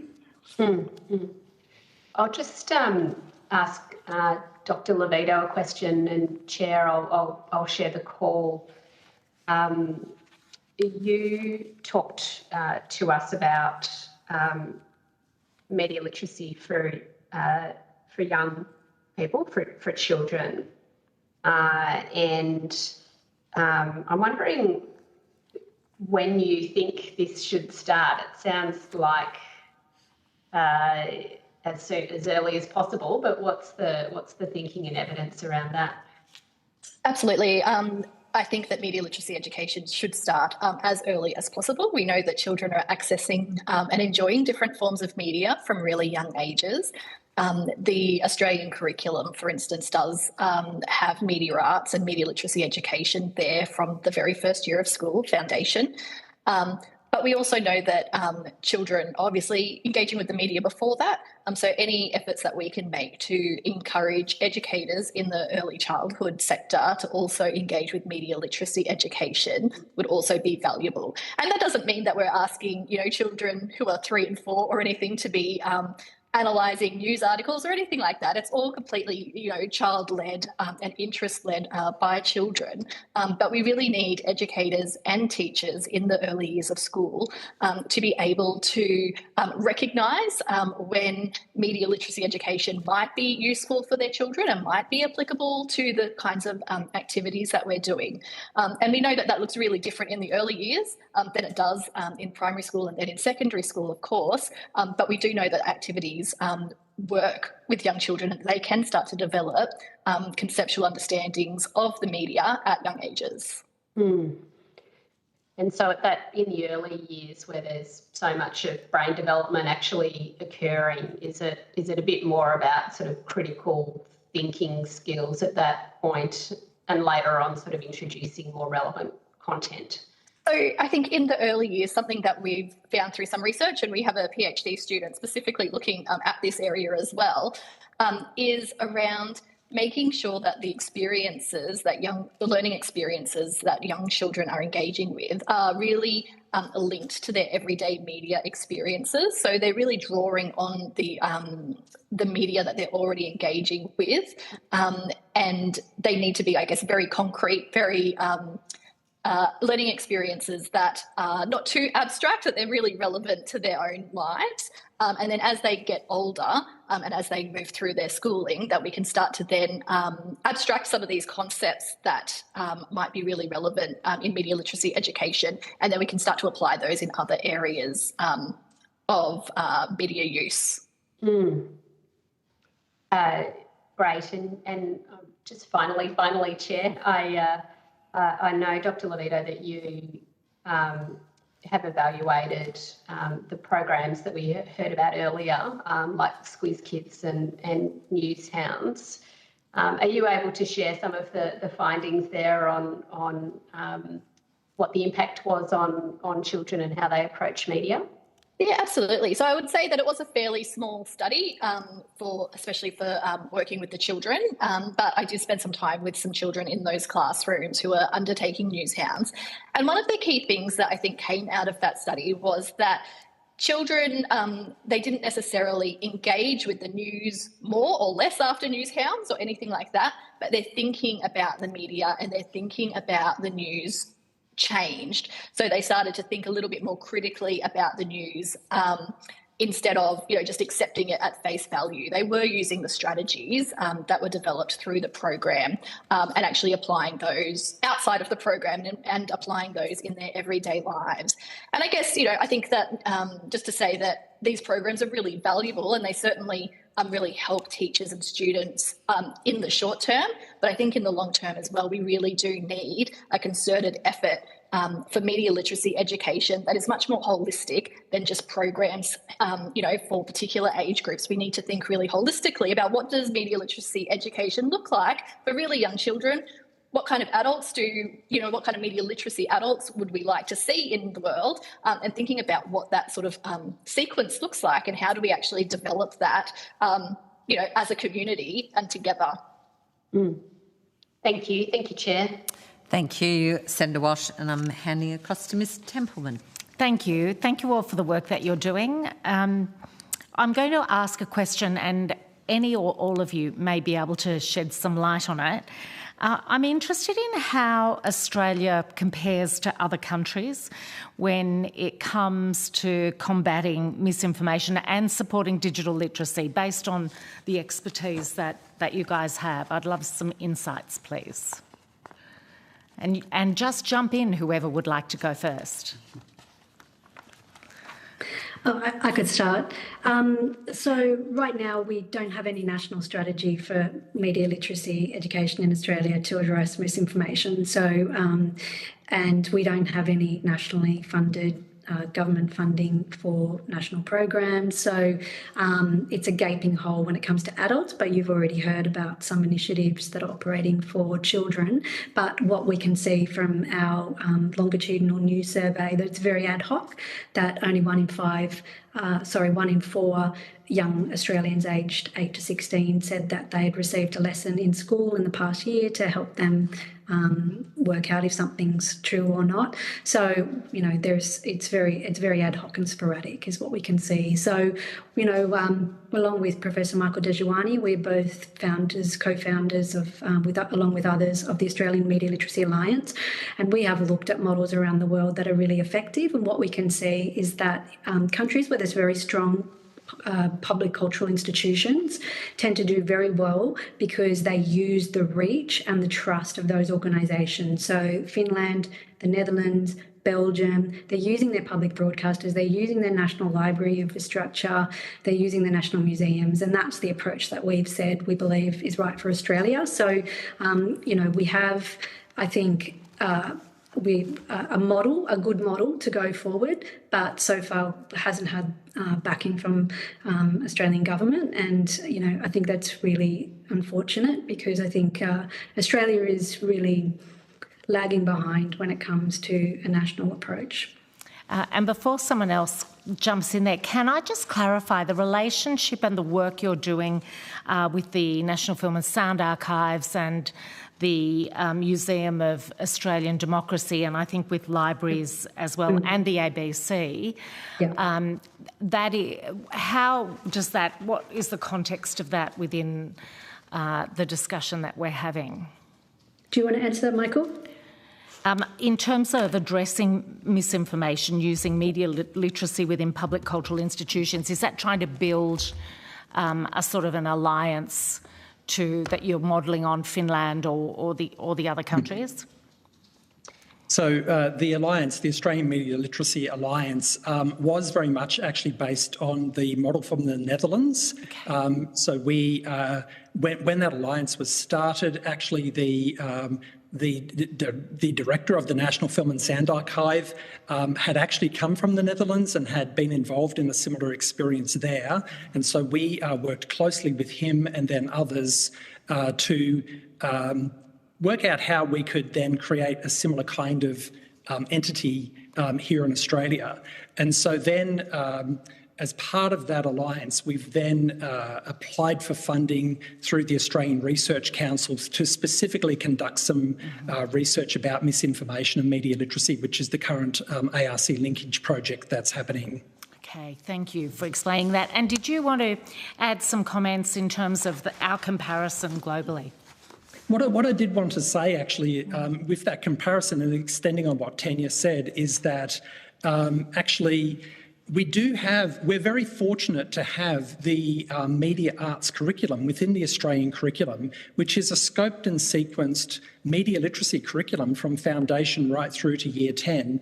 And that actually is quite unique internationally. So other countries look to us and say, wow, it's fantastic that you have this, this curriculum that's available to all teachers. And there was a lot of work done actually back in the 2000s leading into the 2010s when the Australian curriculum was being developed to have that strong presence for media literacy in the curriculum. And that in turn was based on a real history of particular educators really focusing on media literacy education and constructing that curriculum.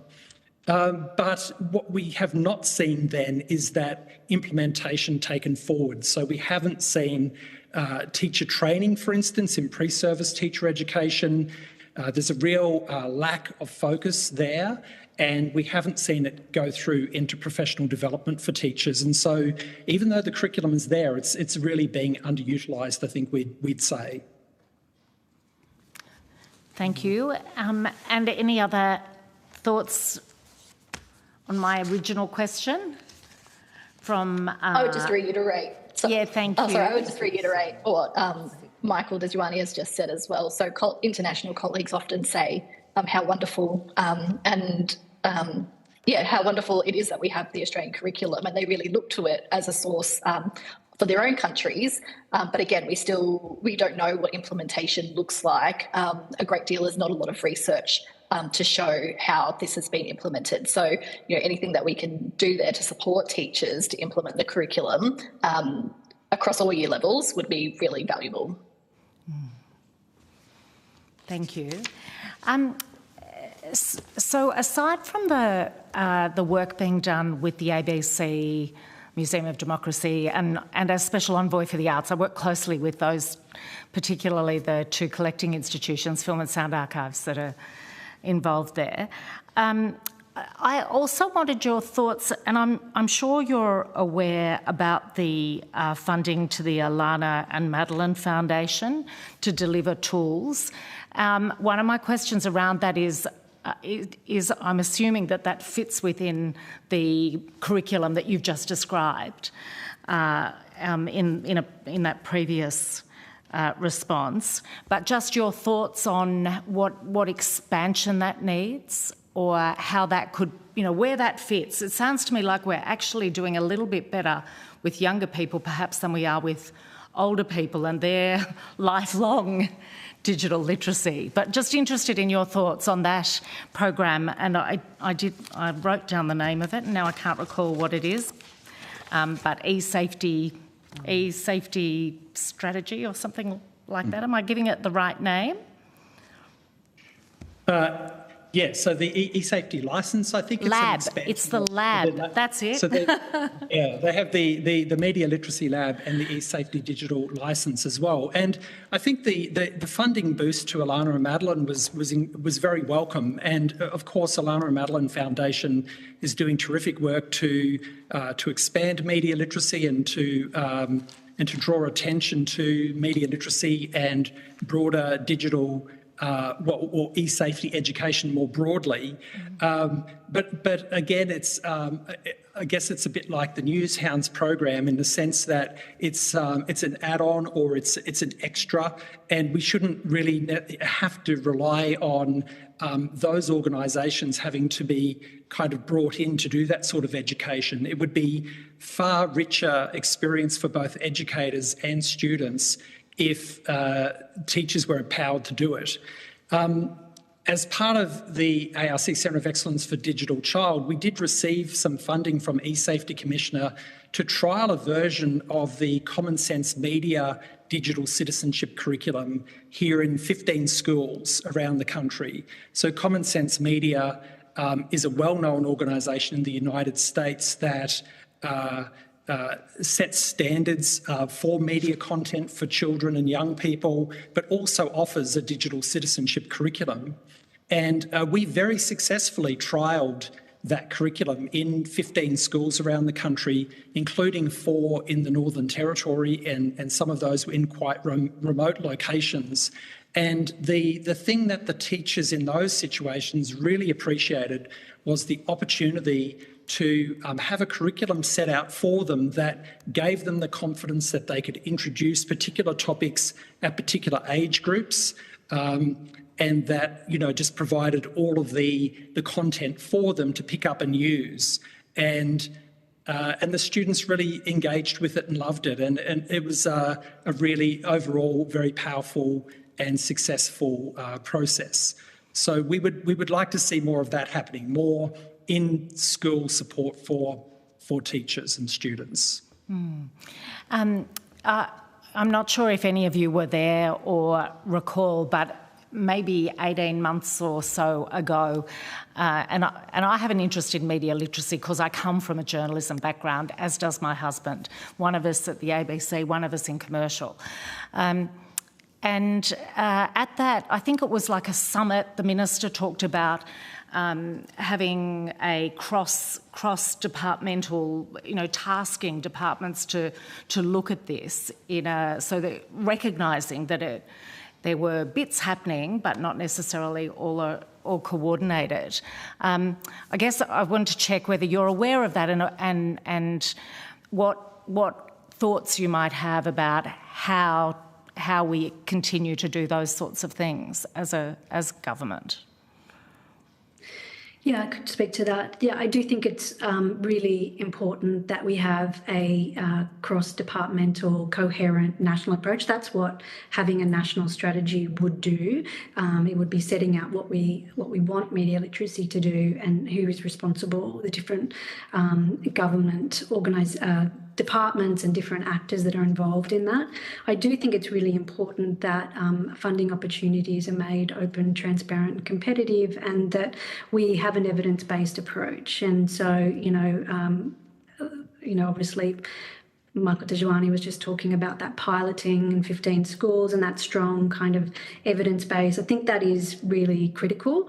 But also we need to look at, and this becomes particularly true for adults, who it is that they trust to deliver their media literacy, because that is so important. It's why people turn to their family and friends first and foremost. So we need to look at that trust element, which is why we've argued the public cultural institutions are a really good way to go. And already they are producing very high quality learning resources that are being widely used by teachers. So we need to look at that work that's been carried out over several years and acknowledge that work. And I think we really appreciate the role that those actors who have those media literacy experts, who have those content producers within their organisations, the role that they can play.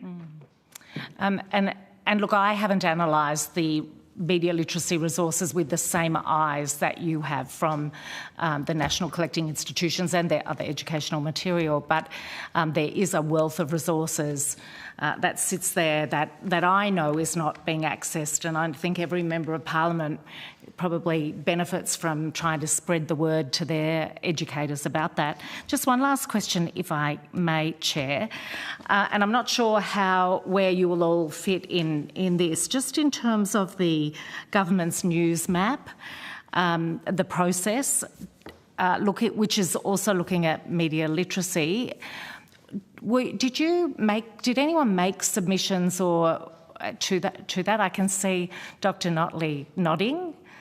Yes, I made a submission based on the project ARC project that Michael Dejuani mentioned earlier, and that submission was with Michael and the other chief investigators. Yes. Yeah, fantastic. I better let someone else have a go, Chair.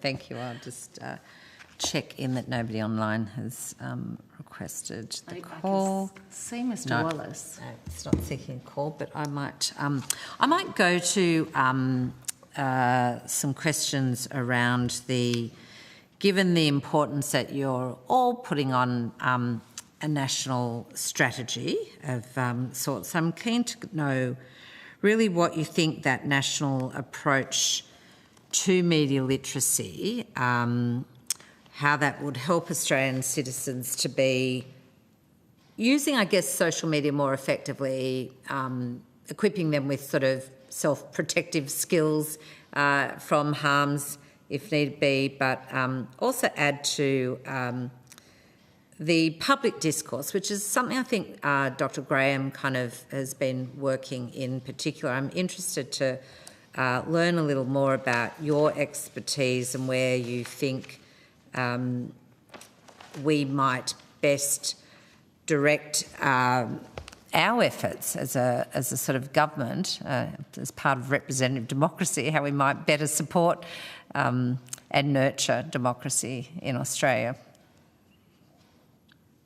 Yeah, so I might jump in there. I think probably one of the biggest issues that we're facing for media literacy is sort of the unequal role that different actors in the public sphere have in terms of amplifying, misinformation and misleading content online.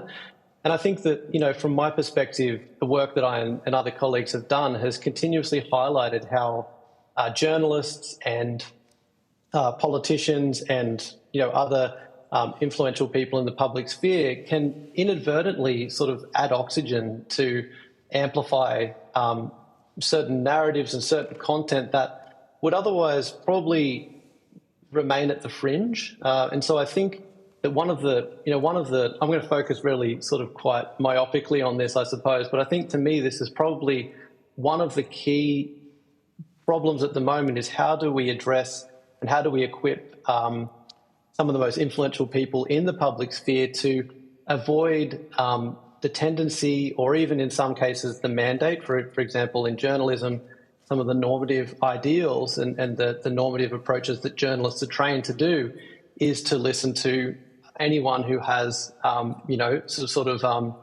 democratic authority and then to repeat what they say. And journalists also are facing issues around, fierce competition, sort of fiduciary logics that are compelling them to be paying attention to sensational content online, to pay attention to what's happening on platforms like X as a kind of barometer of public opinion in order to amplify that. And, I'm not going to name names and go into the details of this, but I think in general, to me, this is probably one of the, at least from the perspective of the work I've been doing and other colleagues as well, is the elite amplification of misinformation. To me, this has an extraordinarily outsized role in generating the problem that we see today. And I think even just focusing on that in terms of media literacy, in terms of redesigning platforms instead of, and so on and so forth, I think to me that would be probably, one of the most fruitful places to focus on. Could I just ask, I remember in your opening statements, Dr. Graham, you did, you made the, you put forward some suggestions about how we might use independent regulators and researchers in Australia, I guess, to, to provide accurate insights into data from platforms. You mentioned adapting some elements of the European Union's Digital Services Act, and I think you were referring to the kind of mandatory data sharing there, but I just wanted to check in there if, what it was from other international jurisdictions that you thought we had important lessons to learn from. Yeah, thank you. And I think that I'm not the only one who is looking at, the DSA and other regulatory approaches that are really just saying we need data from platforms. There's so much that we need to do, but, have you ever come across a product that's out there, that's circulating, and we have really no idea how it works, how it's being designed, what kinds of processes, what are the technical specifications, and so on and so forth. And, one of the biggest blockages to understanding what's happening is the fact that platforms, or very large online platforms especially, they guard these very secretly. And so it's very difficult, even when platforms are funding research. And I'll mention, for example, a controversy that occurred a few days ago when an article that was published in Science by very notable researchers working with Meta, looking at problematic content on Facebook last year.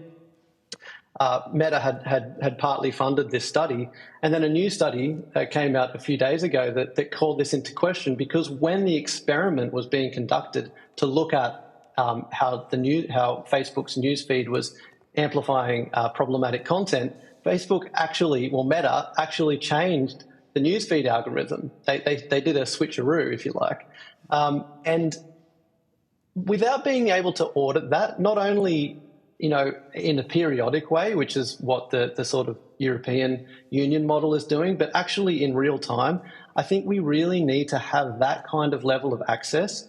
It's not an easy task. It is going to be a complex challenge, but it is the kind of thing that we need, because at the moment, without access to data, we really have no idea how these systems are working, what kind of algorithmic harms are occurring and to which people, and so on. I'll stop myself there, but I think to me, going down the route of the European Union's approach and then going a step further is probably what Australia could lead the way in. Thank you. Look, I guess just a final question really around whether or not when we're looking at mis and disinformation and its prevalence in a lot of social media, just wondering from your expertise and skills, it may not be a question for everybody here, but whether or not you think that that has different impact, whether it's impacting on children differently to what it might do with adults. I don't know if we have any research to that effect. Just interested in whether there are any, whether you've had any findings as to a differential impact with adults and children with mis and disinformation.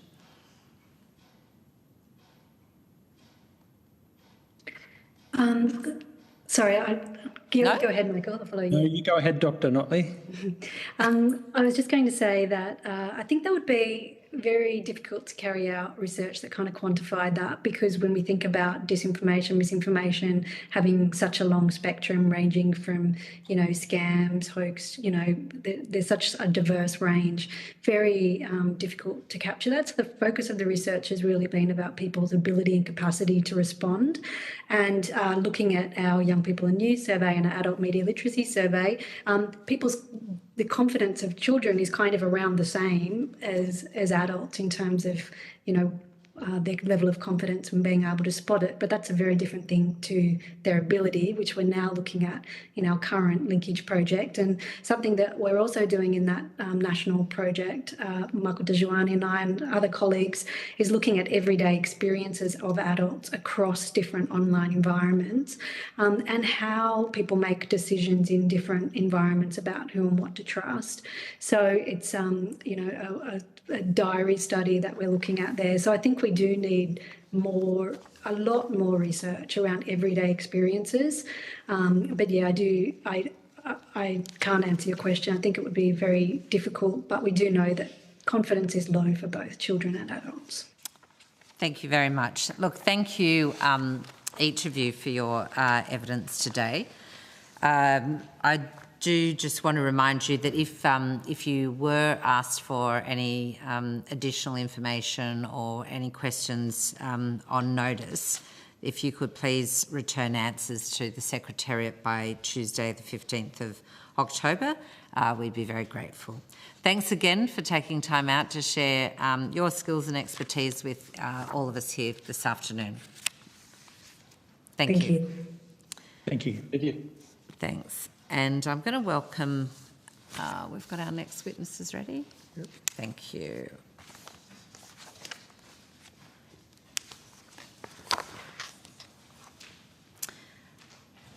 Thank you. I can't see anybody, but I'm hoping... Sorry? Jenny Wallam. Ah, great. Okay. Thank you. I do now welcome representatives from the Department of Home Affairs via video conference. And I just wanted to check, is it just yourself, Ms. Whalen? Yeah, that's correct. Great, okay. And so I understand that information has been provided to you about parliamentary privilege and also the protection of witnesses giving evidence to a committee such as ours. Thank you. I can see you're nodding, so for the record, yes. And the Senate has also resolved that an officer of a department of the Commonwealth or of a state shall not be asked to give opinions on matters of policy, and shall be given reasonable opportunity to refer questions asked of the officer to superior officers or to a minister. And this resolution does not preclude questions asking for explanations of policies or factual questions about when or how policies were adopted. Commonwealth officers appearing today are also reminded of the Senate order specifying the process by which a claim of public interest immunity should be raised. A copy of the order is available from the Secretariat. Now, for the Hansard record, I just invite you to please state your full name and the capacity in which you appear before the committee today. Yeah, thank you. Dr. Jenny Whalen, appearing here in my role as First Assistant Secretary in Home Affairs. Thank you, and I do invite you to make a short opening statement, and at the conclusion of any remarks we will go to members of the committee for questions. So over to you, Dr. Whalen. Thank you, and thank you for the opportunity to appear before the committee today.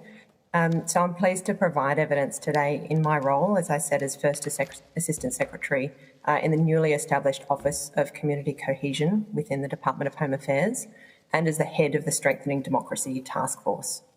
That Strengthening Democracy Task Force was established in early 2023 to determine what can be done practically to strengthen Australia's democracy. We released our report in July this year, and it offers 5 ideas about Australia's democracy and describes a range of practical initiatives to sustain and safeguard our democratic resilience. The report notes that although Australia's democracy is strong, it is not immune to a new constellation of challenges facing liberal democracies worldwide, and these include the rapid spread of mis and disinformation on social media platforms, which threatens to undermine the integrity of our information environment. Free flows of credible information are crucial for Australia's democracy. Accurate, relevant, accessible, transparent and civil information flows are necessary for a deliberative public sphere to flourish. While digital platforms and continued technological advances are not themselves inherently anti-democratic, social media can nevertheless amplify a range of influences that are hostile to democracy. And it can do so with exceptional and unprecedented speed, scale and intensity. Flows of false and misleading information are not new phenomena in democracies, but technology has accelerated their reach and made their dissemination at scale cheaper and easier. And of course, social media can provide benefits to our democracy. It can increase political participation, can expand the opportunities of Australians to gain political knowledge, it can expose people to different viewpoints and provide new connections between people and communities. And social media democratises the information environment in some respects, allowing anyone with a smartphone and an internet connection to reach a global audience. But social media can also be used to spread harmful disinformation, which can erode trust in democratic institutions and deepen societal polarisation and division. The report of the Strengthening Democracy Task Force explores some promising practice around Australia and internationally to combat mis and disinformation, which I'll be pleased to draw from in my answers today, should that be of interest. And I'll also be pleased to answer, where I can, questions relating to other aspects of the Home Affairs submission in relation to countering violent extremism and countering foreign interference, and take on notice any questions best directed to my colleagues elsewhere in Home Affairs. Thank you. And I thank you. And I'm just going to check in with my colleagues first. I'm going to go to Ms Templeman first, and then I will pass it around the committee. Thank you. Thank you. Thanks very much for sharing some of your insights where you can with us. Can I just go back to the sort of the principles, and in terms of how important it is for Australians to be able to access credible sources of news on social media platforms. And I note in your submission you say that without adequate funding, Australia's media industry will struggle to deliver the high-quality journalism that promotes public accountability, supports informed civic discourse and builds resilience against mis and disinformation. And you go on to say it poses risks to democratic resilience, social cohesion, the dissemination of effective warnings in emergencies, disaster response, and Australia's ability to counter foreign interference. And I mean, that it's a very profound statement, which is why I'd love you just to share a little bit more of the thinking in that about how important it is that Australians can get that credible source of news and information on social media platforms. I think you're on mute. I know we still fall for it. Yeah. Thank you. Hopefully that'll be the last time today. Look, I'd start by just drawing our attention to the extent to which free and independent media has been a pillar of strength to Australia's democracy throughout its history. Australia's free, independent media environment has long underpinned our democratic strength, ensuring that people have access to credible information about matters of public interest, which is crucial for our democratic functioning. And in today's changing media environment, many Australians continue to admire and support our public broadcasters as sources of quality information and as key players in our democratic arenas of public debate alongside the very many other sources.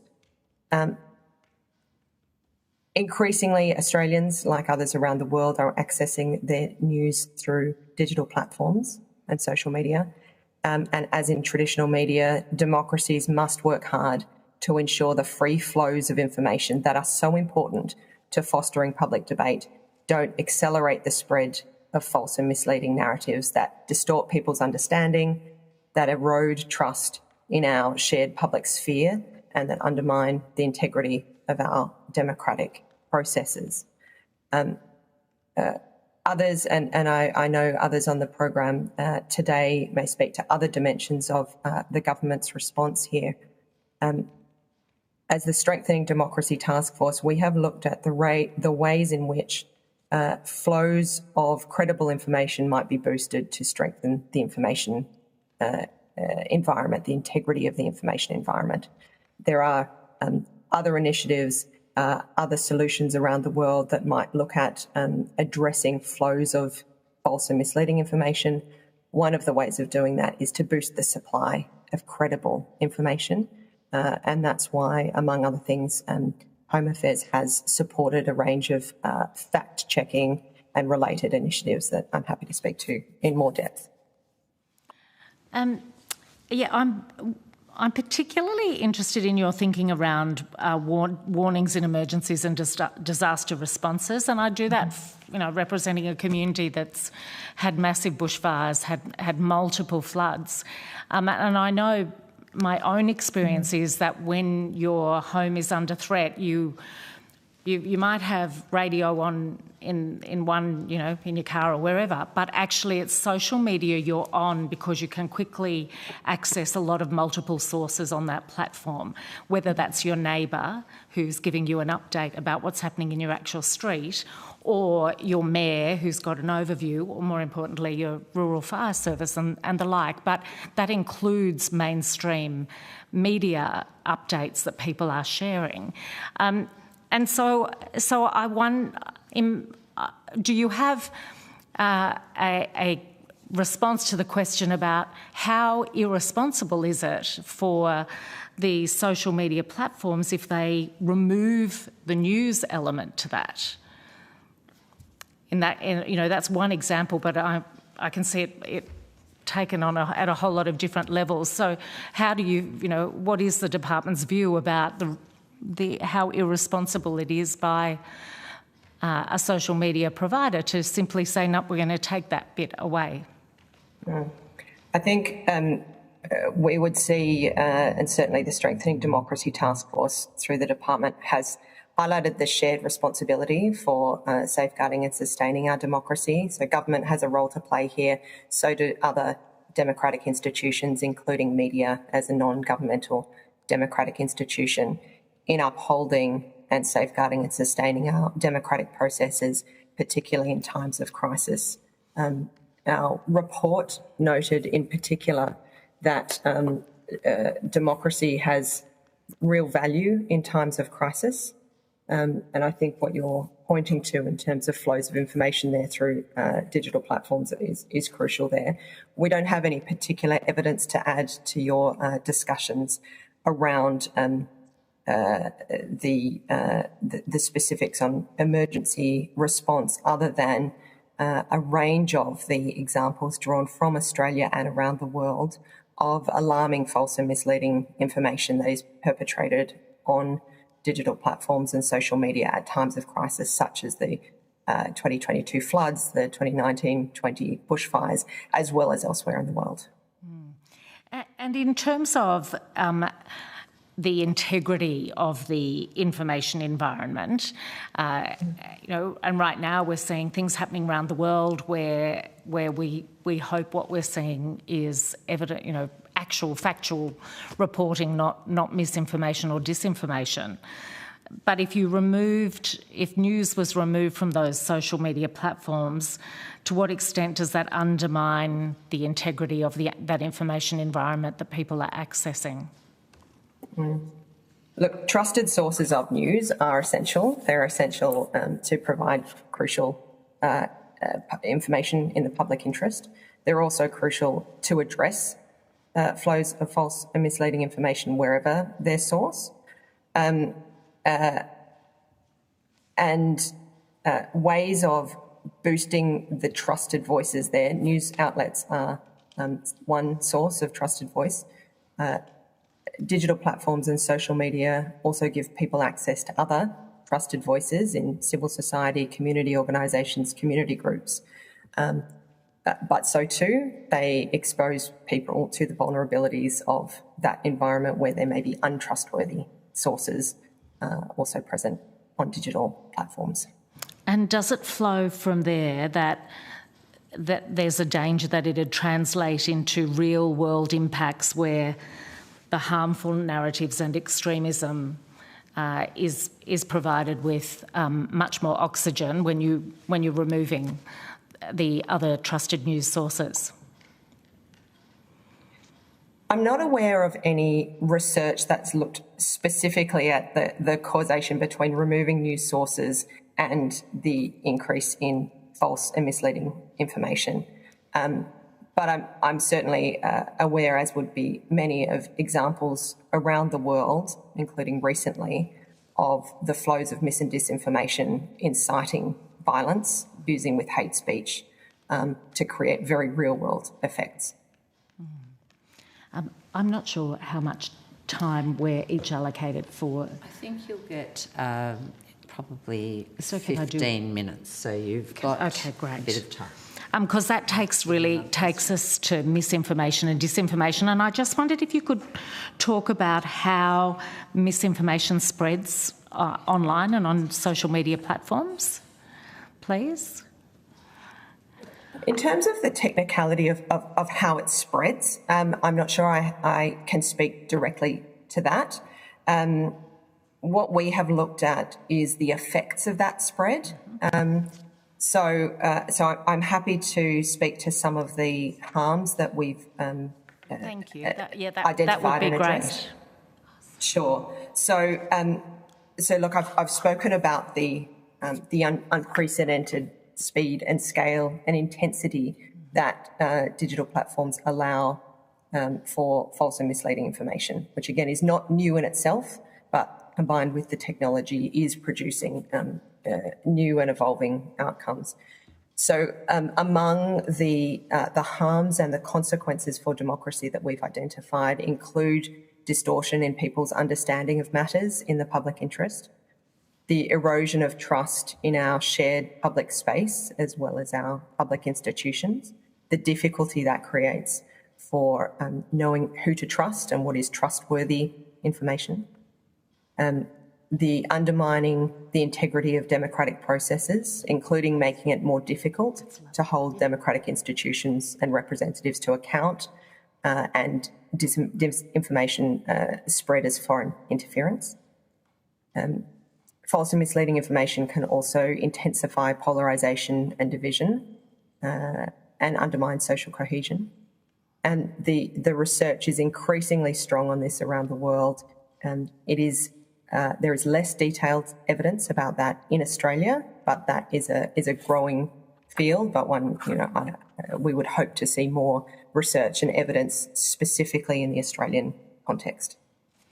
Thank you very much. I'll hand back to you, Chair. Thank you. I've got questions from Ms Mackenzie and Ms Daniels, so I'll hand to Ms Mackenzie first. All right, thank you very much. I'd like to go to the part of your submission that refers to violent extremism and radicalisation. I'm mindful we've heard a lot of evidence about what parents are capable of seeing, thinking, knowing about what their children are doing online. There are some materials available for parents on the assumption that parents have time to go through them. I think the part that would be most challenging for parents to understand is this precise risk of radicalisation. You know, I talk to parents and say, oh, well, of course, it's a vector for radicalisation and extremism. They look at me like I'm mad. It's just something that they can't imagine. They don't see anything probably themselves as adults that looks anything like radicalisation and extremism online, so they find it very hard to imagine that their children might be subjected to it.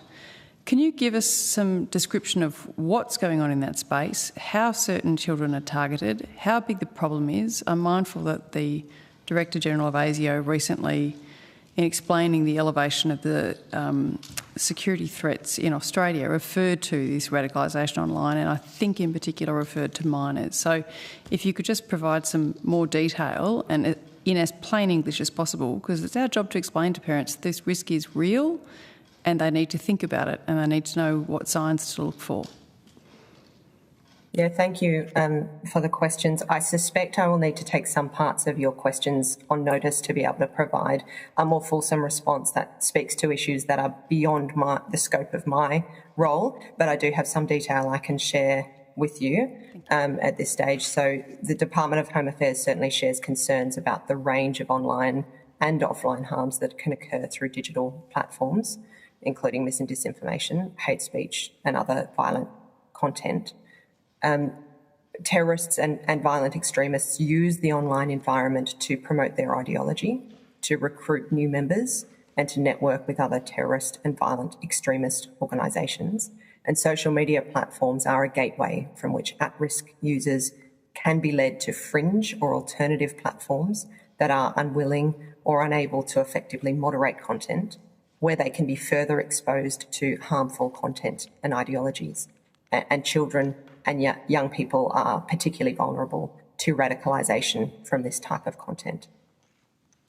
And when you say they might be drawn to fringe and alternative platforms, what are we talking about? Yeah, I think part of the problem I don't have that detail to hand. Yeah, okay, all right, because no one knows what to listen out for, frankly. Like if one of my kids said I'm on blah, blah, blah, blah platform, I wouldn't know whether that was an extremist site or not. So it's a bit of a concern. I'm happy to take that on notice and provide you some more detail. And then are there some platforms that are worse than others in terms of the gateway platforms? In other words, are you more worried about Snapchat and WhatsApp because of their encrypted invisibility, or, are we talking Facebook, Instagram? Are we talking Reddit? Are we talking Discord? Which ones are we meant to be mindful of as places where this alternative thought grows? Yeah.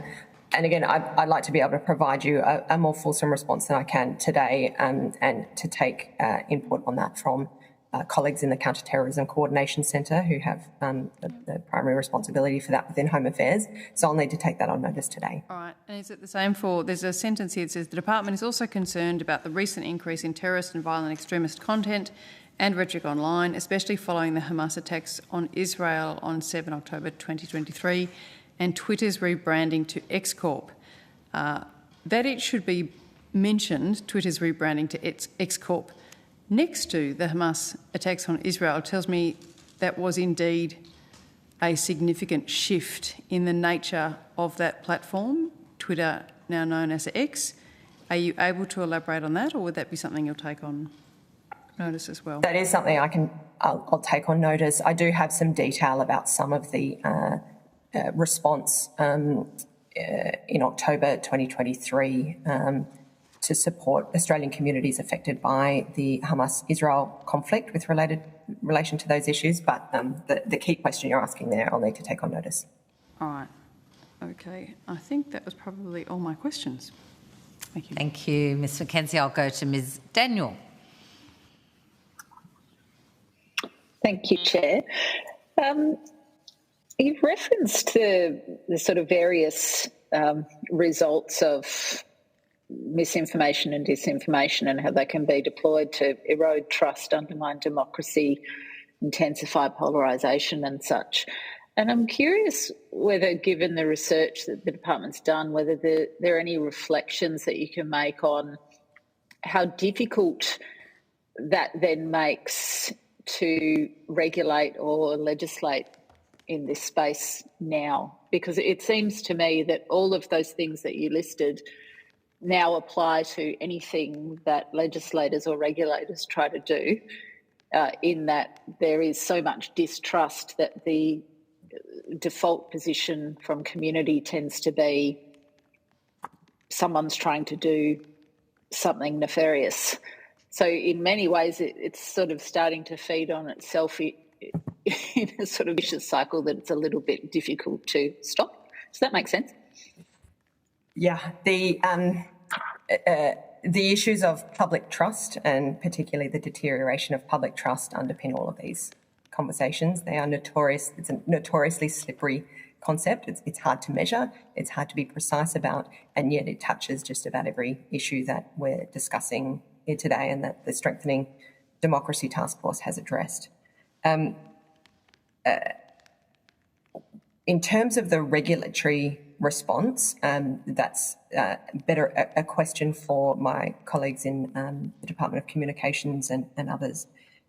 What we have seen, though, in the research that the Strengthening Democracy Task Force has undertaken is the full spectrum of other responses that are complementary to regulation. So the range of initiatives and practices that can be undertaken by government and by non-governmental actors to counter mis and disinformation, to equip communities with the tools to be resilient to false, misleading or otherwise divisive information, and the ways of boosting the supply of credible narratives. There is a very large part of that spectrum that is not specifically about regulation, and that's where we've focused our efforts to date. Can you expand on that a little bit? What kinds of things are you talking about? What's the shape of that? Yeah. So the findings of the task force, as we set out in our report, really went to three key dimensions of a democratic resilience agenda that we can see around the world, as well as some practices here in Australia. Those three pillars are protecting democratic strengths where they exist, defending, and that includes defending the integrity of the information environment. The second pillar is invigorating civic engagement, people's engagement with democracy and contribution. And the third is embracing democratic experimentation and innovation. All three are relevant to the information integrity environment, but if I go to protecting the strengths in particular, as I've said, the strength of our information environment has been a key pillar of Australia's democracy over time. And our report has highlighted a number of emerging and best practices. They include things as broad as support for journalism, support for high-quality journalism, particularly in the context of the struggle to remain profitable and revenue challenges. It goes to international journalism networks, things like the International Consortium of Investigative Journalists, the Public Interest Journalism Initiative here in Australia, civil society initiatives that look at ways of boosting public interest journalism, and of course the very large bucket that is media literacy and critical thinking, the parts of this that go to building the population level resilience, the tools of people and communities to be resilient to, that is to spot, to identify and judge for themselves the credibility and trustworthiness and accuracy of information flows. That's a very broad range of things that can be done complementary to regulatory approaches, which again, some of my other government colleagues are better placed to speak to. Yeah, so on the journalism piece, just so that I make sure that I understand what you're saying, in effect, if you either can't afford to fund high quality public interest journalism because your profit model is broken, or you're so beholden to clicks that you just sort of have to publish whatever you can in order to get them, those two things are undermining to the overall democratic structure and strength of democracy that we're aspiring to, correct? That's an eloquent way of summarising it. I would say I would pick up the two parts of that. There is the supply of that quality journalism. Then there is, particularly when we're talking about social media, digital platforms, the algorithms and recommender systems that mean quality, trustworthy information is more or less accessible to users in a system driven by user engagement mechanisms. And we know, for example, that current practice is seeing those algorithms and recommender systems tend to drive polarisation and more division than it is to drive credible, trustworthy, but often not as viral content. So that is both the supply side and the demand side, if you like. And by extension then, if the likes of Meta was to withdraw high quality and what you might call legitimate news content from its platform, the assumption therefore is that space would be filled with stuff that is going to move high traffic content that is going to be less trustworthy. Yeah, look, again, Home Affairs shares the concerns over Meta's decision in particular to abandon its deals under the News Media Bargaining Code, which of course seeks to incentivise those fair commercial outcomes for Australian publishers. And so that addresses the supply side, helping to sustain public interest journalism that's essential to democracy. But we're also picking up here the bandwidth, if you like, of information flows. The more, though, that credible information is crowded out by false and misleading narratives, the harder it gets for people to navigate that increasingly complicated information environment. I presume this is something you'd have to take on notice, but I'd be very curious to know whether Home Affairs has done any research into the idea of combating negative content with positive content. If you look at a sort of viral algorithm model, whether throwing viral content for good at the algorithm would travel as well if it was done properly as negative content. And that's kind of a technical question, but if there has been any research, I think that would be useful to know. I was just going to go, just as a final point, one of our previous witnesses referred to, quote, the elite amplification of misinformation as a real problem area. And within that, he was talking about mainstream media to some degree and also people in leadership. I'm just wondering if you can speak to that. Obviously, that's something that Mike Burgess, the ASIO boss, has spoken to. Is that an area of interest, or is that part of the research or reporting that you've done? It's not been something we've looked at specifically. Thank you, Chair. Thank you. I'll give the call to Senator Walsh. Thank you, Chair, and thank you very much, Ms Whalen.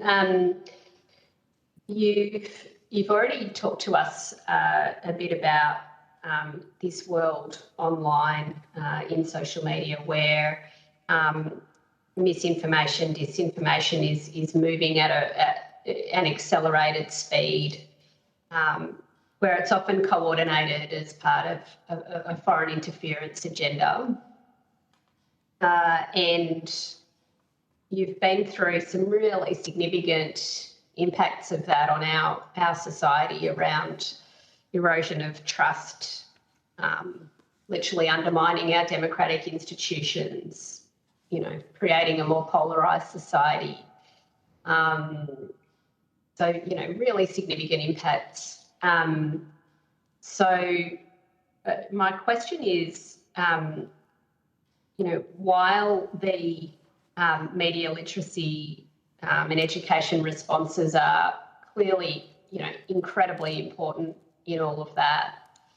It also seems like they're being thrown up against something that is really too big. Are those media literacy sort of and educated responses enough, or is more needed to really combat this, misinformation, disinformation, coordinated, inauthentic behaviour, foreign interference before or as it seeks to take off and accelerate? Yeah, thanks for the question. The conclusion, I guess, that the Strengthening Democracy Task Force reached on that, as indeed many of the other practical solutions for strengthening democracy, is that nothing on its own is sufficient. So there may be a range of things that are necessary but not sufficient on their own, and media literacy and critical thinking certainly fits into that category, necessary but alone not sufficient. So the task force didn't make recommendations of, what is the one thing that should be done, because again, in the context of its suggestion that Australia's democracy is strong but it's vulnerable, there are very, very many things that need to be done in concert by many different actors, not just the federal government, other levels of government, but particularly the non-governmental space, civil society. There are many things that need to be done in concert to sustain our democracy, and indeed that's what's happened over the history of Australian democracy. So in a sense, that's true. In answer to your question directly, yes, that's true about that issue. It's also true about all of the other potential responses to these harms, including regulation.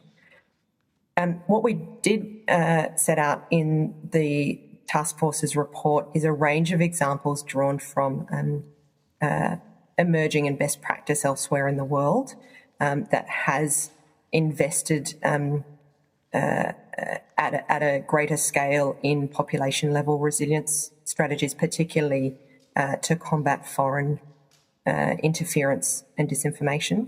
So, and I'm happy to go into that more or provide more information on the background of the report there. But there are examples from around the world of other peer liberal democracies taking different types of steps around critical thinking and media literacy, and crucially not just with children and young people, but across the life course throughout society, very much in everyday ways. What are people encountering in their daily, everyday lives, everyday exposure in a democratic environment? And, we'll be hearing from other departments shortly about areas of work that other arms of government, parts of government are doing around trying to deal with misinformation and disinformation. But on that, the Strengthening Democracy Task Force, that's all public, what you've described. The report is all public, so so there's no need to give us more of that on notice there. But in terms of the sort of the best practice, the international jurisdiction experience, do you have anything for us on the appropriate role of the social media companies and platforms in trying to reduce this, accelerated speed and volume of misinformation, disinformation, foreign interference online? Sorry. Is your question specific examples of social media platforms themselves? Yeah. So do you have either best practice examples from other jurisdictions on what social media companies have been required to do, or else, I guess, what they've voluntarily done? Or do you have the sort of policy underpinnings to say what would work in effect? Yeah, look, this is a new and emerging and rapidly changing space for everyone. in the world. So in terms of what works, I would suggest that all of the research and understanding is leading to a similar conclusion that it's too soon to tell, particularly because we're just in the very early foothills around the world of regulatory approaches. Certainly our research, and as we've spoken to research experts around the world, most have pointed to the work of the EU on regulation. Okay, thank you. Thank you very much, Chair. Thank you. Did that? I don't believe there are any other questions, so if there are, I'm sure people will add them and put them on notice for you, Dr. Whalen. But thank you for your evidence before the committee this afternoon. It's always very much appreciated to hear from the departments. And if there were any requests of you for additional information or if you've taken any questions on notice, the Secretariat has just asked for those answers to be returned by Tuesday, the 15th of October. Thank you very much. Noted, and thank you. Thank you.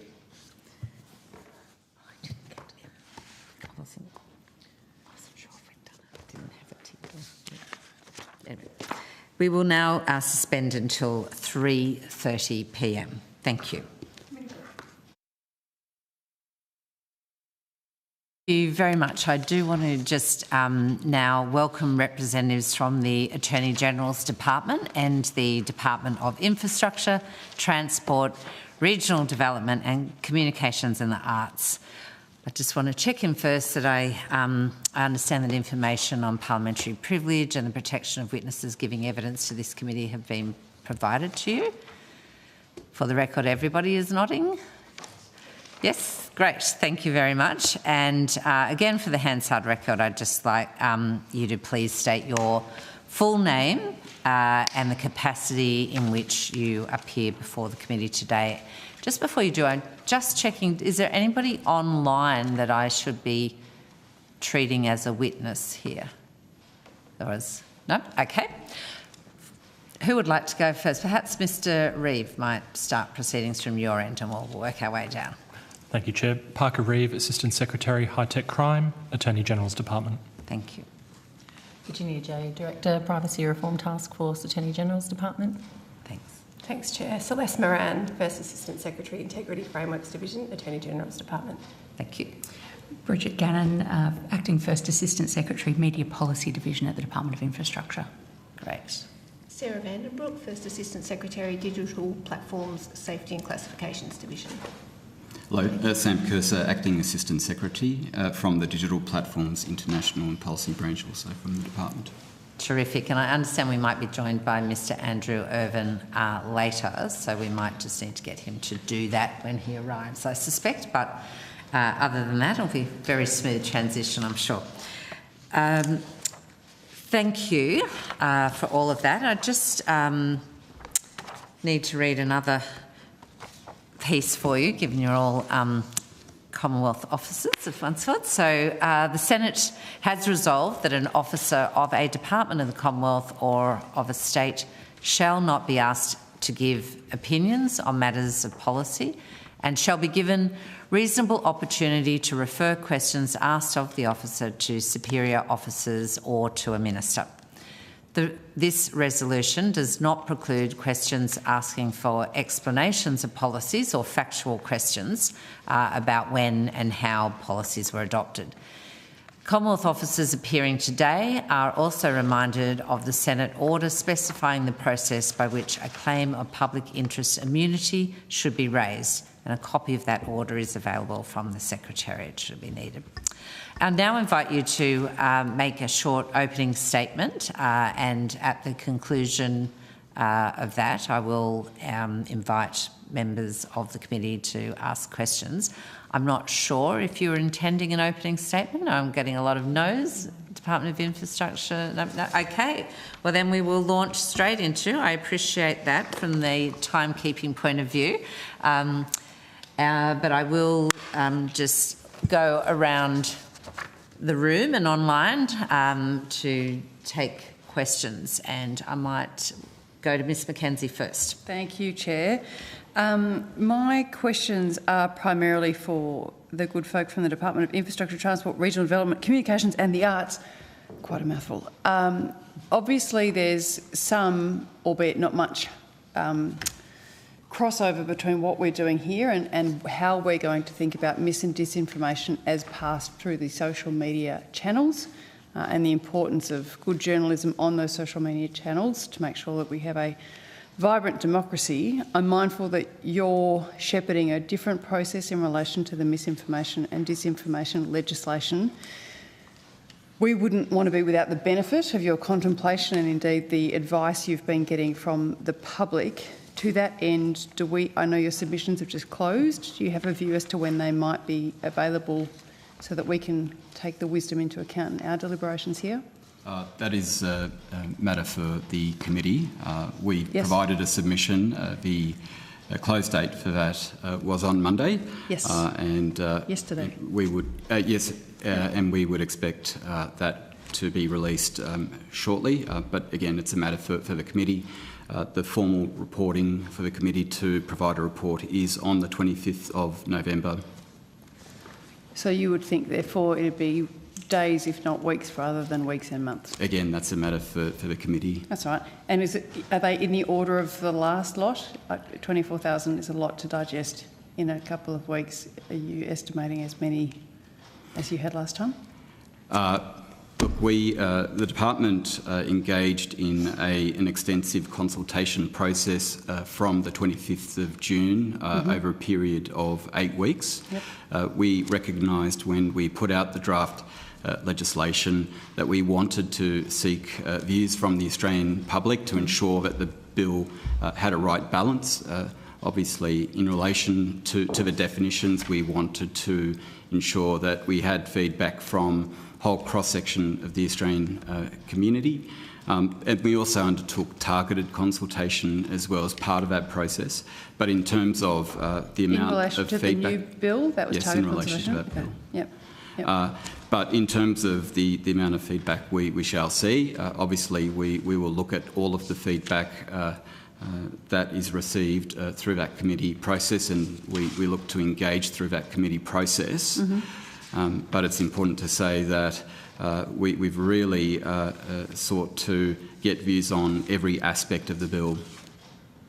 Yes, indeed. And presumably you'll have stragglers as well. Indeed, our Deputy Chair yesterday agreed to give somebody an extension of time for a submission to the inquiry, so you probably will see bits and pieces coming in over coming days, if not weeks as well.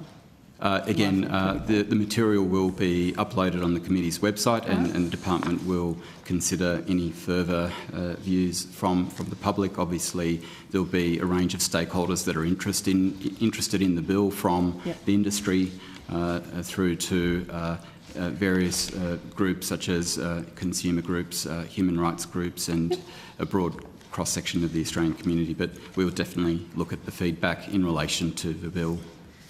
And again, so that left hand and right hand know what each other's doing, you said your inquiry should report on the 24th of November.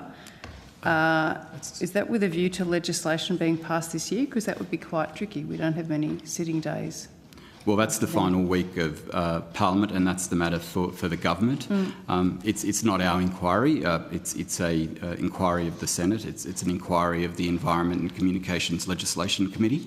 So again, we don't control that process, and we will let that play out. All right. And in terms of, because I think there was a public comment at some point in September from the Minister to say that it was urgent that the legislation be passed this year. But presumably it can't come back to any chamber until the Senate inquiry has reported. I'm just thinking, it's just practically this sounds very difficult, but very relevant for what we do and recommend in this committee. Again, it's a matter for the government. The legislation has been introduced in the House. My understanding is that, I can be corrected on this, is that if it's passed in the House, it could go to the Senate. But obviously, if it's sitting in the Senate, then it's a matter for the Senate committee to consider in terms of passage in the Senate. Right. Well, the operation of the Senate's a mystery to all of us, so we'll see how that one goes. All right. Let me just think about which other ones. That will be all for now. I'll let some of my colleagues ask some questions, and if there's time, we'll come back to me. Thank you, Madam Chair. Great, thank you. Senator Walsh. I'm happy to explain the workings of the Senate, Ms. McKenzie. We can do that on a flight from Melbourne sometime. I will start with the Department of Infrastructure, etc., and just go to some questions about misinformation and disinformation and some of the policy underpinnings of the bill. We've had a lot of evidence, as you would imagine, today and throughout the inquiry about significant concern around misinformation and disinformation, the volume, the speed, the content, the sources. And we have also had evidence about the implications of that for society, for social cohesion, for the strength of our democracy. Can I go to some of the claims that have been made about the misinformation and disinformation bill that's been introduced in the Parliament? One of the claims that's been made is that the bill would result in the censorship of Australians or widespread removal of user content. What does the department say about those claims? Thank you for your question, Senator. So in relation to that question, there have been a number of claims in the press since the bill has been released, and I think it's important for the department to clarify or correct those claims. One of the claims is that the bill will result in the removal of individual pieces of content or the censorship of the content or the takedown of the content.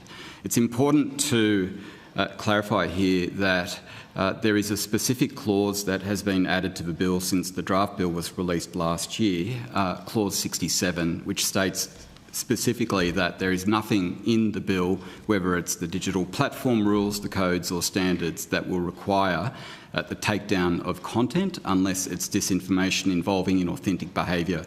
So that is a very strong protection and the safeguard that has been added to the bill.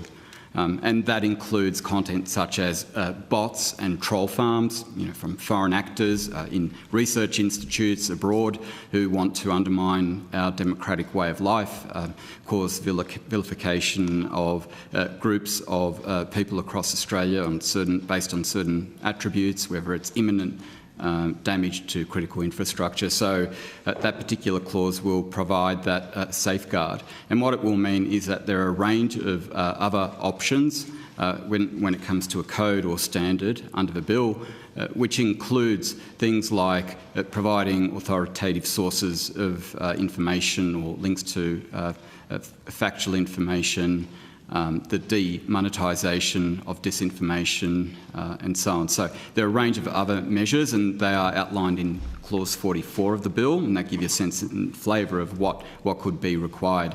But nothing in the bill requires takedown or removal of content unless it's disinformation involving inauthentic behaviour such as bots and trolls. Just want to make that clear. Great, thank you. What does the department say about another claim that's been made, which is that the bill would empower the regulator to determine what's true and what's not true? So under the bill, the policy intention is for digital platforms to be responsible for the content they manage. That is currently the case. Platforms are private companies. They have terms and services. There are signatories to the Australian Voluntary Code of Practice on Disinformation and Misinformation, but obviously there are issues with that code. and this bill would provide a regulatory backstop in terms of providing stronger obligations, greater transparency.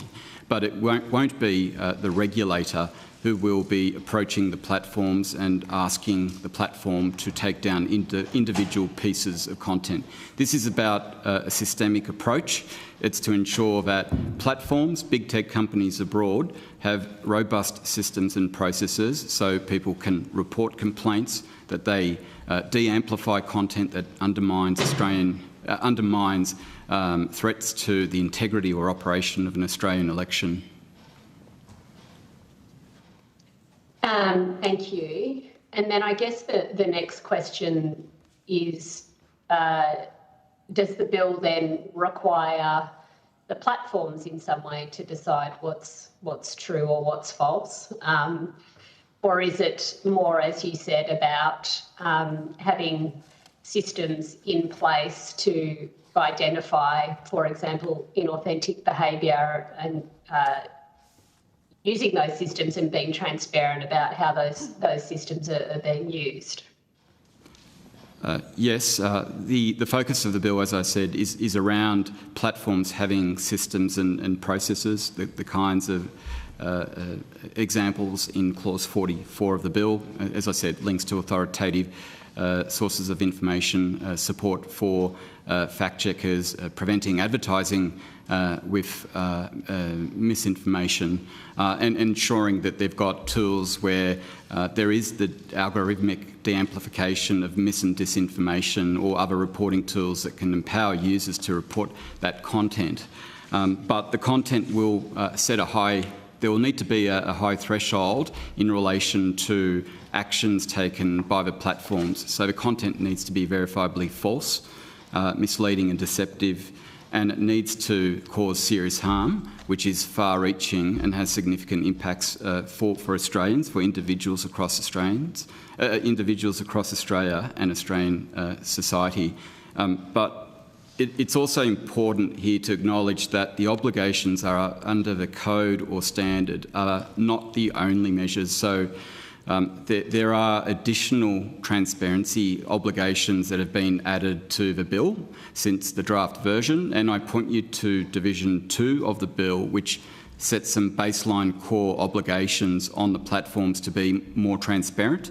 For example, requirements around publishing their policies on mis and disinformation, having a current media literacy plan, doing a report with a risk assessment of risk on their services.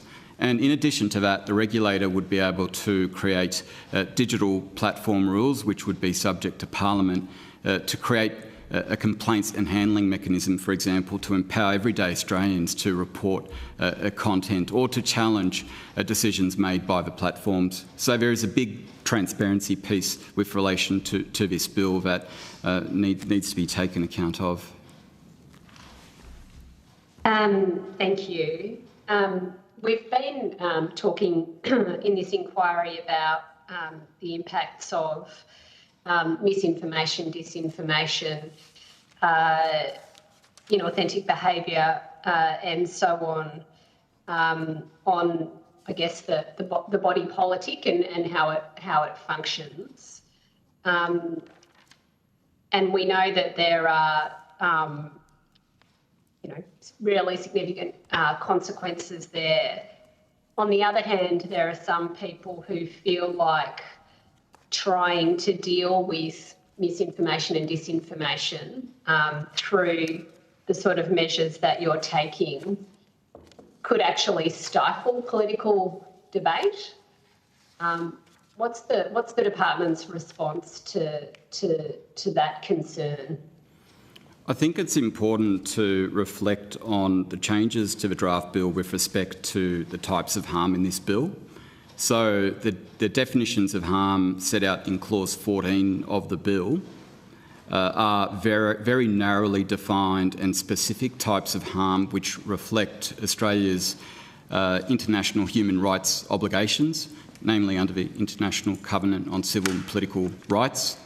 And so we've drafted the bill to ensure that they are very defined and very narrow and respects the rights of government to legislate in these areas to protect and preserve the integrity of the information environment.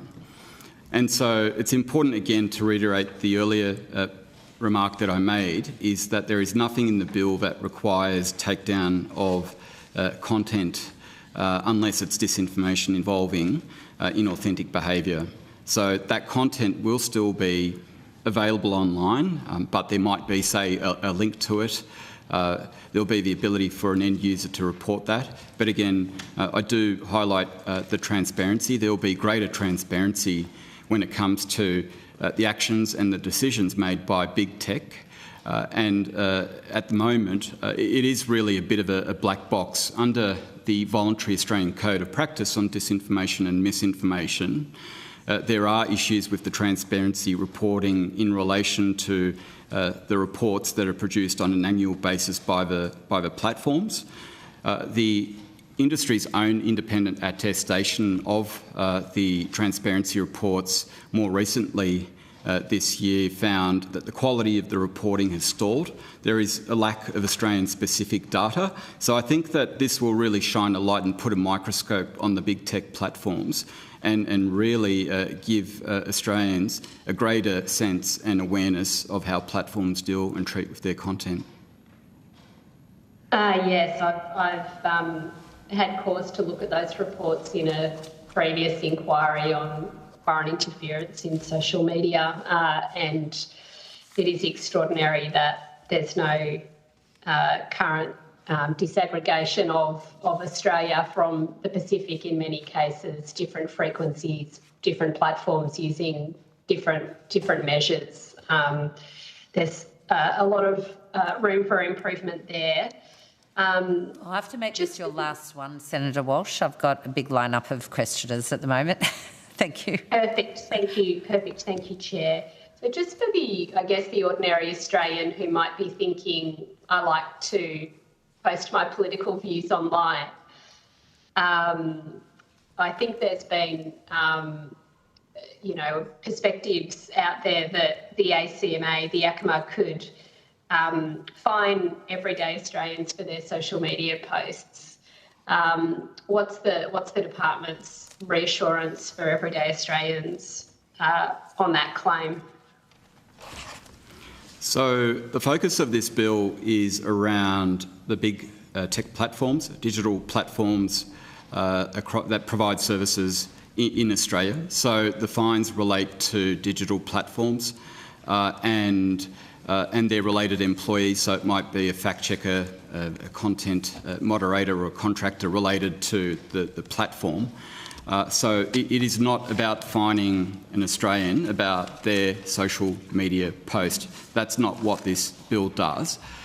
There are also some limitations that have been placed to the bill in clause 68 of the bill with respect to the investigation and hearing powers, where those enforcement mechanisms or action taken by ACMA with respect to investigations or hearings can't apply to a single identifiable end user, so someone tweeting or posting on their social media account.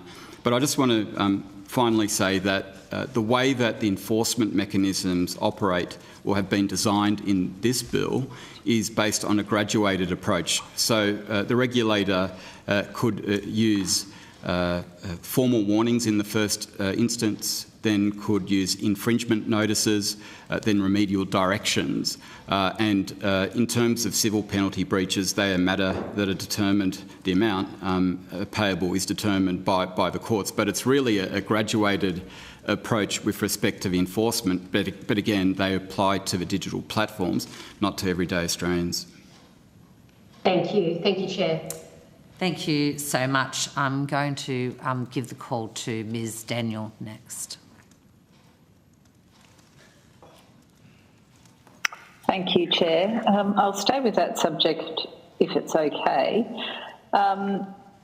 Just on the sort of various definitions in this bill and the way that it seeks to operate, it, as you said, sets a high threshold for mis and disinformation. And the language is that it must be reasonably verifiable as false, misleading or deceptively and reasonably likely to cause or contribute to serious harm.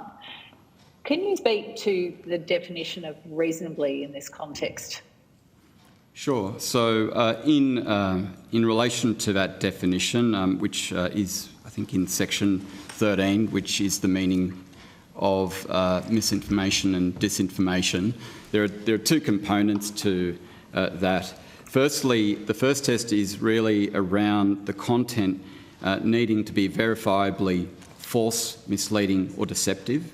And then the second limb or test is that it needs to be reasonably likely to cause or contribute to serious harm. And if I take the kinds of factors that are set out in the bill, the things that are reasonably likely to contribute to serious harm are those factors, I think, in subclause 13.3, where it's, for example, the context of the environment in which the content is circulated. So, for example, if I take disinformation in relation to a bushfire and it's done during a heatwave period, it's 45 degrees every day during 2 weeks, that context is more likely or reasonably likely to cause or contribute to serious harm, as opposed to when that content is spread when it's been raining for 2 weeks in a row. So it's factors like that, in addition to other factors that are set out in the bill, such as, for example, the scale and the speed at which the content is spread online. The quicker and faster and broader that content spreads, the more reasonably likely it is to cause that harm. For example, if there is a public figure or a figure with 150,000 followers versus someone with 150 followers, that is more reasonably likely to cause or contribute to serious harm. So that's how it is intended to apply. Mm-hmm. So going back to the Senator's line of questioning, and I understand your point that there's nothing explicit in the bill requiring any content to be removed, but within the parameters of the bill, so definitions of serious harm as you've outlined, public health, integrity of electoral processes and such, at the end of the day, it would be then up to the platform to decide whether under those parameters what is happening on their platform is reasonably likely to cause those harms, and then to indicate under the rest of the bill that it's doing something about that. Is that the basic thesis of it? Correct, and the approach is that platforms already do this. These are private companies and they have terms and services. Many platforms are signatories in Australia to the voluntary Code of Practice on Disinformation and Misinformation, and under that they commit to a range of different actions. And it could be labelling, it could be providing watermarking with respect to AI content. There's a range of different actions that platforms undertake already. They are private companies, and in designing this approach, that was the approach that was recommended by the ACMA in its reports to government over a period of time. And the other thing to note here, Senator, is that in terms of determining whether something is verifiably false, in the explanatory memorandum we do go into a little bit more detail into that. But if we take the Bondi Junction stabbings, for example, an example of where content was disseminated on a digital platform in Australia at scale and at speed about a tragic event. It actually included misinformation about an individual, made inferences about their religion, which was verifiably false, misleading and deceptive at the time. A platform could use a statement, say, by an authoritative source such as a police department to then verify that that was not the person, and then could provide a link to that, to a post in relation to misinformation with respect to an event like that on a digital platform service. Okay, so and this will be my last question, Chair, because I know we've got people waiting, but if the main crux of the bill is to create that risk management and the transparency around the risk management, where we're saying we think these are the risk factors and we want you to keep an eye on these and we want you to be able to prove to us that you are managing this, why is there no explicit provision that the platforms share their data not only with ACMA but to independent researchers, academics and civil society? And we've talked a lot about transparency in this committee, and this really being the key to the accountability of the platforms that we need to be able to see under the hood. And the level of transparency elsewhere in the EU legislation, for example, and even the US is stronger. So why are we not doing that? That's a good question. We have put a clause in relation to the triennial review in this bill. In the bill, there will be a requirement for a triennial review, so 3 yearly reviews on the framework. That triennial review in the first period, the first 3 years, will look at a range of issues, and they are stated in the provisions in the bill, and they include the impact of the bill on freedom of speech, whether there's been over censorship or government overreach, for example. And the other issue that it will consider is the need for a framework or a requirement for platforms to share data directly with independent third-party researchers. We did look to the EU, and we've had discussions in the formulation of this bill and the drafting of the bill with respect to having an upfront requirement for third-party data sharing. But based on our discussions with the EU, it is a very complex process. The EU are currently working on subordinate regulation with respect to their data sharing arrangements. It was intended to be introduced earlier in the year, but there are a range of very complex issues that still need to be worked through, and we will look to the European Union. But basically they relate to issues such as governance, data issues around data integrity, privacy.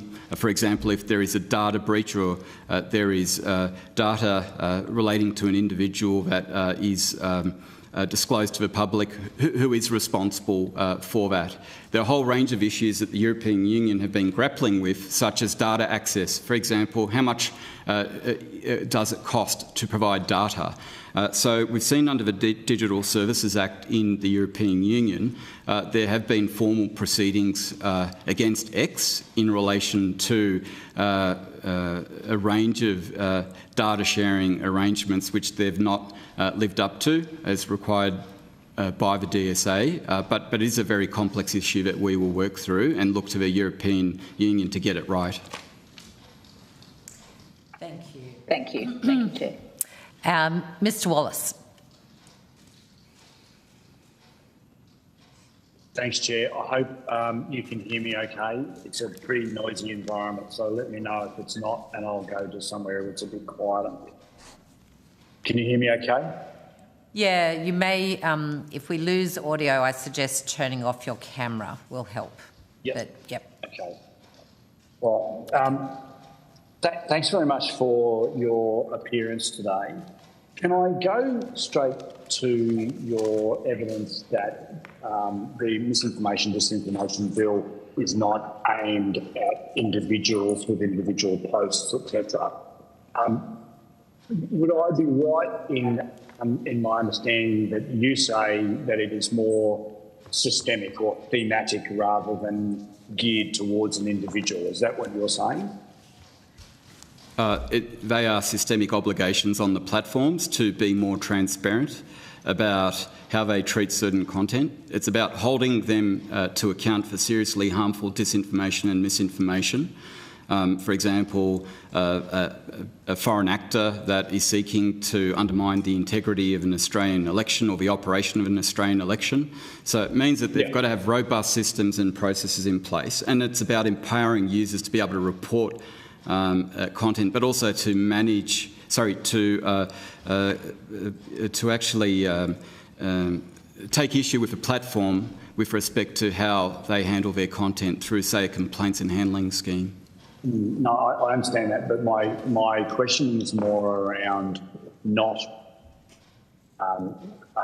who the government is trying to penalise. It's more around the concept of freedom of speech. Okay, so if I understand the bill correctly, or I understand your position on the bill, is that if I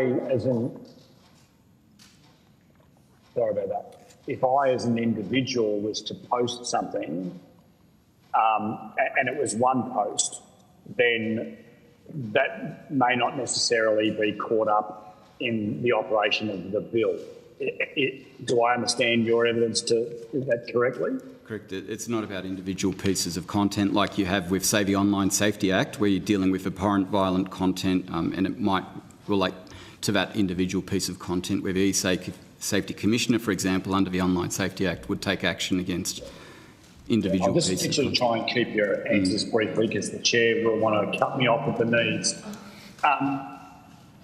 At what point does an individual post become something more? So, if, for instance, I posted something which was under the operation of the Act, it satisfied Section 14. It was allegedly serious harm. It created serious harm, and then it went viral, and tens of thousands of people liked it or commented on it. Would that be caught by the operation of the bill?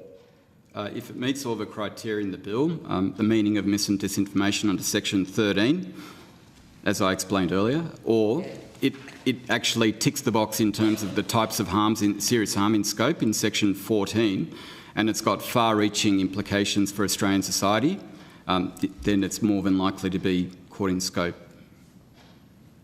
Okay, so the example I've just given you, and I appreciate that I'm drawing two broad distinctions there, one from an individual and then another from an individual that has had, that the post may have gone viral.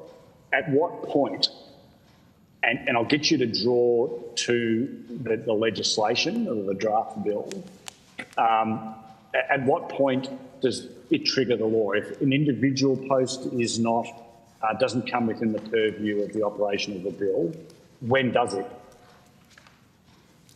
It needs to meet all of the criteria set out in the bill, and as we've explained here today, in that it's got to meet the definitions in Clause 13, so it's got to be verifiably false. So if it is verifiably false and it's reasonably likely to cause serious harm, so for example, if all those factors that I spoke about earlier, so if it is at scale, if you've got a large number of users, for example, it looks at the context of the environment. It looks at if you've made a claim using an authoritative source, but that's not correct. So, for example, if your content claims, for example, that it's from the AC and it's not, it's more reasonably likely to cause serious harm. And then if your serious harm relates to the vilification of a group of Australians, if it's going to cause imminent damage to critical infrastructure, imminent disruption of emergency services, public harm, it's more than likely to then be in scope. Okay. In Section 13(3)(d), it talks about that one of the considerations is the author of the information. Why is that relevant? How does that come into it? As we explain in our explanatory memorandum, that includes, say, a prominent figure with a large number of users that people look to. It's more than likely, for example, that figure has a high profile and they've got a large number of followers on social media. They're more likely to have an impact than someone with 10 followers. Okay. So are you able to circling back to my earlier question, are you able to indicate a distinction between when an individual posts that wouldn't be captured to when there is a greater response that would be captured? As I said, it's very hard to do. I'm just trying to get some clarity. It's very difficult to provide scenarios because you've got to look at the bill and the various bits of the bill and the definitions and the various factors. It's extremely difficult here in this room to start giving you scenarios based on these factors. Okay, can you tell me who the arbiter of this would be? Well, who is the arbiter of who is the arbiter? Who decides whether something is of serious harm? Under Section 14. Under the bill, platforms are responsible, as they are already. They are signatories to the voluntary code in many platforms. Are signatories to the voluntary code in Australia. These are private companies with terms and services and policies already. They will continue to manage content on their services. Okay, but the minister Mr. Wallace, I just might try and get some clarity here as well. I think Mr. Cursor, just to clarify, I think Mr. Wallace's question, a viral post that meets the threshold of serious harm in the bill, it would trigger the bill in the sense that it would enliven the obligations on digital platforms to have systems and processes in place for dealing with that content. Is that correct? Correct. Yes, that is correct. Thank you. Okay. So that could then impact upon censorship, freedom of speech, could it not? As I said, we've provided strong safeguards in that you've got a very high threshold of serious harm. We have types of harm which are very narrow. They align with our international human rights obligations. So when it relates to vilifying a group in Australia or undermining the operation of an election, then the government has taken a view that platforms should be held to account in dealing with that kind of content on their service. But again, we've provided protections in the bill that nothing in the bill will require takedowns unless it's disinformation involving inauthentic behaviour. But the minister is empowered under the operation of the bill to be able to order an inquiry or an investigation into whether the social media company has complied with its obligations. Is that correct? I think you're referring to Part 13 of the Broadcasting Services Act, which is a long-standing power in the Act. This bill is a new schedule to the Broadcasting Services Act. That power would exist regardless of this bill in terms of the ability under Section 171 for the Minister to ask ACMA to investigate a matter. I think it's important to mention here that we've placed a limitation on that power under Clause 68. As I said earlier, in relation to investigation and hearing powers, they will not relate to an individual everyday Australian posting on their social media. So this is really about the platforms and holding big tech companies to account in Australia. But it will. What concerns me is that it could have a chilling effect on freedom of speech, because if the minister has this power, then it's conceivable that the social media companies would not want to be brought up in all of this, and they would take a very proactive, dare I say, a very forward-leaning approach as to whether something is creates or satisfies the definition of serious harm or is misinformation or disinformation. Would you accept that? No, I think that you need to look at the last question, Mr. Wallace, and if I've got time, I'm happy to come back to you, but that's the last for now. So. I think it's important to, again, go back to the point I made earlier that this bill is around some serious harms. They're very narrowly defined. We've got safeguards in the bill, but importantly, we empower everyday Australians in relation to additional transparency, where they will be able to better understand how platforms manage that content and actually dispute any decisions made by the platforms. Thank you. And who is the... Sorry, that was your last one. I'll come back if there's time, Mr. Wallace. Sorry, Mr. Templeman. Thank you. Thanks, Chair. I'm going to go straight to some online safety privacy questions for Attorney General's Department, if I may. So the Privacy and Other Legislation Amendment Bill 2024 includes enabling provisions for a children's online privacy code to be developed, and you've addressed some of that in the submission. But could you just explain what the code is, what it's likely to cover, and why we need it? Virginia J. So the code is a mechanism that exists under the Act to be able to provide greater specification for regulated entities in relation to their obligations. It can also provide additional obligations that are inconsistent with the Australian privacy principles. The code would be ensuring that children are engaging in digital services in a protective environment.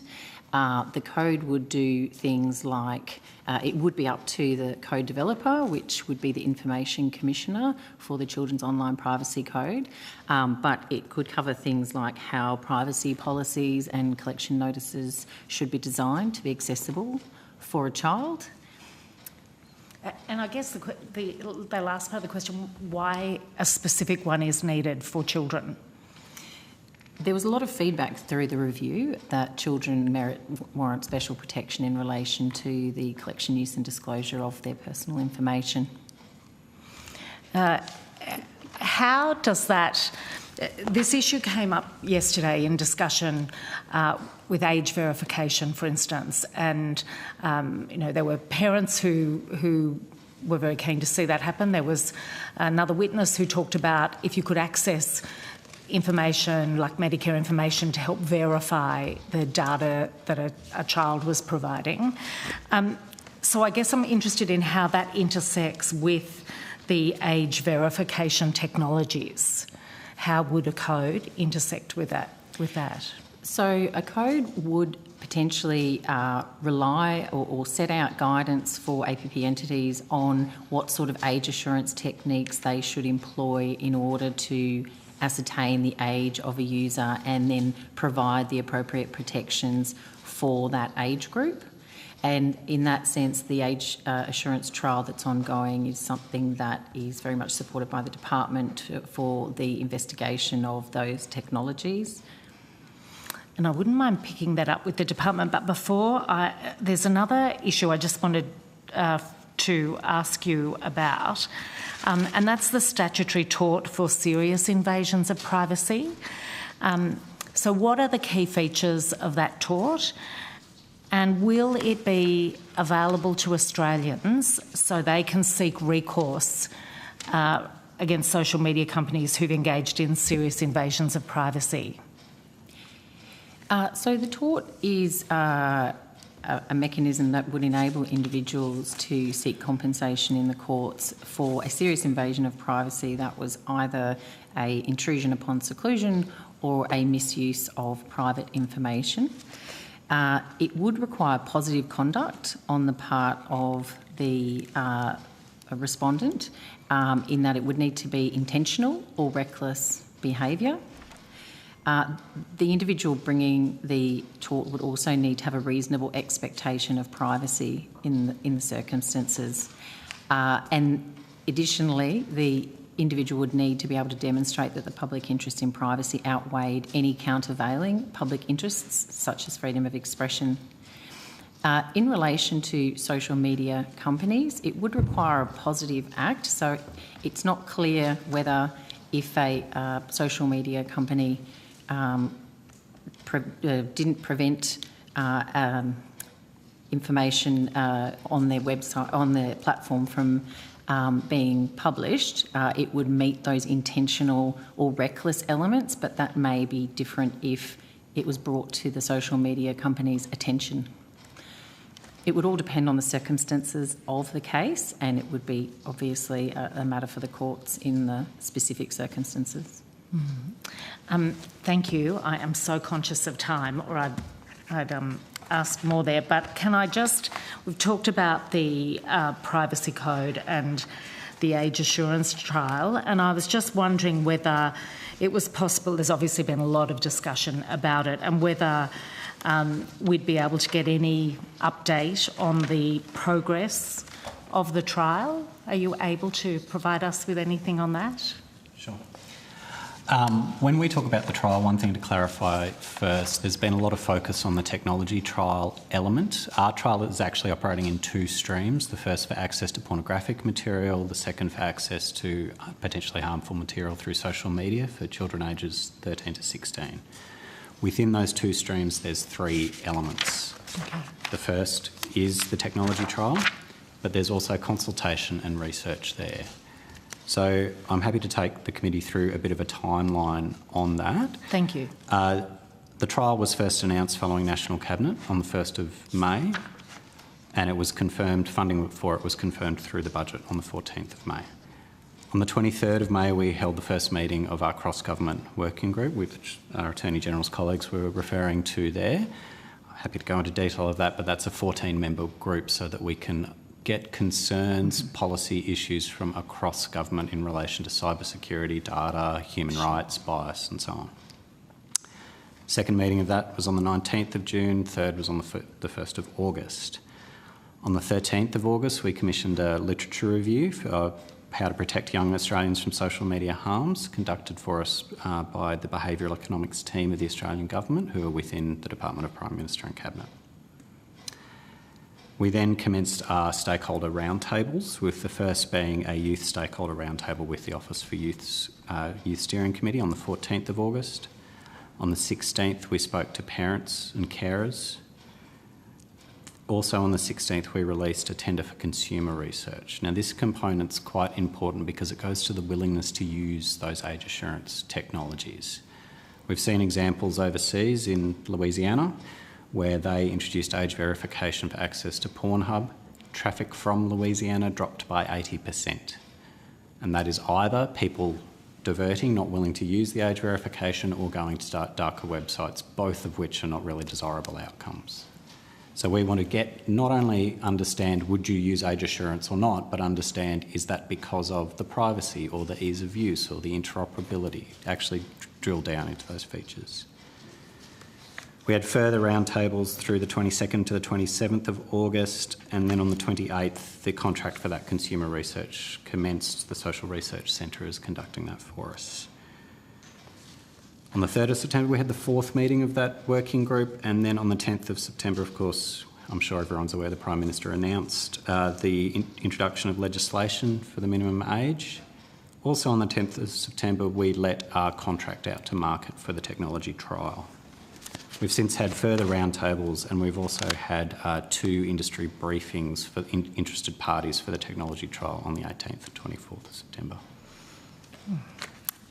Okay, so look, I'm going to ask you this question, although I've drawn my own conclusion, but we've obviously had a lot of interest on the physical testing of age assurance technologies, and some members of the committee have claimed that this stage of the trial was taking longer than expected. What is the department's response to that? Are the guidelines and tender development timelines vastly different, in your experience, to trials of a similar nature run by governments and agencies over the years? I think there's a few components to that, and it comes around to the risks that we would introduce if we were to have rushed such a procurement. The first risk is applicable to any big, complicated procurement, and that's getting value for money. Going through the open tender process, as I mentioned, we had those briefings for the technology trial for potentially interested parties. We received interest from overseas as well for that. We had, I think, in the order of 20-odd participants across the two briefings, and that's in an attempt to get the best value of money for the Australian government, and that takes time. There are procurement rules, there are procurement hurdles. They exist for good reason, though. The other two risks relate to getting robust criteria and getting robust results as well. And the criteria element, that goes to a lot of the work of that cross-government working group to set out what those criteria are, because we wouldn't want to just come back with a simple accuracy test that would, for example, not include any sort of bias. We've seen results from the US looking at the existing age verification algorithms, and they are about 30% accurate to within 1 year of age, but that accuracy notably drops, and these are from vast data sets for border crossings in the US, if you are not a white male who doesn't wear glasses. You remove any one of those three and the accuracy drops. So there's quite concerns about bias in that space too. In working with the working group, we also looked at international standards, and there was one from the IEEE, International Professional Institution of Electrical Engineers, that only came out in May this year, that goes specifically to age verification and specifically to those sorts of criteria I mentioned there. So our trial will actually be the first in the world that goes to that as well. And I guess the final risk relates to actually robust results. Yeah. So we need time for the tenderer to actually conduct live testing, to actually conduct testing that's relevant to Australian conditions, including, for example, Australian privacy law as well. And we need time for them to do that with a robust sample size. We don't want them to do that with 6 people who are walking past their office, for example. And if I can just sneak one more in, Chair. This just relates to yesterday's hearings where the committee heard from parent groups and members of civil society and tech organisations, and a lot of it the discussion centred on the community expectations on government. Now, you've mentioned community consultation has formed part of the age assurance trial. Can you add to that in terms of what you've heard from those consultations as part of the age assurance trial? Sure, and I'm happy to go through roundtables. I might focus on youth and parents specifically. We had also one with the platforms. And I know academics. everyone will want you to keep it tight. Yep. But if there's more you want to then give us on notice afterwards, that'd be great too. Look, youth focused first on the benefits of social media, but interestingly, they were very aware to the harms. And broadly, I think it's fair to say that the benefits came from connection, access to information, access to friends, whereas the harms came from more of the algorithmic aspects of the social media, the mindless engagement, lack of control over the digital footprint was raised as well, but addiction, notifications late at night, that sort of thing. We consulted with several youth groups, and one thing that was interesting that came through from them was they questioned whether messaging apps would be included in scope, because for them the balance of connection versus algorithmic was in favour of allowing messaging apps. In terms of responsibility, youth were very strong on the opinion that social media companies should have the primary responsibility, that it was their platforms that were causing these harms, so they should be responsible. In terms of parents, the key message was overwhelmed. The prospect of managing social media access, and there was an acknowledgement of a right to access safe shared online spaces, but a view that the platforms were not that at the moment. They did talk about the benefits as well, and one thing that came up in there was that, for example, online gaming can be a very useful regulation tool for neurodivergent kids and a tool for them to connect to. In terms of harms, pointed to similar things, addictive, but also the sorts of content. So this might be the R18, X18 type content that you might come across without seeking on a social media platform, not just pornography, but horror, high impact themes, things like that.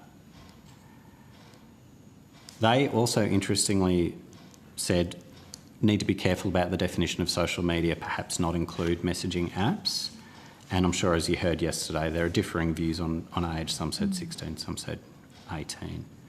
I might leave it there, but happy to go into more detail if others. Appreciate that, because I want to give the call to Ms Mackenzie, who just had a point of clarification. I just wanted to ask Mr Cursor about 2 points of grey that I'm not sure I completely understand. So one was Mr Wallace's question about serious harm, and to try and make it easier, does ACMA or the platforms themselves or some other process activated, say, under Section 68, determine whether there's serious harm in play? Because it's not self-evident at the time of something going viral whether serious harm will ensue. So who's meant to make the call that serious harm is in play?